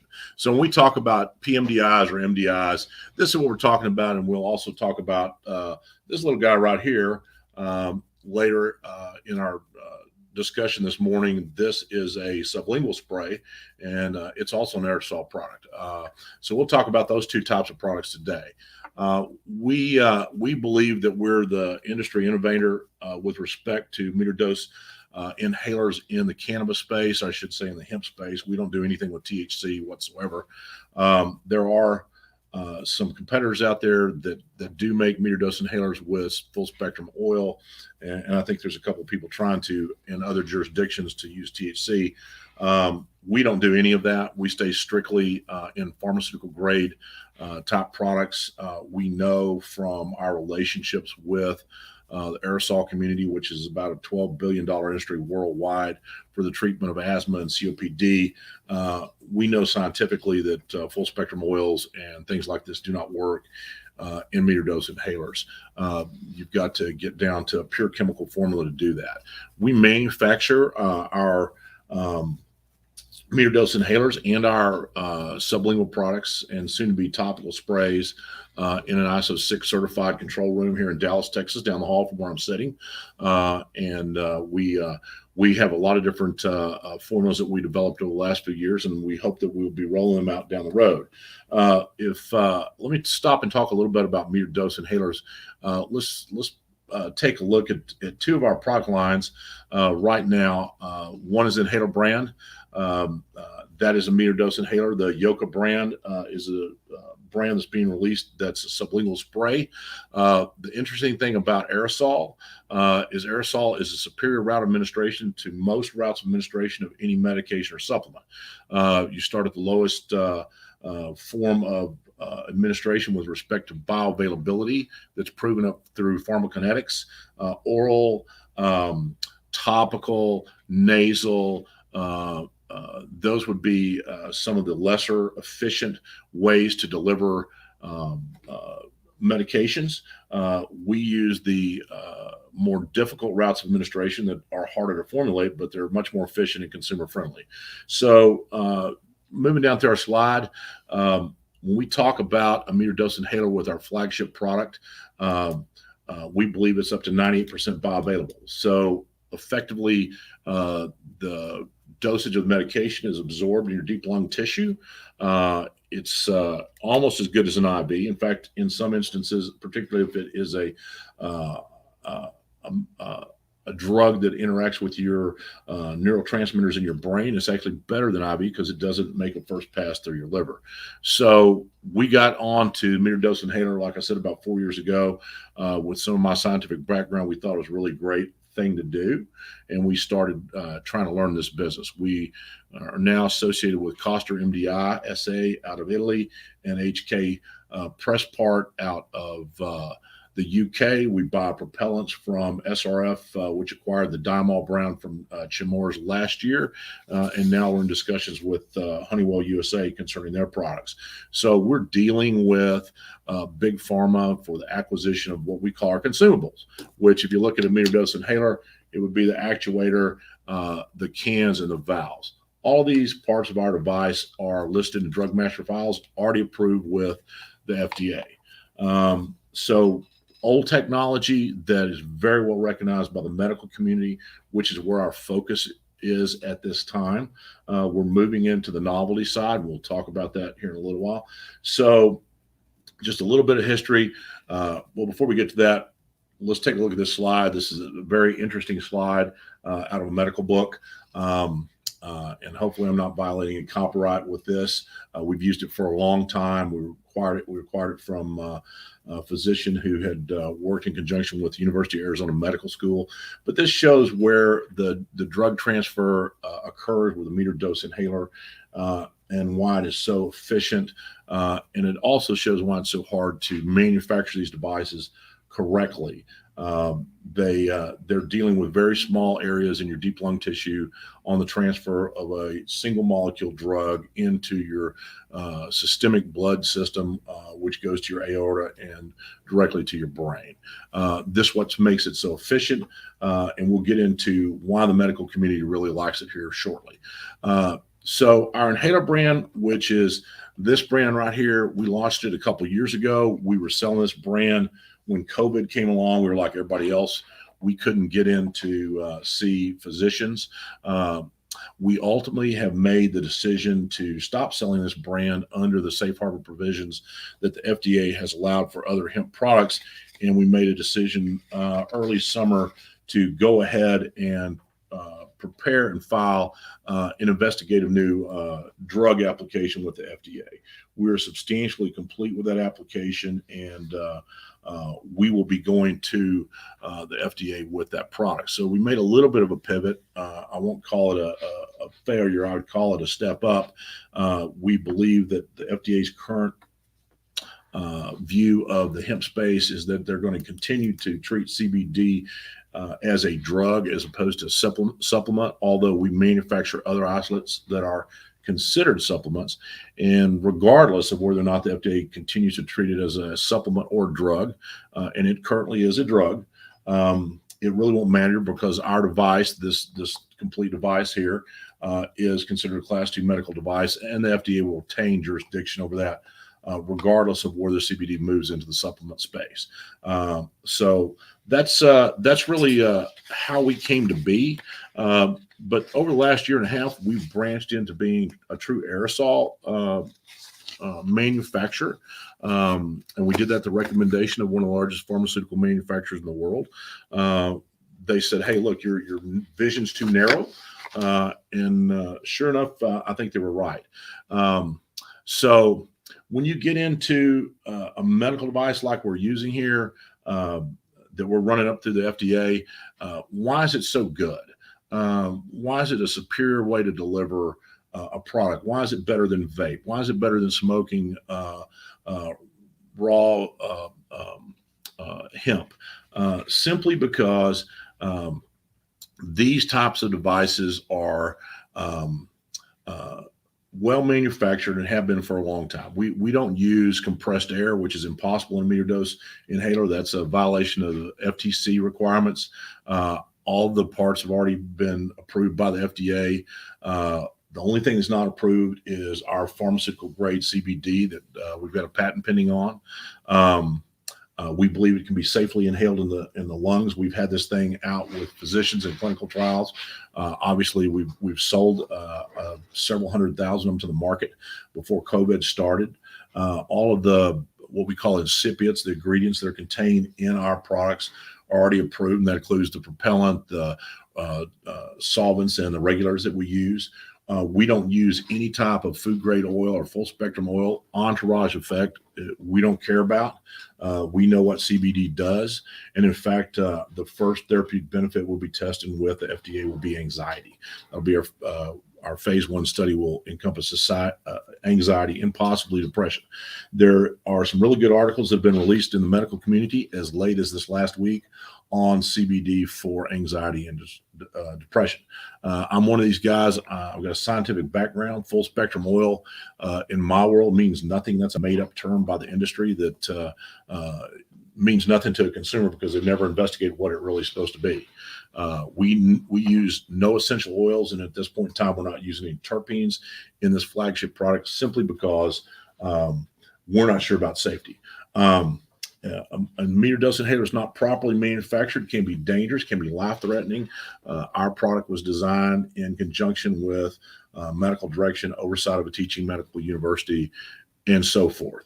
So with respect to our R&D with this product, we believe we will be successful. Now, there's no guarantee at that, obviously, and many presenters today have had experience with the FDA. Sometimes things go your way, sometimes they don't, but in our belief, based upon what we're doing with our lobbyist and our legal team that's leading the R&D, we think we will be successful. So one of the things that we do, not only in our flagship product, but in our supplement products, is we use a super high pure API. API stands for active pharmaceutical ingredients in the pharma world. We've got patents that are filed on 2 different CBD formulas and a CBG formula to bring them up to what's known as pharmaceutical standards that the FDA will accept for use in human consumption. We'll be adding to those patents with other products that we're doing R&D on. If you look at this slide right now where it says relief is in the air, you'll notice I've misspelled relief. Where we are in the development of our company is we're redoing our websites and some of our marketing websites. We are working on our vision statements and our mission statements. I threw this out here, made this presentation at LD Micro about 2 weeks ago. So I kind of put this in here as a reminder to visit with y'all a little bit about where we are in the life cycle of this company. But finishing up on our products and the way we look at things, we're all about accurate dosing with respect to everything we touch. Physicians are not going to prescribe medication or recommend products, even supplements, if you can't have a correct dose. We're about using 99% pure isolates that we manufacture ourselves. We're about high bioavailability, and we're about things that act quickly because we are putting them in your bloodstream with our meter dose inhalers and with our supplements that we talk about in a minute. Those are oral products, sublingual products. So we're all about following a route of administration that maybe not easy to achieve from an R&D standpoint, but is the most efficient and effective for our customers. So just a little bit about our isolate lab. We build our own isolates. We start with distillate of the products that we want to use, and then we refine them further through a proprietary process that we continue to engage the patent office with as we move into other cannabinoids. And simply because we learned a long time ago that our products don't have a quality that we would like to have if we don't control that manufacturing process. So we're vertically integrated in that sense.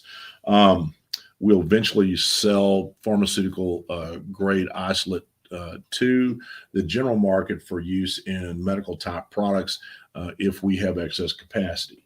In that vein, we are building a new lab for both filling and isolate manufacturers up the street from us in Addison, Texas. We've started on that.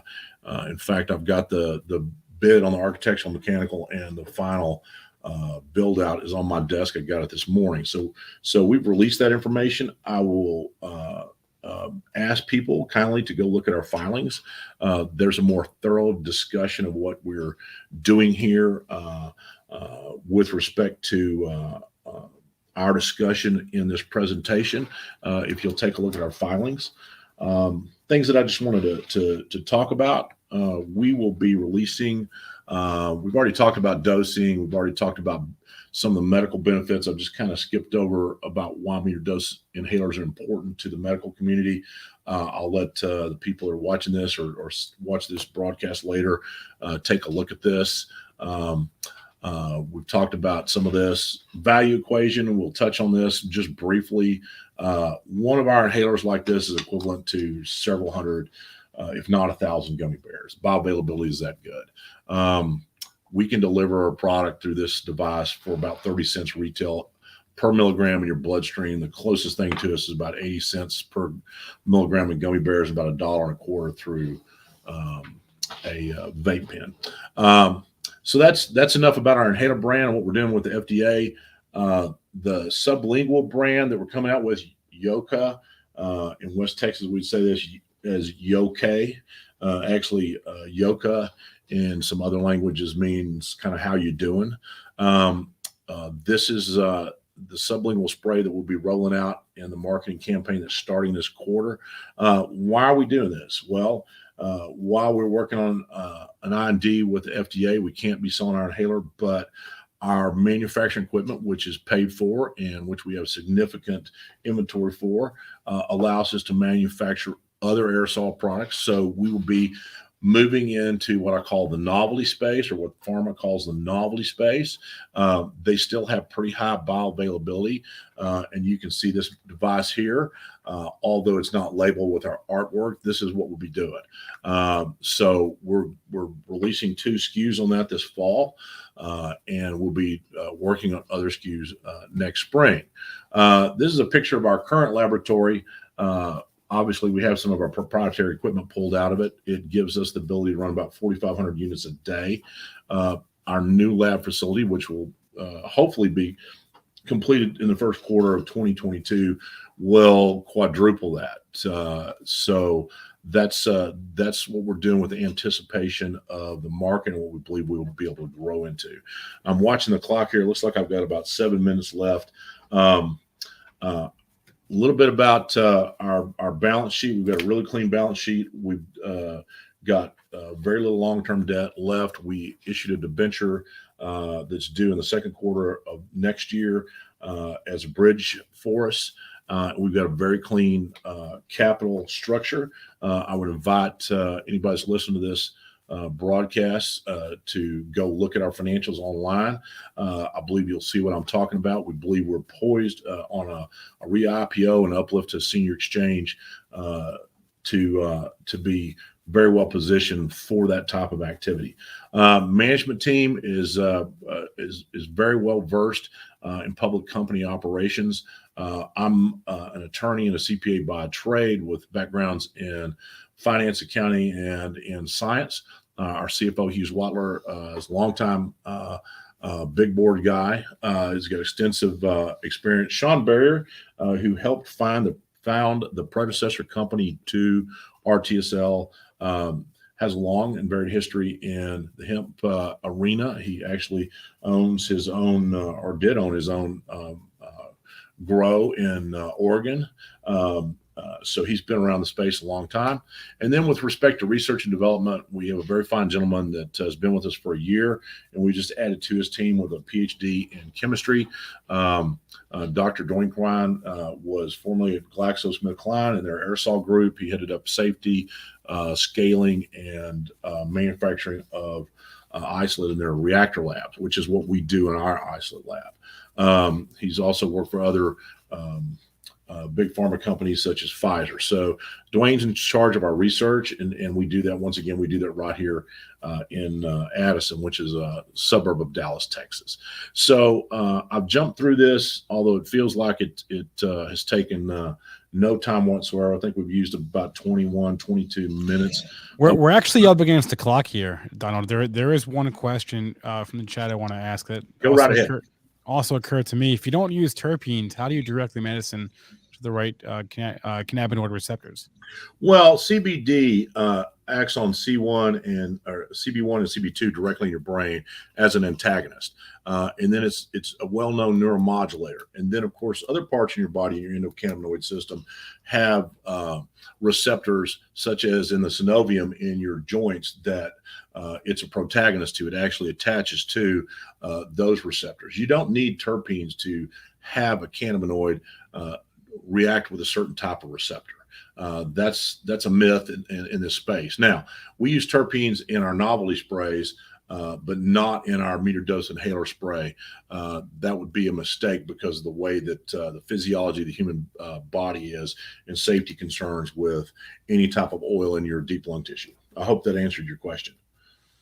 I hope that answered your question. Born to be free. All right. Donald Schmidt is the CEO of Rapid Therapeutic Science Laboratories. Donald, thanks for coming on today at the Benzinga Small Cap Conference. Your bet. I appreciate it. Thank you, guys. All right. Christopher, it's because Christopher, I leveled up here. This is my desk now. Okay. Our next speaker presentation, it's not going to be a speaker. We're going to do a one-on-one interview. I'm going to introduce the person asking the questions. I'll let him introduce his guest. So Javier Haas is Benzinga's managing editor of cannabis. There he is. Javier, good afternoon. What's up? Good afternoon. How are you doing? We're doing. How you doing? Doing great. Very excited for our next guest for sure. Very excited for the recent news out of Benzinga raising a bunch of capital. Javi, you're one of the few people that's been here longer than me. Mm-hmm. So there aren't many of them, and you're one. So it's big news, exciting for all of us here. So okay, enough of that though. Tell us about who you're about to talk with. We are interviewing Robert Beasley. He's the CEO of Consortium or Fluent Cannabis, and I'll explain the difference in a second. Robert, welcome to the Benzinga Small Cap Conference. How are you doing today? I'm great. Thank you. Thank you for having me. So I'm going to give a little bit of an intro to Consortium, just because I'm so familiar with the company. You know, this is a vertically integrated cannabis company. It's got licenses and operations in Florida, Pennsylvania, Michigan, and Texas. Let me know if I'm forgetting something. Right now, it's operating as under the Fluent brand, and it's very dedicated to quality. It's a very interesting brand. We'll talk about it in detail in a second. Just in case you're interested, the stock trades on the OTCQX under the ticker CNTMF, and on the CSE under the symbol TIUM.U. So TIUM like consortium.U for US dollars. Anyways, Robert, welcome to the Benzinga Small Cap Conference. Thank you. Thank you for having me. So, what else can you tell us about you and the company, beyond this brief intro that we just shared? Well, as you indicated, we're in multiple states, 2 of which are Florida and Texas. The unique nature of those 2 states is that they're both vertical. Our Florida operations are truly vertical. There are no other points of entry in Florida other than a seed to sale format. And the same holds true in Texas. Our operations in Pennsylvania are retail. We have multiple stores in the Southeast region there. And then in Michigan, we are cultivation and wholesale. So we're doing it differently in different states, with the vertical states being the biggest challenge, as well as requiring the biggest focus of our operations and our capital. So we're growing in the Florida market. We have been rapidly growing to try to stay ahead of the other MSOs as those larger companies come into Florida. We have our lead and we want to maintain it.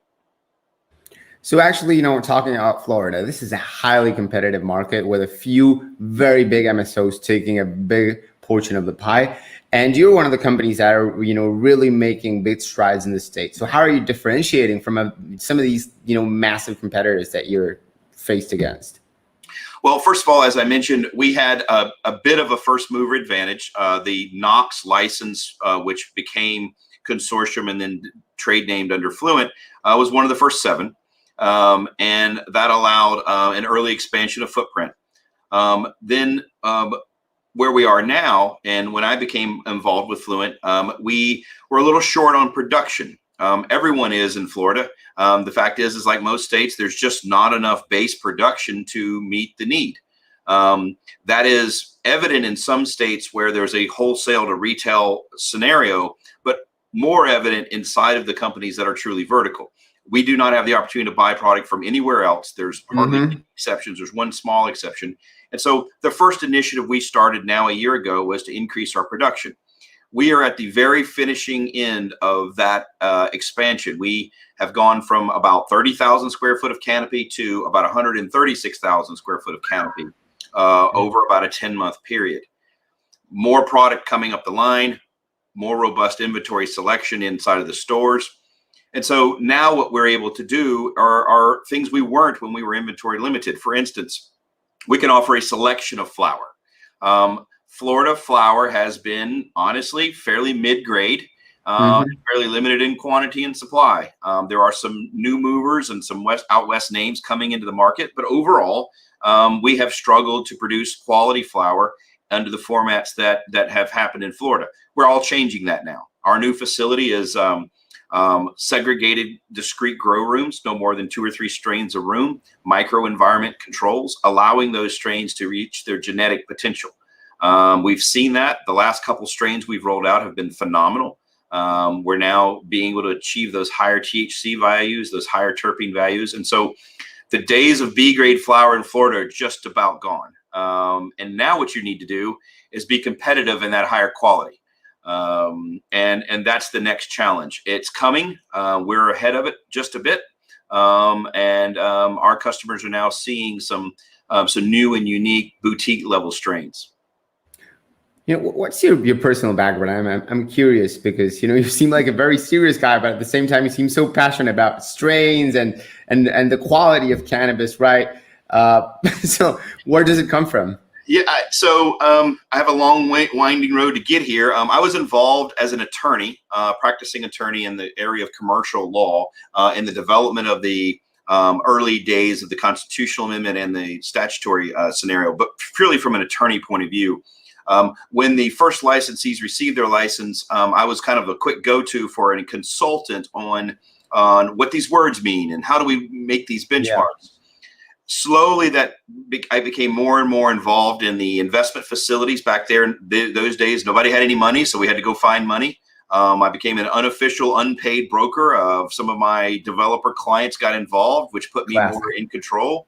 At heart, I'm a frustrated farmer. I have a small farming operation that I've always had. I have an environmental science background, minor in chemistry and soil science. So I have the background and interest to be involved in the operation side. But I was stuck practicing law for 20 years. And so when the opportunity to get more and more involved at an operational level came, I jumped on it. I'm telling people, having practiced law for 24 years and now having been in the cannabis space for 5, that this is my midlife crisis. So it's little cheaper maybe than a sports car and other activities, but it's a lot more exciting. Much more productive, that's for sure. 100% more productive. You're talking about operations, right? And you mentioned earlier some of the challenges that arise from vertical integration. Can you maybe pinpoint a few of the bigger challenges that are tied to being a vertically integrated operator in some of the states, especially namely in Florida and Texas? Absolutely, and it is a tremendous challenge. If you think about it, very few, if any, other businesses have to be a farmer, have to be a manufacturing company, have to be a production company, and have to be a retail presence. Those are disciplines that you do not usually need to call upon all in one company. So what it ends up with is internally within our company, we have an internal supply and demand matrix, with the stores being the customer and the production being the manufacturer or the supplier. But at the same time, they're completely different disciplines. Farming is hard. Farming cannabis is hard in an environment like Florida. Cannabis doesn't naturally want to grow here. It doesn't like wet feed. The bud structure doesn't allow for our 100% humidity every day, except maybe Christmas morning. And so we have to throw a lot of cost and utilities at cannabis in Florida to be successful. That's one of the challenges. The other challenge that a vertical structure like this makes, and everyone has it, is our access to labor. We're still federally illegal. We're all operating illegally here technically, so we're not eligible for some of the traditional agricultural programs. A lot of the farm labor in this country is done by immigrant labor. Good people come in wanting to make a living, and they legally come in. They provide a tremendous resource for our country.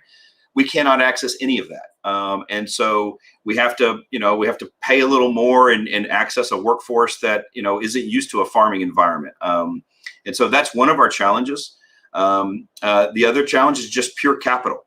We're now coming into a phase where capital is more available, but in the early days, it just was not there. And so if you found any, it was very expensive.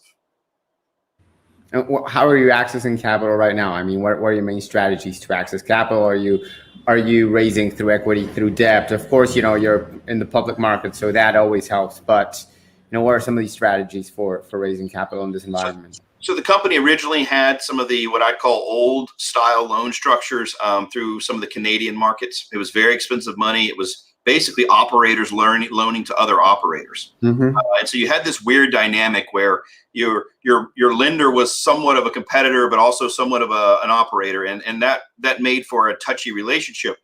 We did a refinance round and a capitalization round last spring. To my pleasure, it was entirely fulfilled by U.S. family offices, U.S. small firms, the U.S. interest. The gates are open now. That cost of capital has come down tremendously. I've even noted, unfortunately, that when we did our closings in May of last year, cost of capital has come down another couple percentage points since then. So, and that's really just the U.S. interest that's come in. There's a lot more money available in risk capital in the U.S. And so, quite frankly, it's just easier to get cheaper capital now. The next step, of course, being legalized access to banking under the Safe Banking Act or some amendment related to that.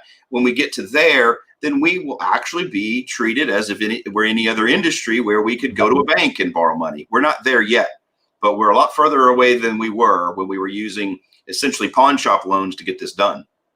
Totally agree. I mean, and it's a massive issue for all the industry that hope it gets solved soon. You can never know, though. One thing that I really like to do whenever I'm interviewing anyone is just go to their website and check out how their C-suite looks. And unfortunately, I have to say that most of the times I see that less than 20% of the people in the C-suite are women or females, self-identified females. And in the case of consortium, it's 60% of your C-suite is comprised by women. Props on that, first off. But like, can you give us context into why, how, and why we don't see this across the industry? So thank you. And it's an interesting development that was somewhat unintentional by our company. I know a lot of companies now are incentivized to try to increase diversity, and they're taking active and affirmative steps. It just occurred to me one day that we were already at a model of what some companies are trying to achieve and we did it organically? I think the answer is that we are headquartered in Miami, Florida. It is a very diverse area of the country. Miami is a very cosmopolitan type city with many different cultures and diversities there. And so from the start, the culture of this company was open and pretty much allowed people to approach on an equal footing. It is every now and then someone remarks about our diversity. We both have diversity with gender, but we also have diversity with all of the different cultures we have within our institution. And I guess I just get to where I don't notice it. And maybe that's what we're trying to achieve, right? Is that we get there, and once we're there and stabilized as a country, that it becomes not a significant issue anymore. We don't have to talk about it or worry about it or argue about it. It's just we're all working together on the same crew, regardless of our gender or culture. And fortunately, that's the status we just started with, and we've continued to promote it. My last hire in the C-suite was the CFO, happened to be a female. Quite frankly, that wasn't a factor. She was the most qualified candidate that was presented and has done an exceptional job. So, I was looking for the best CFO for the position, and she was it. So it's just, we've reached this state of being a little bit blind to it, and maybe that's where everyone's trying to get to. We just happen to be there organically. That's fantastic. Again, congratulations. What can I say? Going back to more financial topics, M&A, anything in the works, anything you're considering, especially I'm thinking states like maybe Florida, Pennsylvania, why not Texas? But, is it something you're considering at all? So everyone knows that the industry is in a consolidation phase. More specifically, it's an internal consolidation phase, because we have to remind everyone that we're just buying amongst ourselves right now. We're still within a fishbowl, and some of the major players that would come into a true consolidation aren't in this game yet. There's no tobacco, pharmaceuticals, or alcohol in this game because of their own prohibitions. So we're not in a true consolidation moment. However, the fact is that there's a lot of capital needed, especially in the vertical markets, to be successful. And that's recognized now. And the fact is that you just have to get a little stronger, and you just have to be able to expand. And expansion, again, this relates to, by the way, the access to money issue. Back when money was not available, it was all you could do was merge, or all you could do is do a transaction that had a better than organic growth pattern. Yeah. From my personal perspective, I can tell you that I have at any one time in this company had 1, 2, or up to 5 offers to purchase the company or material assets of the company every day. It has become a standard of living for us to live in a consolidation environment.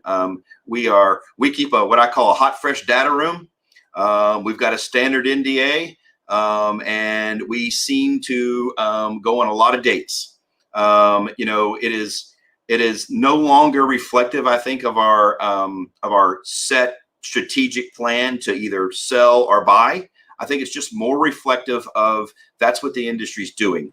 We're all like in a room doing this speed dating, and I've participated in the process multiple times. I feel like I'm a professional tour guide sometimes. And the interesting thing for me is I always bring something back to Fluent from it. Whether the deal goes or it doesn't, everyone's using these opportunities to get a good look at everyone else. And we're not using it improperly. I wouldn't suggest that anyone's done it for an improper purpose. There's always a legitimate effort to try to do an M&A deal. Most people in this industry subscribe to the idea of the rising tide, right? It's like we're still in a stage where people don't really mind sharing without like, they won't give you like the full list of ingredients, but they will give you the base for it. Correct. And all of us at this level have run off in a couple $1 million direction that was wrong. And none of us want to do it again.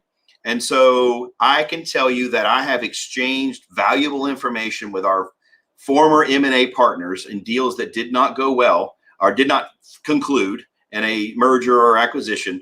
But I've called them back and said, hey, remember when we were talking about this? Take a look at this. And they've done the same to me.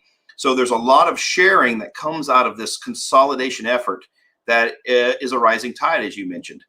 People don't think about it that way because they think about a deal being a consummated deal, but there's a lot of value in the exchange that precedes the deal, even if the deal doesn't work. And so as a result of that, engaging in these discussions, both on the buy and the sell side, is part of what I do. And we use it to exchange information. And if we find the right opportunity, we're going to take it. And so we just have to do what's best for the shareholders. I love it, man. I really enjoy your approach to all these topics. It's so relaxed, but at the same time, like focused. I love it. Last one, I think we have time for one more for sure, maybe two. Tell me a little bit about what's next for Fluent, for Consortium, say in the next 6 months, 12 months, 18 months. So part of my assignment, and when I took the chair, was to get this company out of what we call a horizontal expansion mode. In the early days, Fluent and others, I won't name names, they were in the license race, get a license, go get a license, go get a license, go to license. So when I came on board, we were 100 miles wide and 1 inch deep, meaning we had expanded over the horizon, but did not have the resources to invest vertically in our infrastructure. So we trimmed it back, got lean and mean, invested vertically. I mean, we're in a state like Florida. You have to have the gunpowder to keep moving because the big guys are right behind you. And so where we are right now is continuing to expand on those assets. We've got a lot of work to do in Texas. Texas just provided a crack for us to make some kind of viable business model, and that is with the limited 1% THC.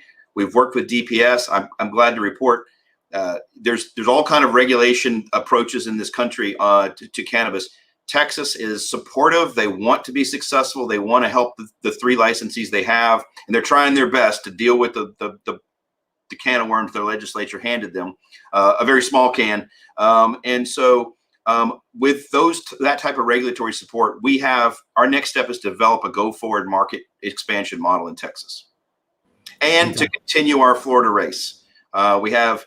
We're now open store number 28. I have 4 stores under LOI now. I expect to be 28 just in Florida? We're 25 in Florida, I think. Nice. That's a bunch. Sorry, go ahead. And I have 4 more under LOI. Florida's interesting because it's those B markets you're looking at now. Being the only store within a 20-mile radius in a B market is not a bad place to be. And it provides access to patients who otherwise just don't have it by availability. And it's one of the great issues in this country, which is we have the best healthcare system in the world, without a doubt. But everybody doesn't have the same access to it. And that's what's going on with cannabis in Florida. It is a viable alternative medical administration for a lot of people. We just need to be able to get to them. And it's a big state, a lot of geography to cover. Preach. That was perfect. Robert, thank you so much for joining us. Robert Beasley is the CEO of Consortium or Fluent Cannabis. You can find them on the OTCQX under the ticker CNTMF. Okay, thank you. Robert, Javier, thanks a lot for coming on the Benzinga Small Cap Conference today. Okay, thank you. All right. Thank you. See you, Javi. All right, great job, man, as always. Hey, I haven't given this prompt in a while, but if you're watching this show, it's free. It's on YouTube. Do us a solid.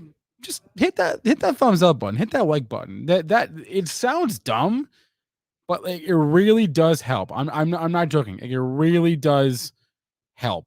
I'm just gonna just smash the like. It's dumb. I know. I ask you, how does it really help? It helps us. Trust me, it helps us. I think we put out all this stuff. A lot of work goes into these conferences. Just hit that like and we'd appreciate that. And hey, while you're at it, if you want to subscribe to our channel, that's cool too. I'm not going to say don't do that, right? Support the brand, support the team. Gotta support the team. All right, let's bring on our next guest here. We have him, Dr. Ahmad Darudian. Better Life Pharma. There he is. He's the CEO. Dr. Darudian, how are we doing today? Doing great. Thank you. Thanks for putting this conference. Thanks for joining this conference. We have the slides. Let's get them up on the screen. There we go. Better Life Pharma. Yeah, let's go into presentation mode if we can. Yeah, I'm going to. There you go. There we go. Better Life Pharma trading on the OTCQB. Tell us about it. Thank you, guys. Really excited to introduce Better Life Pharma to you guys. We're a life science company. We're working on a portfolio of novel non-hallucinogenic psychedelic drugs. We are listed on the OTC BETRF and on the CSE under the symbol BETR. This is our standard disclaimer. So we'll be talking about a lot of potential plans and forward-looking statements. So please do take time to read this at your convenience. Our investment highlight for our company is really on the mental health. We have a second-generation non-hallucinogenic psychedelic drugs. These are established compounds with novel IP-protected synthesis, formulation, and method of use, patient-friendly answer to mental health. We are a biotech group, but we come from pharma side. So having patient-friendly means everything. If you have highly complicated and expensive treatments, then you don't reach the majority of people you want to reach, and becomes not as effective. So also, we are strictly on non-scheduled. You don't use any scheduled drugs or precursors, so there's no restrictions in what we're doing. So that leads to faster development. Very experienced management in all aspects of drug development, big pharma expertise, and determination of a small biotech. We're a public company, lots of experience on the capital market management, and be good custodians of capital and deploy it properly. So we have two compelling and differentiated assets. The lead one is really 2-bromo-LSD. This is closest analog of the famous LSD, which we're developing for cluster headache and major depressive disorder and treatment-resistant depression. IND filing projected sometime next year, early next year. And we have 2 manufacturing patents that eliminate the use of controlled substances. And we have method of use patent pending. The second compound, dihydrohonokyl TD010, indication is for benzodiazepine dependency. IND filings similar time, with the method of use pending IP patent that we're very excited about developing. The first compound, the first drug, non-hallucinogenic LSD. This is for potential treatment of major depressive disorders and other neuropsychiatric disorders. This molecule is very interesting. It was invented by Albert Hofmann, who is the same chemist who invented LSD, and is known to be non-hallucinogenic. There's human trials that have shown that it's not hallucinogenic, and it's shown to be effective against cluster headaches. And we have a proprietary manufacturing patents issued, and method of use patent pending. Basically, the difference is that we don't use any controlled substances. So to develop this material, this molecule that doesn't cause hallucination, we don't have to start with LSD and other regulated compounds. That makes things a lot easier and less costly to develop through various phases. So our final product is totally free of any controlled substances, and that, in this slide, if you look at this slide, what are the major issues with uses of hallucinogenics, LSD and other compounds like that? Is basically two issues: that the administration has to be performed in a clinic. You have to go to a clinic to be monitored, and that adds time, cost.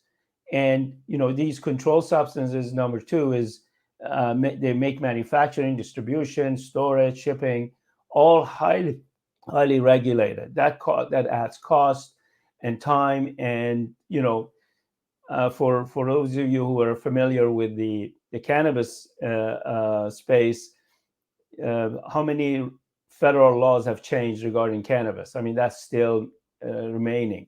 And for hallucinogenics, for psychedelics, this is a big issue.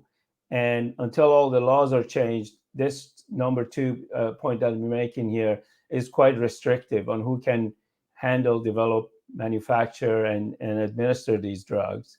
And I think one of the other important issues that everyone in a psychedelic conference should know is, and probably have thought about, is not everyone is going to be open to go and be open to hallucination. Hallucination is something unknown, and a lot of people might be scared of that side effect, and it is a side effect. So what are we trying to do? We're trying to develop treatment for depression, for cluster headache, and other things in this space in mental health, and we want to remove this really nasty side effect, which is hallucination. So we think our compound does that. Lots of ample evidence. And in this table at the bottom of the slide, you see we have differentiated from psilocybin, LSD, and MDMA. We don't use any scheduled drugs. There are formal human studies available.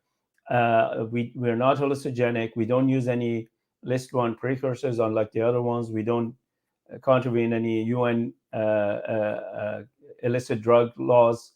And I think from the pharma side, most importantly is patient self-administered. The patient doesn't need to go in a clinic and be monitored and be supervised. This can be done on a patient on an outpatient basis, and the regulatory hurdle is quite low. So we have our manufacturing patents that eliminates the use of any regulated compound, and we have filed IP for method of use covering treatment of MDD and TRD, migraines, PTSD, and other mental health disorders. We're very excited about this drug. We have been working with these are some of the investigating collaborators that we've brought on board in the last year. Some of the most well-known names, Dr. Adam Halberstadt, he's a professor of psychiatry at UC San Diego, Argel Aguilar-Valles at Carleton University Neuroscience Department, John McCorvey at Medical Science of Wisconsin, and Nader Rasimlu at University of Medicine, School of Medicine at Queen's University. So these groups combined with Eurofin, they are doing the preliminary work in generating the data. We have released some of the data previously, and coming out of these, and those studies are continuing. So we think there's a significant market opportunity in depression and other disorders. I think most of you have seen some of these numbers. That depression is a big issue. Just in the 2019 alone, it was a $12 billion market, expected to grow to over $25 billion by 2030. Increase in fear, anxiety, and COVID hasn't helped. We're all been isolated for the last year and a half or two, and this whole thing is just opening for more treatments needed to people. So some of the developments to date, as I mentioned to you on the synthesis and composition, we've completed the synthesis for a GMP type synthesis, and we have had optimal clinical candidates selected. We've scaled this up and send our drug to the various centers that I showed you. And we have, for the first time since, I guess, Albert Hofmann invented this molecule, we have shown that and with press releases, that our compound 2-bromo-LSD binds to similar receptors that LSD does. So, and we will be releasing additional data in the coming weeks, and we're very excited to show that while TD-0148A activates and reacts with the same receptors as LSD, it does not cause hallucination. This is a game changer in our opinion, because we believe that if you have a psychedelic type treatment, but without the nasty side effects of hallucination, you'll be able to treat a lot more patients, because you don't need to open clinics, you don't need to train staff and sign leases and things like that. So we think that this is one of those amazing compounds that once it gets through its development stage will make a difference. So we are currently generating preclinical IND enabling studies data, and some of that data is done. Additional data is coming in the next few weeks, and we're very excited in getting this through and submitting our IND to the FDA very early next year for these different indications. The second compound, TD-010, dihydrohonocule, for the potential treatment of anxiety and other disorders. This compound has been around for a long time. It's been used in traditional Chinese medicine. Several animal studies and safety exist, and the safety of this compound is known. It's derived from magnolia bark. Our studies have shown that it's not addictive, unlike benzodiazepines, and its anecdotal reports in drug rehab clinics claim that this molecule is highly effective in treating anxiety and effective in the treatment of benzodiazepine dependency. So our TD-010 is formulated in our patented formulation to overcome poor bioavailability. We have filed additional patent to cover the treatment side of things, anxiety and benzodiazepine dependency, insomnia, among others. This market is quite large. Global benzodiazepine market is expected to grow to somewhere around $4 billion in 2027. And we think that the rise in anxiety, rise in prevalence of anxiety, seizures, and other issues with the global benzodiazepine drug market has increased this. So current lifestyles and people having more stressful lives is also leads to additional mental disorders like depression, anxiety, panic, and manic conditions. These drugs right now obviously are legally manufactured, but they're very addictive. So that's where we come in. We think that TD-010 can make a difference in taking this dependency away and create a much more easier way to treat these conditions. Our plan again is very similar to TD-010. We're doing preclinical IND enabling studies and plan to file the IND early next year, and then proceed to phase 1/2 clinical trials.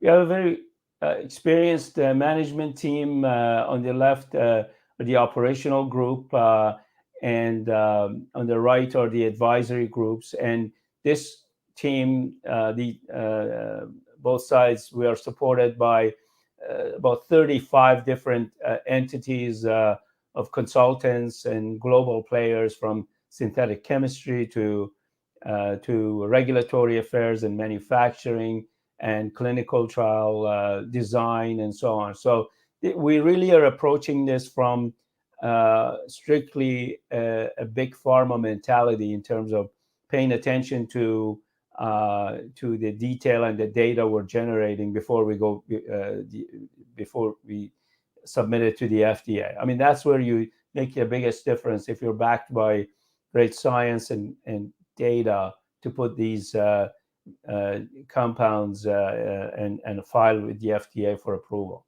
So I want to thank everyone for joining us. I'm happy to answer questions right now on any of these plans. And thanks for listening to my presentation. Thanks for coming on today, Dr. Darudian. Let me catch up on the chat. Also move my mic closer. That might help y'all to hear me better. I'll just ask you like a question that I like asking of executives, and especially after presentations. If you can just summarize everything you just said into one point, one key point. If we take away nothing else from the last 50 minutes, the one key point, the one highlight, that is what? Is the fact that in the entire psychedelic space, we are developing a drug that patients can administer themselves in the privacy of their own home without the side effects of these well-known side effects of these compounds. We want it to be patient-friendly, and we want it to be cost-effective to create a real treatment. So that's really the summary of these presentations, that we have a psychedelic drug, but that doesn't cause hallucination, that you can use at home. Yeah. And then, I guess I'm so excited about this space, but there are so many unknowns though, it's just so it's hard. Cause I am and I've said this with other executives that are involved in psychedelics, and I'm grateful that we're having this conversation, but it's just so many unknowns. We don't know about the regulatory aspect. We still don't really know, we have nothing really, approved. We do have some things approved, but the pipeline, the approval pipeline is slow. And it could take. That's a great point. The regulatory, we don't need any laws to be changed for us to develop these. No, seriously, we don't need it, because if you know that the cannabis space, the laws are going to be changed, the federal laws, the state laws. For this psychedelic space, yes, there's going to be laws that need to be changed for the classical psychedelics and so on. But for our purposes, TD-0188 is not a controlled substance. We've checked that. So no laws need to be changed for us to manufacture, ship, store, and treat people with this. And secondly, you said there are a lot of unknowns. Absolutely. That's why we are generating data from square one. We're doing brain receptor studies. We're doing, initial toxicology studies. We're doing head twitch studies. We're doing all the different things that you need to put in a complete package before the FDA to address all those unknowns. We don't want, we're sweating details right now. We don't want to leave anything behind, so that this becomes a patient-friendly drug that people can be confident it will help with their depression and anxiety. Now, some people will need to go to a clinic. Some people will need that, they're a little more extreme, their conditions. But from where we're coming, we can treat a lot more patients this way than if you need to go to a clinic and be monitored for 3 hours or 10 hours or whatever. Yeah. Let me just get this one from the chat here before we go here. This is from Easy Addict in the chat. Can we expect any announcements regarding partnerships before the IND in the first half of next year? Possible. We are always on the lookout. Our executives have a lot of experience in M&A and partnerships with big pharma, and the real answer to that is possible, depending on how the initial data looks like, and if we can get the attention of the right partner. Obviously, we don't want to partner too early and not be able to maximize the value of these assets. But in terms of us moving this forward, we have the capability, the know-how, and the firepower to do it. So we're very excited about that. Dr. Ahmad Darudian is the CEO of Better Life Pharma. The URL was just up on the screen, ticker's up on the screen. There he is, betterlifepharma.com. Dr. Darudian, a pleasure to talk with you. Thanks so much for coming on today at the Benzinga Small Cap Conference. Thank you. Thanks for having us. All right, let's keep the train running on time. We've done a pretty good job of that today, actually. We only have only have 3 more presentations left. Time flies, we're having fun. Let's bring on our next Fadi Bakhtor. He is the Chief Commercial Officer and the President of Petros Pharma. There he is. Fadi, since we last spoke, you clearly have not moved. I have moved. You have not. You've been in the same seat. But good to see you again. Let's get the slides up on the screen, guys. And Fadi, I will give you the floor, sir, and tell us about Petros. You got it, Spencer. Good to see you again as well. Right. Good afternoon, everyone. We're going to dive into the Petros story. And what I'll do is I'll ask you to tune into a concept. This is a company that's known as a hidden gem. It's a hidden gem because it's operating in a massive marketplace that many may take for granted, and that's the men's health space. We have a flagship cornerstone revenue-generating asset in the ED space, erectile dysfunction, which we'll dive into, that has potential to disrupt the marketplace. We'll talk about how, as well as devices and topical, least invasive therapeutics in a very unique segment of men's health. We'll dive into that. All of that to say, Petros is tuned into and committed to improving the lives of men who tend to live for the ones they love and dismiss their own healthcare, which is why they have the worst outcomes on the planet. As a cautionary and disclosure language, please know that some of the things we'll talk about will be reflective of actual numbers and performance. Others will be aspirational and ambitious. Please take a look at our 10-Qs as they're filed quarterly for greater and more information, greater detail. Top level, we talked about our cornerstone flagship asset. We talked about our revenue-generating device portfolio. Petros today is performing 106% year-over-year growth as we reflect on and close out Q2 of 2021.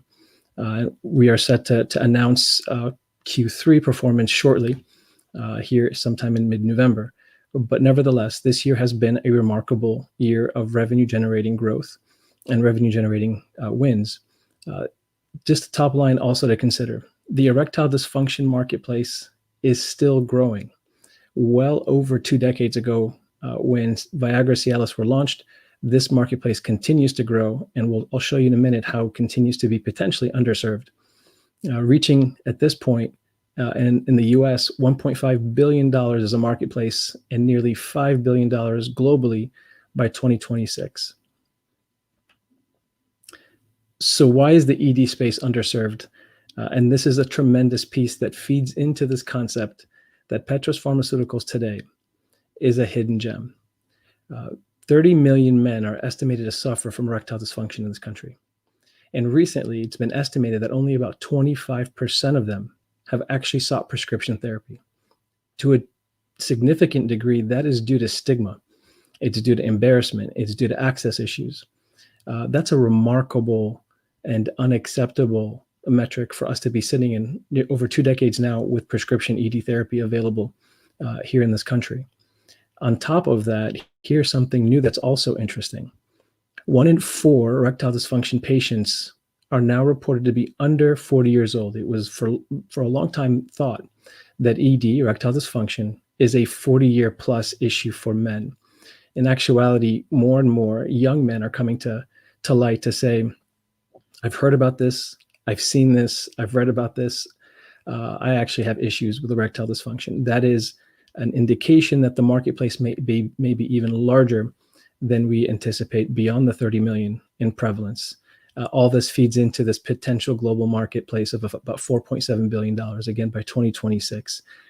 All that to also point to Petros today currently hosts the only branded prescription-grade erectile dysfunction medication on the market. We'll talk about Stendra in a minute, which is the brand name of that asset. There are multiple pathways that are going to be disruptive one way or another, and we are tightly tuned into these pathways. We talked about having the only branded, patent-protected erectile dysfunction medication in the US, Stendra. And we're going to take it to another level. We're going to talk about different pathways to destigmatize this product in terms of access, to expand access to men, to allow them to find this product and to find therapeutic value without the hindrance potentially of having to make an appointment, go to a physician, so forth and so on. Hence the near-term amazing evolution of telemedicine in this country and potentially globally. We have other pathways in addition to telemedicine, which we're big believers in and we support and we also collaborate with. Something to the tune of Ensure, which was coined by the FDA, non-prescription utilization for prescription medication, essentially. And that is an open door to identify technology that allows prescription-grade medication to be available to consumers based on technology clearances and edits. And this is a tremendous frontier that we're happy to say that we are highly, highly tuned into and looking as an option, especially to allow prescription erectile dysfunction to be available to the market at large. And then the biggest one, the zenith potential, and that is to take prescription medications to over-the-counter status. Our board of directors have tremendous experience in this pathway and in this process. Our goal and our ambition is to take our current prescription-grade erectile dysfunction, patent protected, and take it from prescription to over-the-counter. It would be the first of its kind in the US. And it would be the first of its kind to potentially unearth the millions of men who have not yet sought prescription therapy because of the fact they have to make an appointment and speak about it out loud. We'll dive deeper into those details in a minute. So Stendra, we talked about it being distinct. It's patent protected. It's currently in market and generating sales revenue. It has experienced tremendous success on numerous digital platforms. We will continue to expand on this new frontier. Some have coined it as the fourth industrial revolution, this tremendous digital revolution. And prescription medication are at hand, and they're being put to test as to how they're going to meet the consumer's accessibility demands, the practitioner's accessibility demands, and bring it to whole new convenience grade. Our intentions, once again, is to seek a new frontier for greater consumer reach, control, and access. Tune into our press releases, tune into our progress on this front. We have numerous announcements coming that will touch on the pathway of making this prescription-grade erectile dysfunction more accessible to men throughout the country. Ensure among them and OTC among those strategies as well. Let's stop for a moment and imagine for a second. What would it be like if you walked into your local grocer or pharmacy, CVS or Walgreens, and you were able to pick up a prescription-grade erectile dysfunction medication over the counter? Maybe on a Friday night before you go away with your partner, maybe on demand ad hoc, to be able to have it available to you on the shelf of your local grocer or as a click to purchase, direct purchase by an e-commerce platform. That is the intent that our company has, is to take erectile dysfunction medication, prescription grade, Stendra to be specific, and bring it to over-the-counter accessibility. Again, once again, it's either through Ensure, non-prescription mechanisms, or over-the-counter designation by the support of the FDA and guidance of the FDA, and or e-commerce reach and accessibility. It's the only way to operate in this 21st century. Diving into another segment that feeds into this concept of Petros Pharmaceuticals remaining as a hidden gem. So Peyronie's disease is a tremendous element in men's health. Peyronie's disease is essentially a scarring condition. It is a non-cancerous fibrotic condition. Many micro-traumas, often while engaging in sexual intercourse, men will scar in those micro-traumas to the penis. And those scars will form into palpable plaques and will cause penile abnormalities, irregularities that happen to be extremely debilitating, both physically for sexual engagement, but also psychosexually and psychosocially. This is a real condition and real disease that many men suffer. It's estimated to have a prevalence rate of potentially up to 11 million men in the US. Currently, the only treatment modalities are a series of injections approved by the FDA and proven to provide tremendous clinical efficacy, and or surgical intervention, excision, and the like. These are still invasive conditions and procedures. And currently, men today who begin to demonstrate signs and signals of Peyronie's disease have to face these limited therapeutic options. There are also devices that could be used for traction control and traction modeling. Nevertheless, there's nothing that is non-invasive in this marketplace, and yet millions of men suffer from it, and they'll face a series of injections or surgery. We aim to do something about that. Today, we have a licensed asset. We name it H100. It's a topical gel, and it was put to test in a pilot study, a small-scale pilot study, 22 patients. It was randomized, double-blind, and placebo-controlled, and it looked at mean stretched penile length, mean curvature reduction. Curvature happens to be one of the most foremost symptoms of Peyronie's disease, where the penile will curve to significant degrees, but the abnormalities expand beyond that, and mean pain level reduction. H100 was able to demonstrate statistically significant improvement in each of these endpoints. Our intent is to take this pilot study, have it serve as our cornerstone concept, proof of concept study. We will be reaching out to FDA and connecting with them on a clinical roadmap, and we have clinical roadmap strategies that we'd like to propose to the FDA. You'll see announcements and discussions on that to come. Stay tuned. We have strategic ways to potentially find efficiencies in bringing this product to market. So stay tuned and look for it. The biggest takeaway on this asset within our portfolio is that this is a landmark achievement if accomplished. This would be the first non-invasive topical formulation for the condition of Peyronie's disease, which happens to have a prevalence rate that's near that of erectile dysfunction. It's significant, and we're still learning more about its prevalence in the country and globally. And I will say that the licensing rights purchased and licensed on this asset are global. So we have global worldwide rights for H100. Moving on to our device portfolio. So the device portfolio is actually leveraged to both condition erections, to infuse oxygenated blood within the penile body, as well as leveraged on demand for sexual engagement. We happen to have two of the foremost brands within this space, and that's Osbon Esteem Manual and Automatic, as well as Postivac Automatic and Manual as well. These series of devices have been in market for many years, and we continue to look for ways to enhance them, improve them, and to revolutionize the way men condition their erections and put themselves in a position where they take more control over their erectile health. And we believe erectile health actually happens to be the core of men's health. It's a nexus juncture. It represents arterial function. It represents psychosocial elements such as anxiety, depression. There are elements that manifest by way of erectile health, and by men taking more control over their erectile health, we'll find that men's health outcomes are likely to improve as well. There are opportunities here. Stay tuned and look for our announcements and our statements as to where we want to take this device division.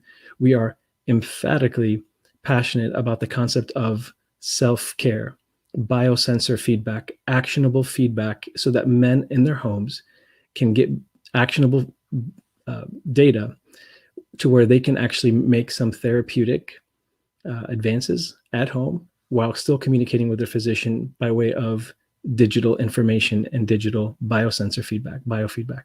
So look for improvements, concepts, and announcements on this device portfolio. It is intended to be an asset that's going to revolutionize the way erectile dysfunction is treated in this country and globally. We talked about the over-the-counter transition and ambition of where we want to take standard prescription-grade erectile dysfunction medication to over-the-counter status. Many may ask, what makes you think you have a competitive advantage or an opportunity to do so? I'd like to highlight two of our premier board members, John Schulman, who is founding partner at Juggernaut Capital Partners, longtime supporter of Stendra, longtime supporter of the private organization before coming Petros when we were still Metuchen Pharmaceuticals, and today our executive chairman of the board of Petros Pharmaceuticals. John Schulman has a number of companies within his portfolio. Among them is Plan B One Step, led by Greg Bradley. Greg Bradley and the team at Foundation Consumer Healthcare took Plan B One Step from prescription grade to over-the-counter, driving it to become the #1 selling SKU in the US. Greg's network, know-how, tacit knowledge, his team's network and resources are all backing our path and our ambition to take Stendra from prescription grade to over-the-counter status and designation. Again, along with the guidance of the FDA. John Schulman, just to cap his background off, he's got assets such as Voss Water. He has tremendous brands within his portfolio. Zoa with Dwayne "The Rock" Johnson is another investment of his. This team gives us the power, again, the tacit knowledge, the competitive advantage to believing and having confidence in that we can take Stendra from prescription grade to over-the-counter and revolutionize the way we unearth the silent sufferers in erectile dysfunction today. I don't think we've yet seen the potential of erectile dysfunction therapy in this country. Even with the two known assets of Viagra and Cialis in market, and have been in market for some time, the key ingredient of mobilizing patients by destigmatizing their access and their pathway to gaining pharmaceutical therapy in their hands has not yet been achieved, and we aim to do so. So tune into our press releases as we update you on our progress on this pathway. I'll quickly highlight my background as a member of the executive team. I've been with companies such as Merck, Endo, Forest, Adapt, Auxilium.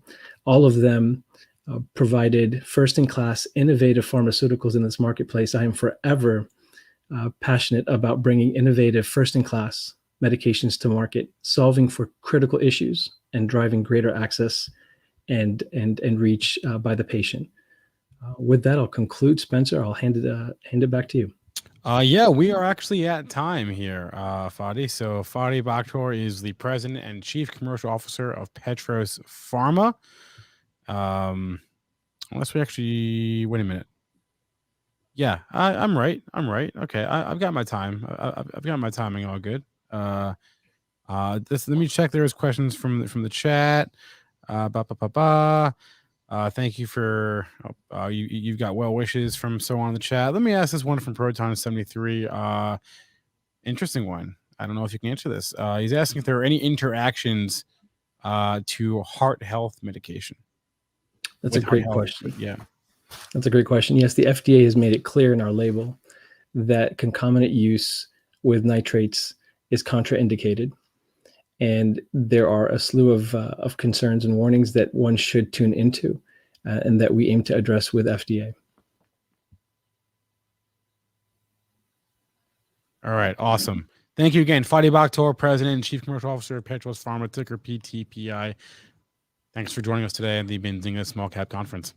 You got it, Spencer. Good to see you again. All right, good to see you as well. Hey, I see our next guest here. Let's go ahead and bring him on if we can. Amro Albana, co-founder, president, and CEO of AWKN Therapeutics. There he is. Amro, how are we doing today? Good, Spencer. How you doing? Good to see you again. Good to see you. Good to see you. I see the slides. Let's get them up on the screen. There we go.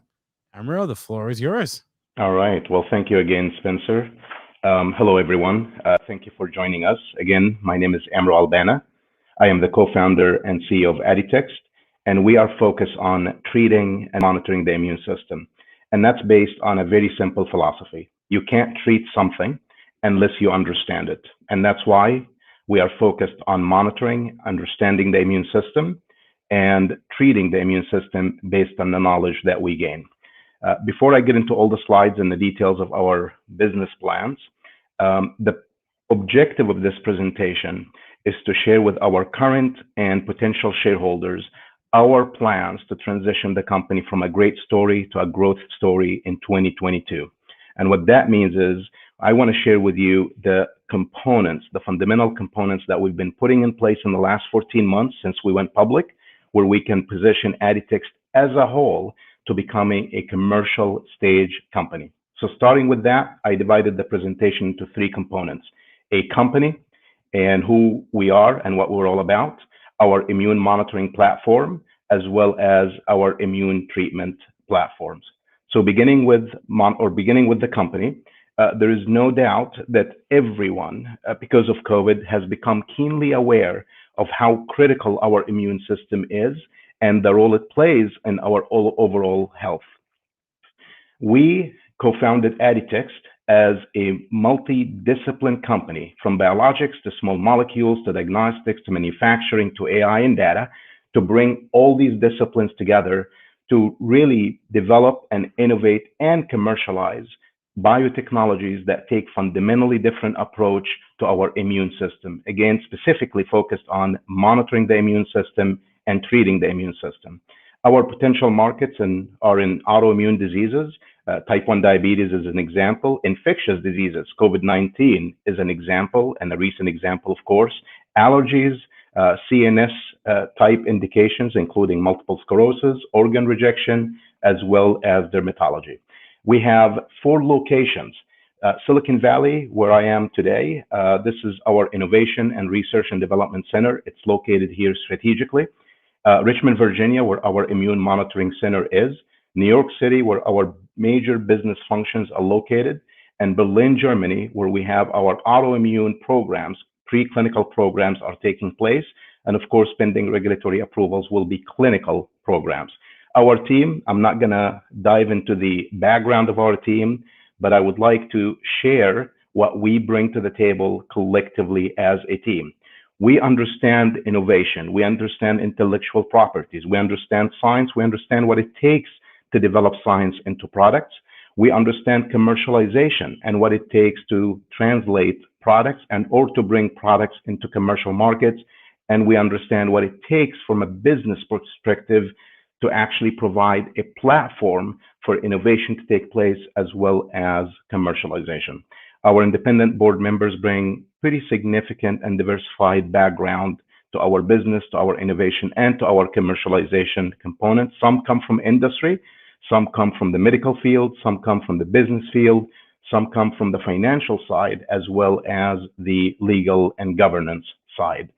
We could not do this mission, and we could not be on this mission by ourselves. We have managed to attract major partners who understand the critical nature of our mission. It's all about that immune system. It's all about improving the immune system. We have Stanford University, very proud to be a partner with Stanford on multiple levels. We have Loma Linda University, who brought in one of the core technology platforms on the treatment side, Becton Dickinson on the monitoring side, as well as many of other business partners, NASDAQ certainly being a public company, and other partners that enable us to execute on our business plans. So we jump into the immune monitoring. Again, what is immune monitoring? Look, we're not a COVID company, and many companies wanted to brand themselves as COVID when COVID, was the front and center. But we do have applications for COVID-19 simply because it is something very relevant to the immune system. So what do we need as a society? In 2020, the focus has been and was on infection status. Who's infected?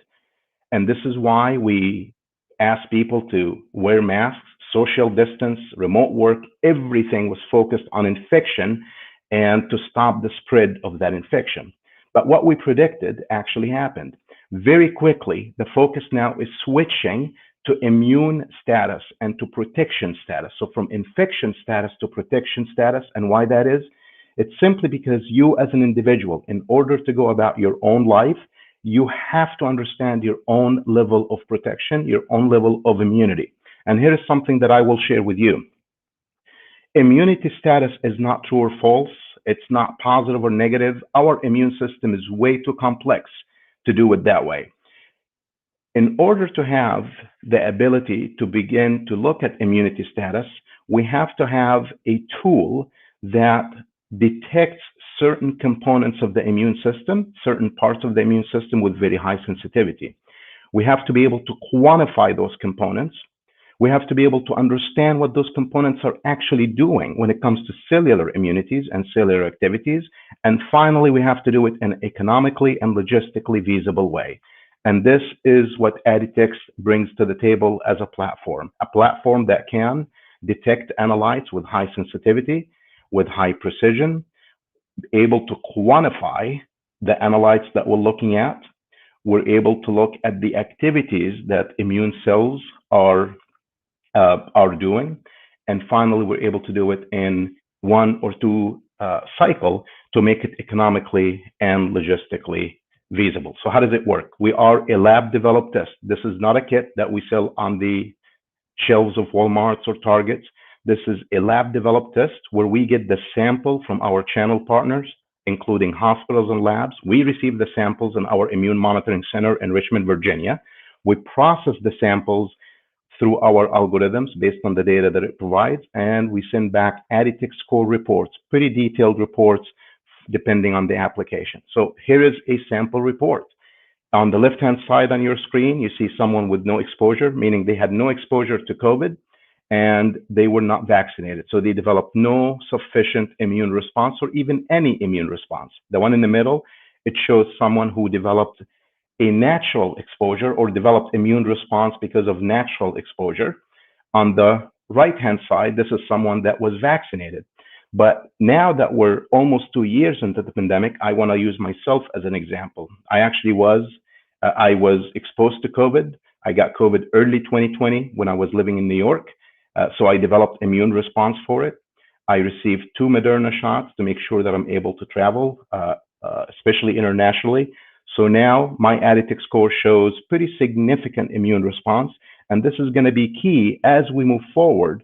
When we're asking questions about the booster shots, we believe it has to be done based on individual immune status and not a one-size-fits-all. And this works both sides. Some people who are vaccinated and even got a booster shot, they may want to make sure that they understand that they in fact developed robust immunity. On the other side, if people or someone has developed high robust immunities, they may want to obviously think twice and work with their physician to make a decision as far as boosting their immune system against COVID-19. COVID is one application in infectious diseases, but we are moving forward with other applications, including type 1 diabetes, where potentially we can predict the susceptibility for T1D in newly born children. And beyond COVID, beyond T1D, other applications, of course, may include gut health, CNS, and other immune-related applications. So Aditex score is a platform to begin to understand the immune system, the status of the immune system, and we see multiple applications across the immune health.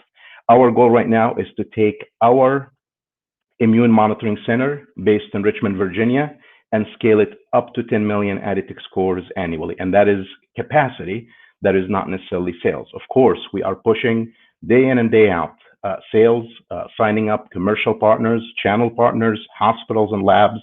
But in this particular slide, we're talking about capacity, performance, to make sure that we have the physical capacity that can process up to 10 million Aditex scores annually. That gets us into immune treatment. So understanding the immune system, that's Aditex score. And now we're going into immune treatment. We're talking about couple potential platforms, or couple platforms. One, an antiviral platform, and the second, an immune modulation platform. So the antiviral platform, and I want to make sure this is very clear, this is something that we do not own today. This is potentially would come as part of an acquisition that we made a letter of intent. We made that public. A company called AI Pharma, running globally, and has an antiviral platform based on a molecule called Favipiravir, licensed from Fujifilm. And Favipiravir, generically speaking, was used with 1.5 million patients outside the US and Canada. We became very interested in the company. We became very interested in the molecule for a few reasons. One, it brings a complementary platform on the treatment side when it comes to antiviral. This is something that we've been searching for. It is operational. They're currently in sales outside the US and Canada, as well as They are in phase 3 U.S. study for the U.S. and Canada. So pretty advanced stage when it comes to the FDA process. In addition, we were very interested in the company because of the global distribution channels that will or may potentially open for Additex treatment side as well as the monitoring side. On the modulation side, look, the concept here is this. When it comes to organ rejection, transplanted organs that get rejected, autoimmune diseases, as well as allergies, they're really caused commonly by, generally speaking, one cause. Our immune system will overreact and will begin to reject them. So a transplanted organ will be recognized as a foreign organ, and our immune system will reject it eventually. Autoimmune diseases, it's the same concept, except our immune system is overreacting to our own tissues, our own cells. Allergies, again, the same concept, except it's reacting to an external substance or an allergen. And generally speaking, again, the approach has been suppressing the immune system. The concept with our platform, apoptotic DNA immunotherapy or Additex reprogramming, imagine if we can get the immune system to recognize a transplanted organ as self, or imagine if we can retrain the immune system to stop it or remind it that our own tissues are our own tissues. And with allergy, imagine if we can get the immune system to recognize peanuts as an example, or other food as a non-threatening food. That's exactly what we're working on. This is an IP portfolio that's pretty significant and pretty large. We have now more than 100 issued patents in the US and worldwide.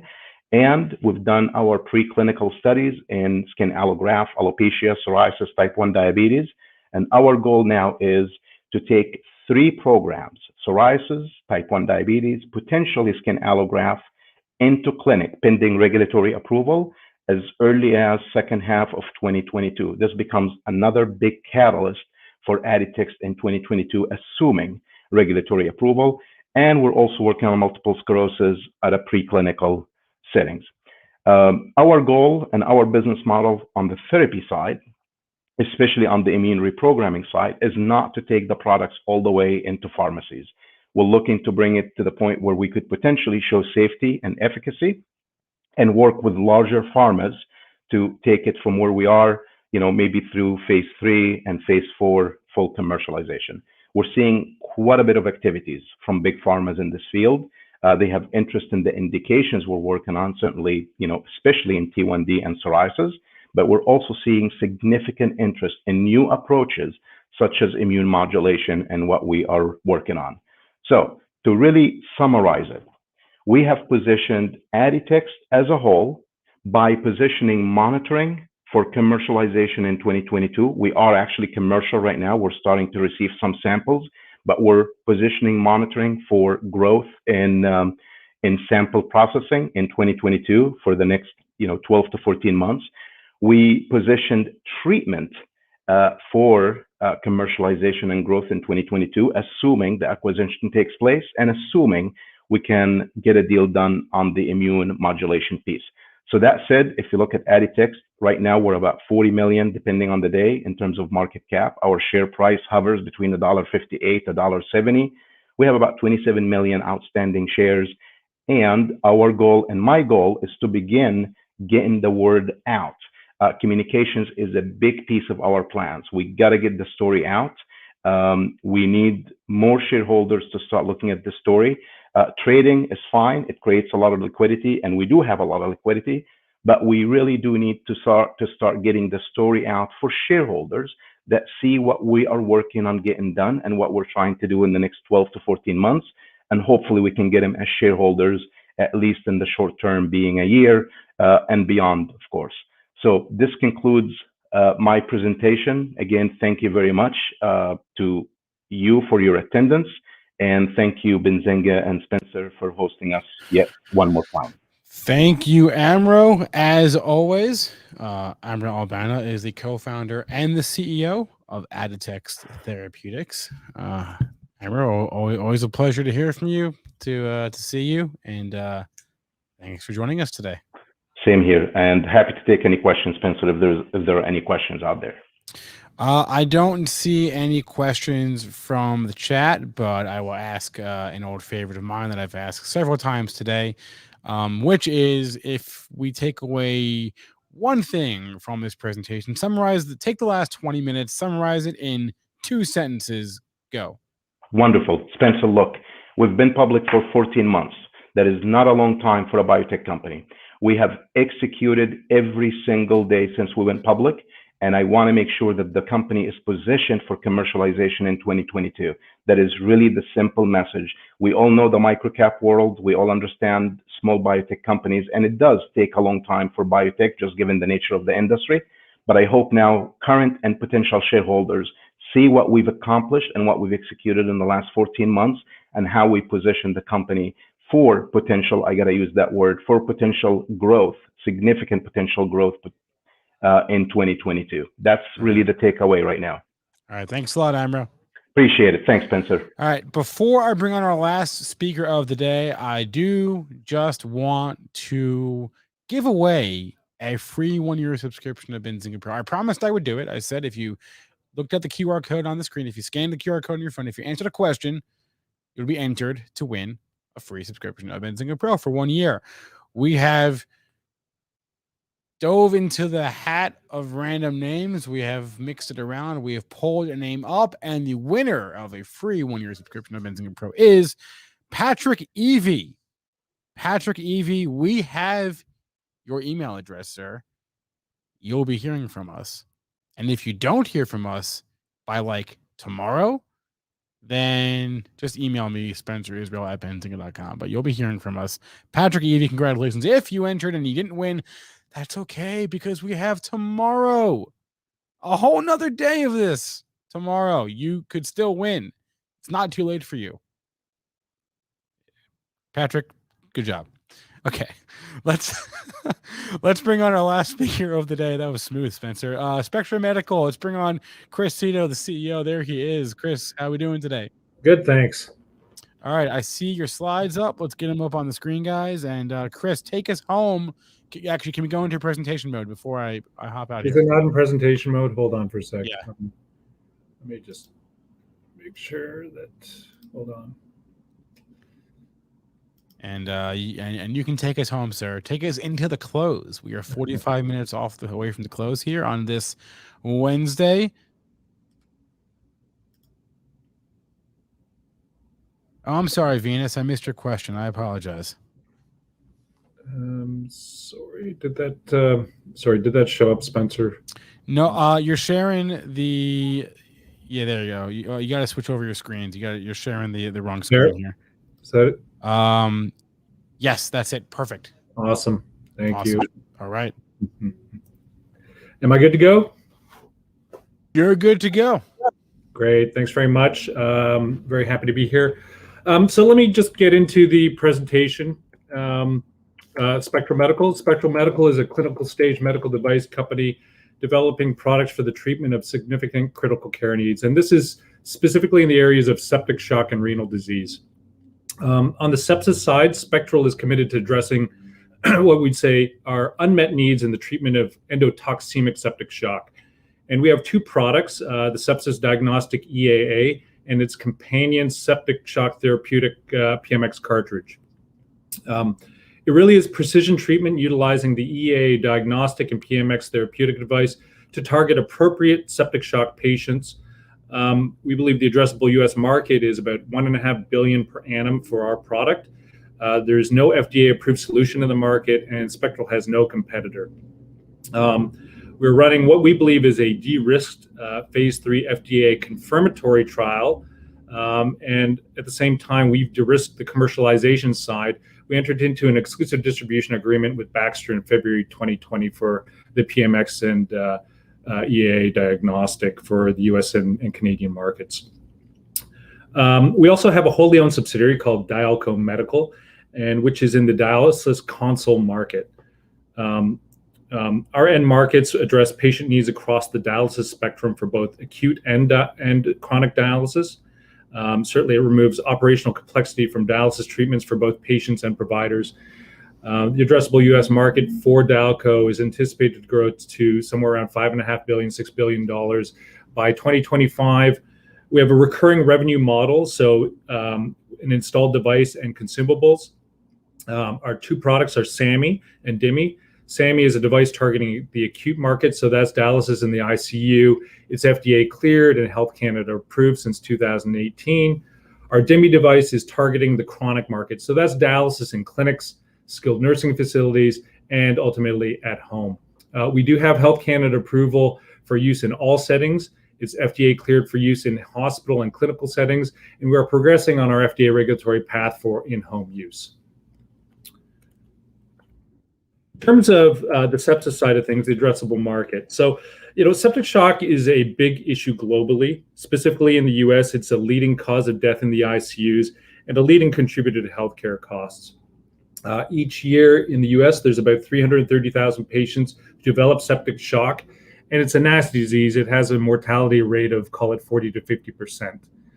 Spectral's addressable market is a subset of these 330,000 patients, with approximately 120,000 or so patients suffering from what's called endotoxemic septic shock each year. And this represents a US addressable market of about $1.5 billion per annum.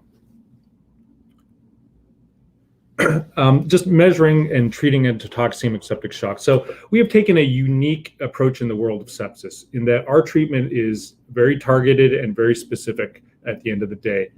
On the left-hand side, we have our EAA diagnostic. It's the only FDA-approved diagnostic that measures endotoxin activity levels. And on the right, we have our PMX cartridge, which is really a blood purification device that filters out endotoxins. The diagnostic is a rapid whole blood test with results in approximately 30 minutes. The PMX cartridge runs on a dialysis pump, and the therapy is 2 cartridges over a 24-hour period.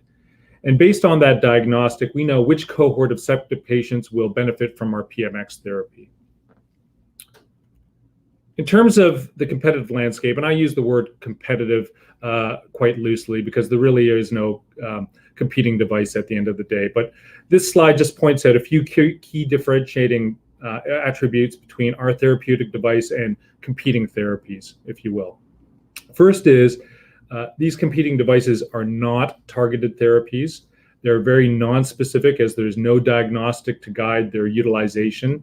It makes it difficult for them to know who to treat and ultimately to show any kind of efficacy at the end of the day over standard of care. And second, these other blood purification devices are not making a sepsis claim. Their endpoints are drastically different. Ours is a 28-day mortality, whereas theirs are a reduction in some form of molecule or organism. For a sepsis claim with the FDA, there is no other endpoint other than a hard 28-day mortality. This slide just represents that our device has actually been used for 20 plus years. It's been treated on 300,000 patients worldwide. It has 300 peer-published papers. There's been approximately 10,000 plus patients that have entered into trials outside of the US, and it has an excellent safety profile at the end of the day. Lessons learned from our Euphrates trial. So this is just a brief history on our regulatory path for PMX. We ran a trial called Euphrates, which is a 450 patient blinded trial. Unfortunately, the results fell short for an FDA approval as the mortality benefit only showed an approximately 4% mortality benefit relative to standard of care.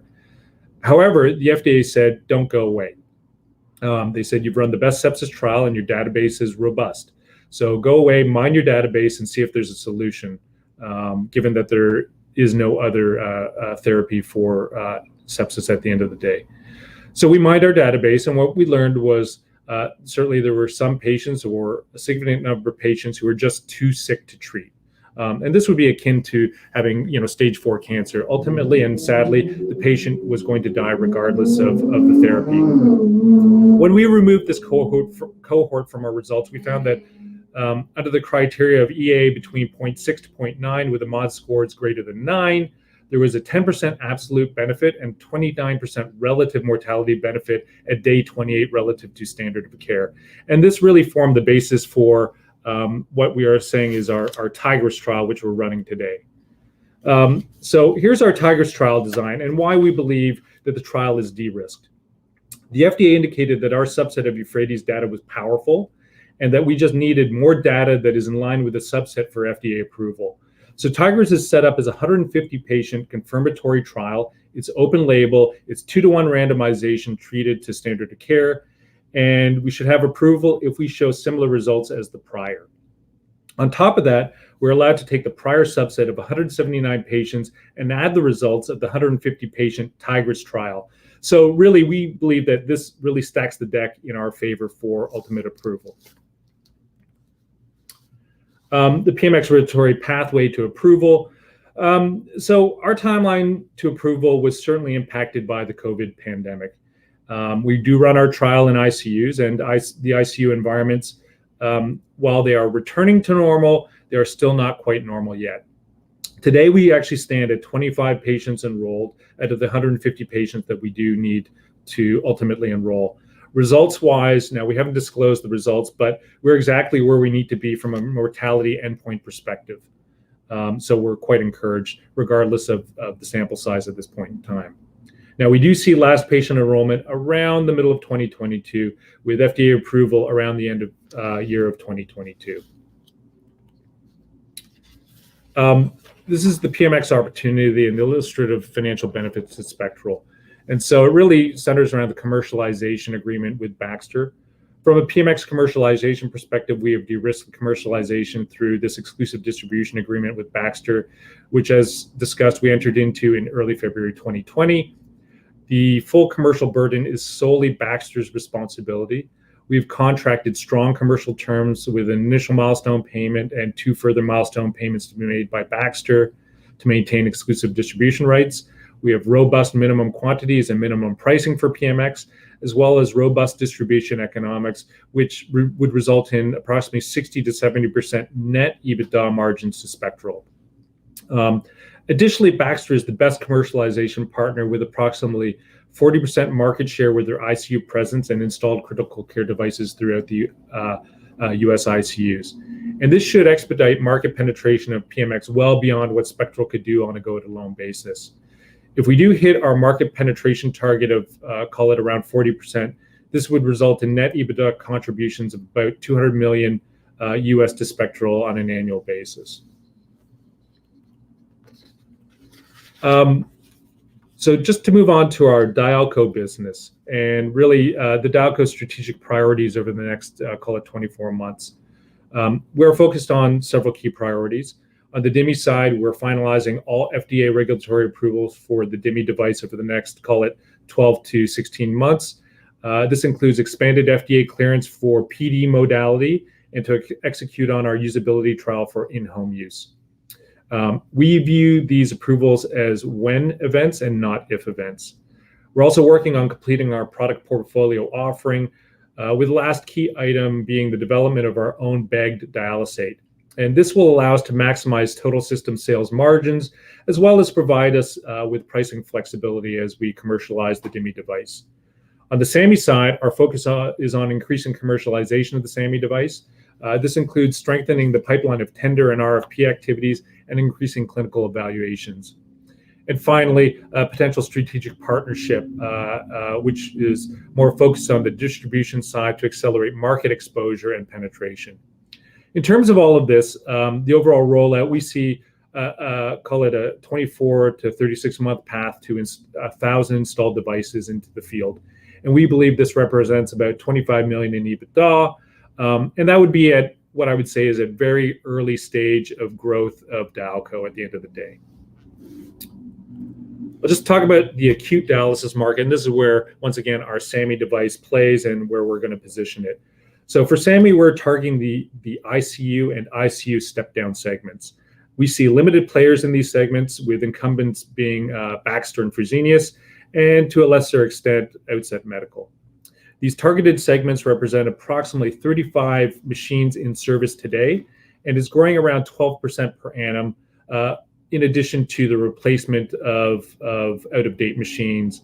And this represents about 7,500 to 8,000 new devices entering the market in the US every year. And we believe SAMI is well positioned to capture about 20% of this market on a steady state basis. The SAMI user experience. So why would ICUs adopt SAMI? Well, it's simple. It's usability and it's time. The interface makes this device easy to use for clinicians. From a time perspective, it's reduced time to train, reduced maintenance, reduced setup, and it's versatile. For example, from a training perspective, SAMI takes 4 hours, while traditional devices take anywhere from 18 to 24 hours over a 2 to 3 day period. And really, this slide shows the SAMI user experience and ratings by 10 nurses at the University of Michigan. And I'll just read some of these comments here. Just on the right, the disposable cassette is very easy to assemble. You just plug and play. Another, nurses were successfully trained through only one-time virtual training provided to ALCO, and I don't think any other machine can achieve the same outcome. Another goes on to state, it's easy to use, safe and effective. We have great results with SAMI in the use of CRT and PERT. And then finally, we have no safety concerns whatsoever recorded. This is just a snapshot of the virtual training that we did deploying the SAMI device at the University of Michigan at the peak of the pandemic. So we were not allowed to visit the ICU at the University of Michigan to actually install and deploy this device. It was done completely remotely over a 4-hour period, solely on smartphones and iPads. The chronic dialysis market and DIMI positioning. So today, this spectrum between in-center, home, and SNFs represents about 550,000 patients.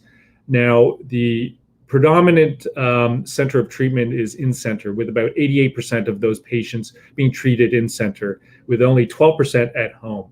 And out of that 12%, 10% of the 12 is through PD modality, while a small sliver is through HD modality at home. There really is a lot of tailwinds, though, for treatment at home. Some of those factors being reimbursement rates for in-home, presidential executive order to push 80% of treatment to in-home by 2025. Certainly, the COVID-19 pandemic has acted as a tailwind to get people out of in-center and into their own homes from a safety profile perspective. And then ultimately, it's the patient's desire for a less intrusive treatment program. And so to be able to do this at home versus traveling to in-clinic, 3 times a week for 4-hour treatments at a time really is a huge push. For DIMI, we're targeting the at-home and skilled nursing facilities market, as well as the PD market. With respect to the PD market, is the more established home dialysis market, as mentioned, with approximately 50,000 patients today. Patients typically start on PD modality, and then they last for about 5 years before having to transition to HD. DIMI is the only device with dual HD and PD modalities. So the attractive feature around this is that it allows clinics and patients to get established on one device and then ultimately to stay on that device versus having to train on 2 separate devices, which can act as certainly a barrier to adoption for HD at home. For the at-home and SNF markets, we're targeting geographies with low water quality, as DIMI utilizes prepackaged dialysate.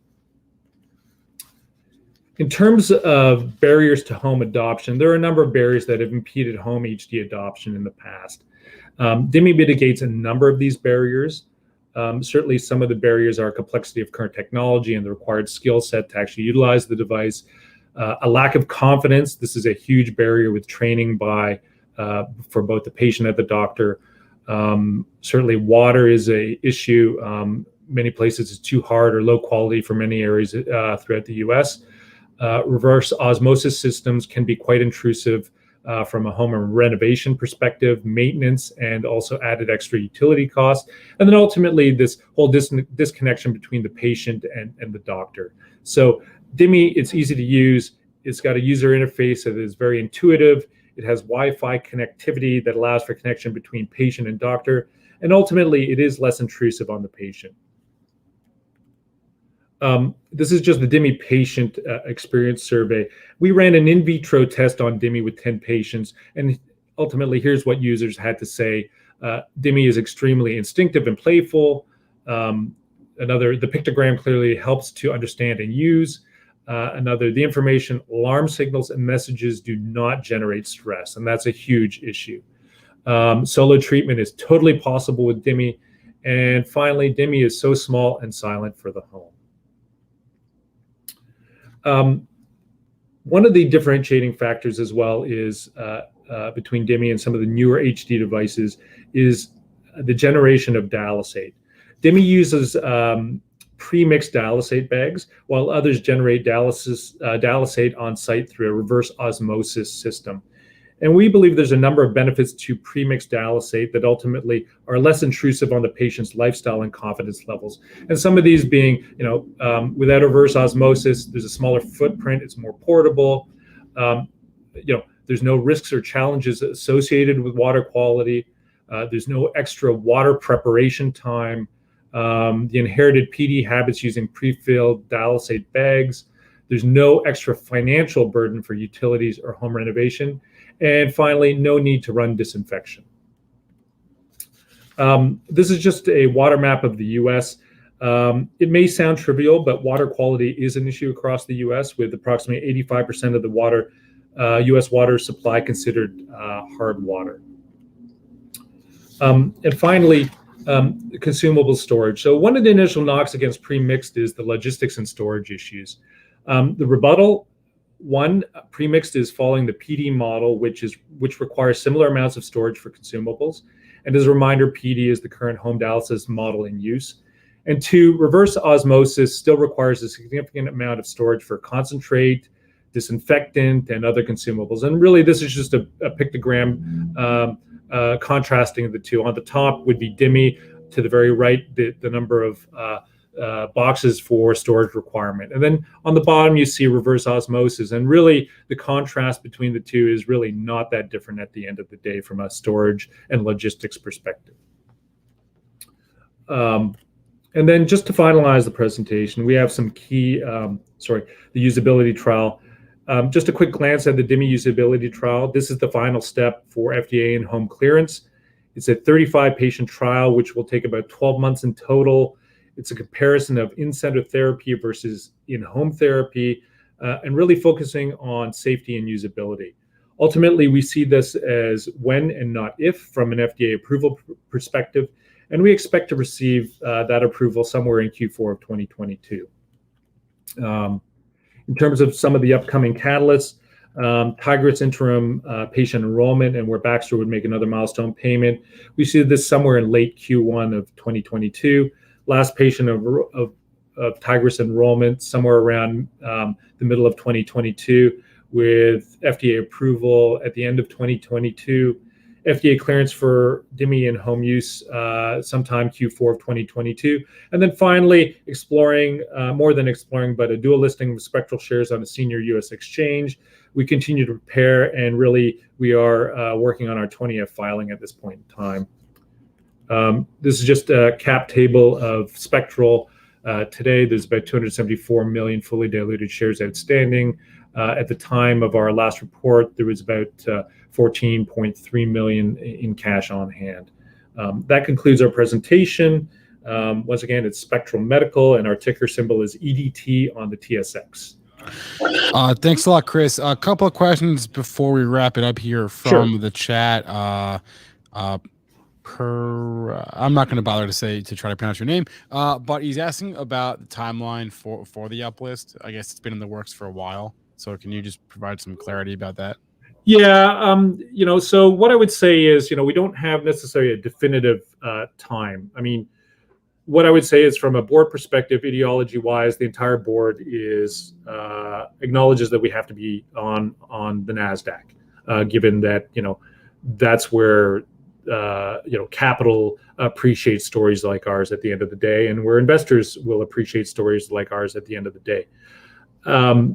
What I would say is, it really is visibility on the catalysts and timing of that. So the one thing I don't want to do is just go immediately and uplist on the NASDAQ and have no story to tell shortly thereafter. So we do believe, what I do believe is, based on, so the second last slide that I did show is that 2022 is going to have a significant number of catalysts.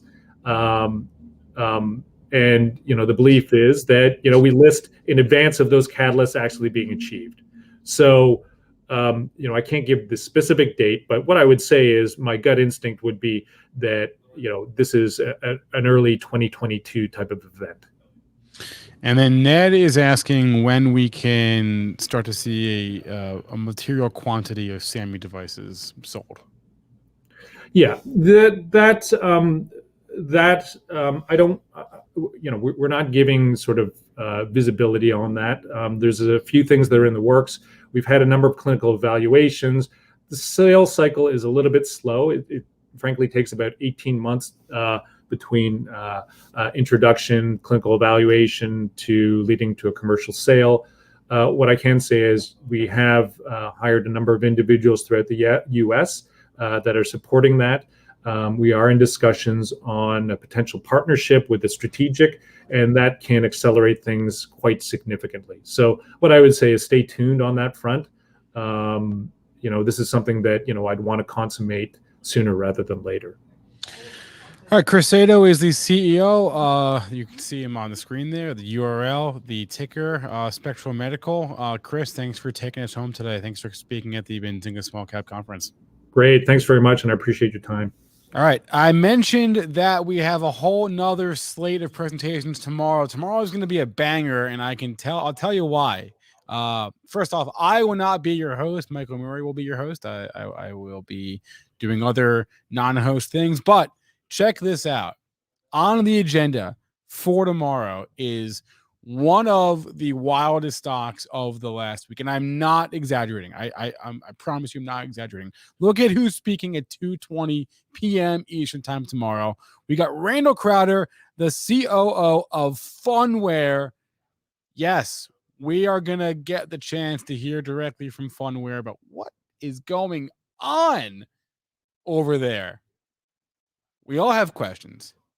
I hope we'll get some answers tomorrow right here.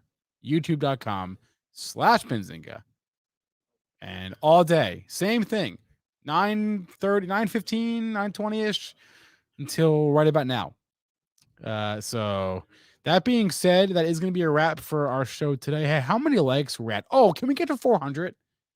Can we get to 400 likes? We're almost there. We are on the doorstep. I think we can do it.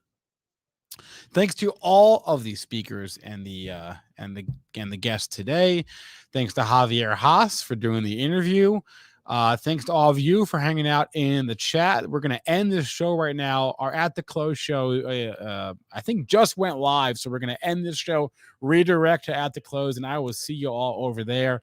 Everyone have a great rest of your day. And producer Aaron, take us home.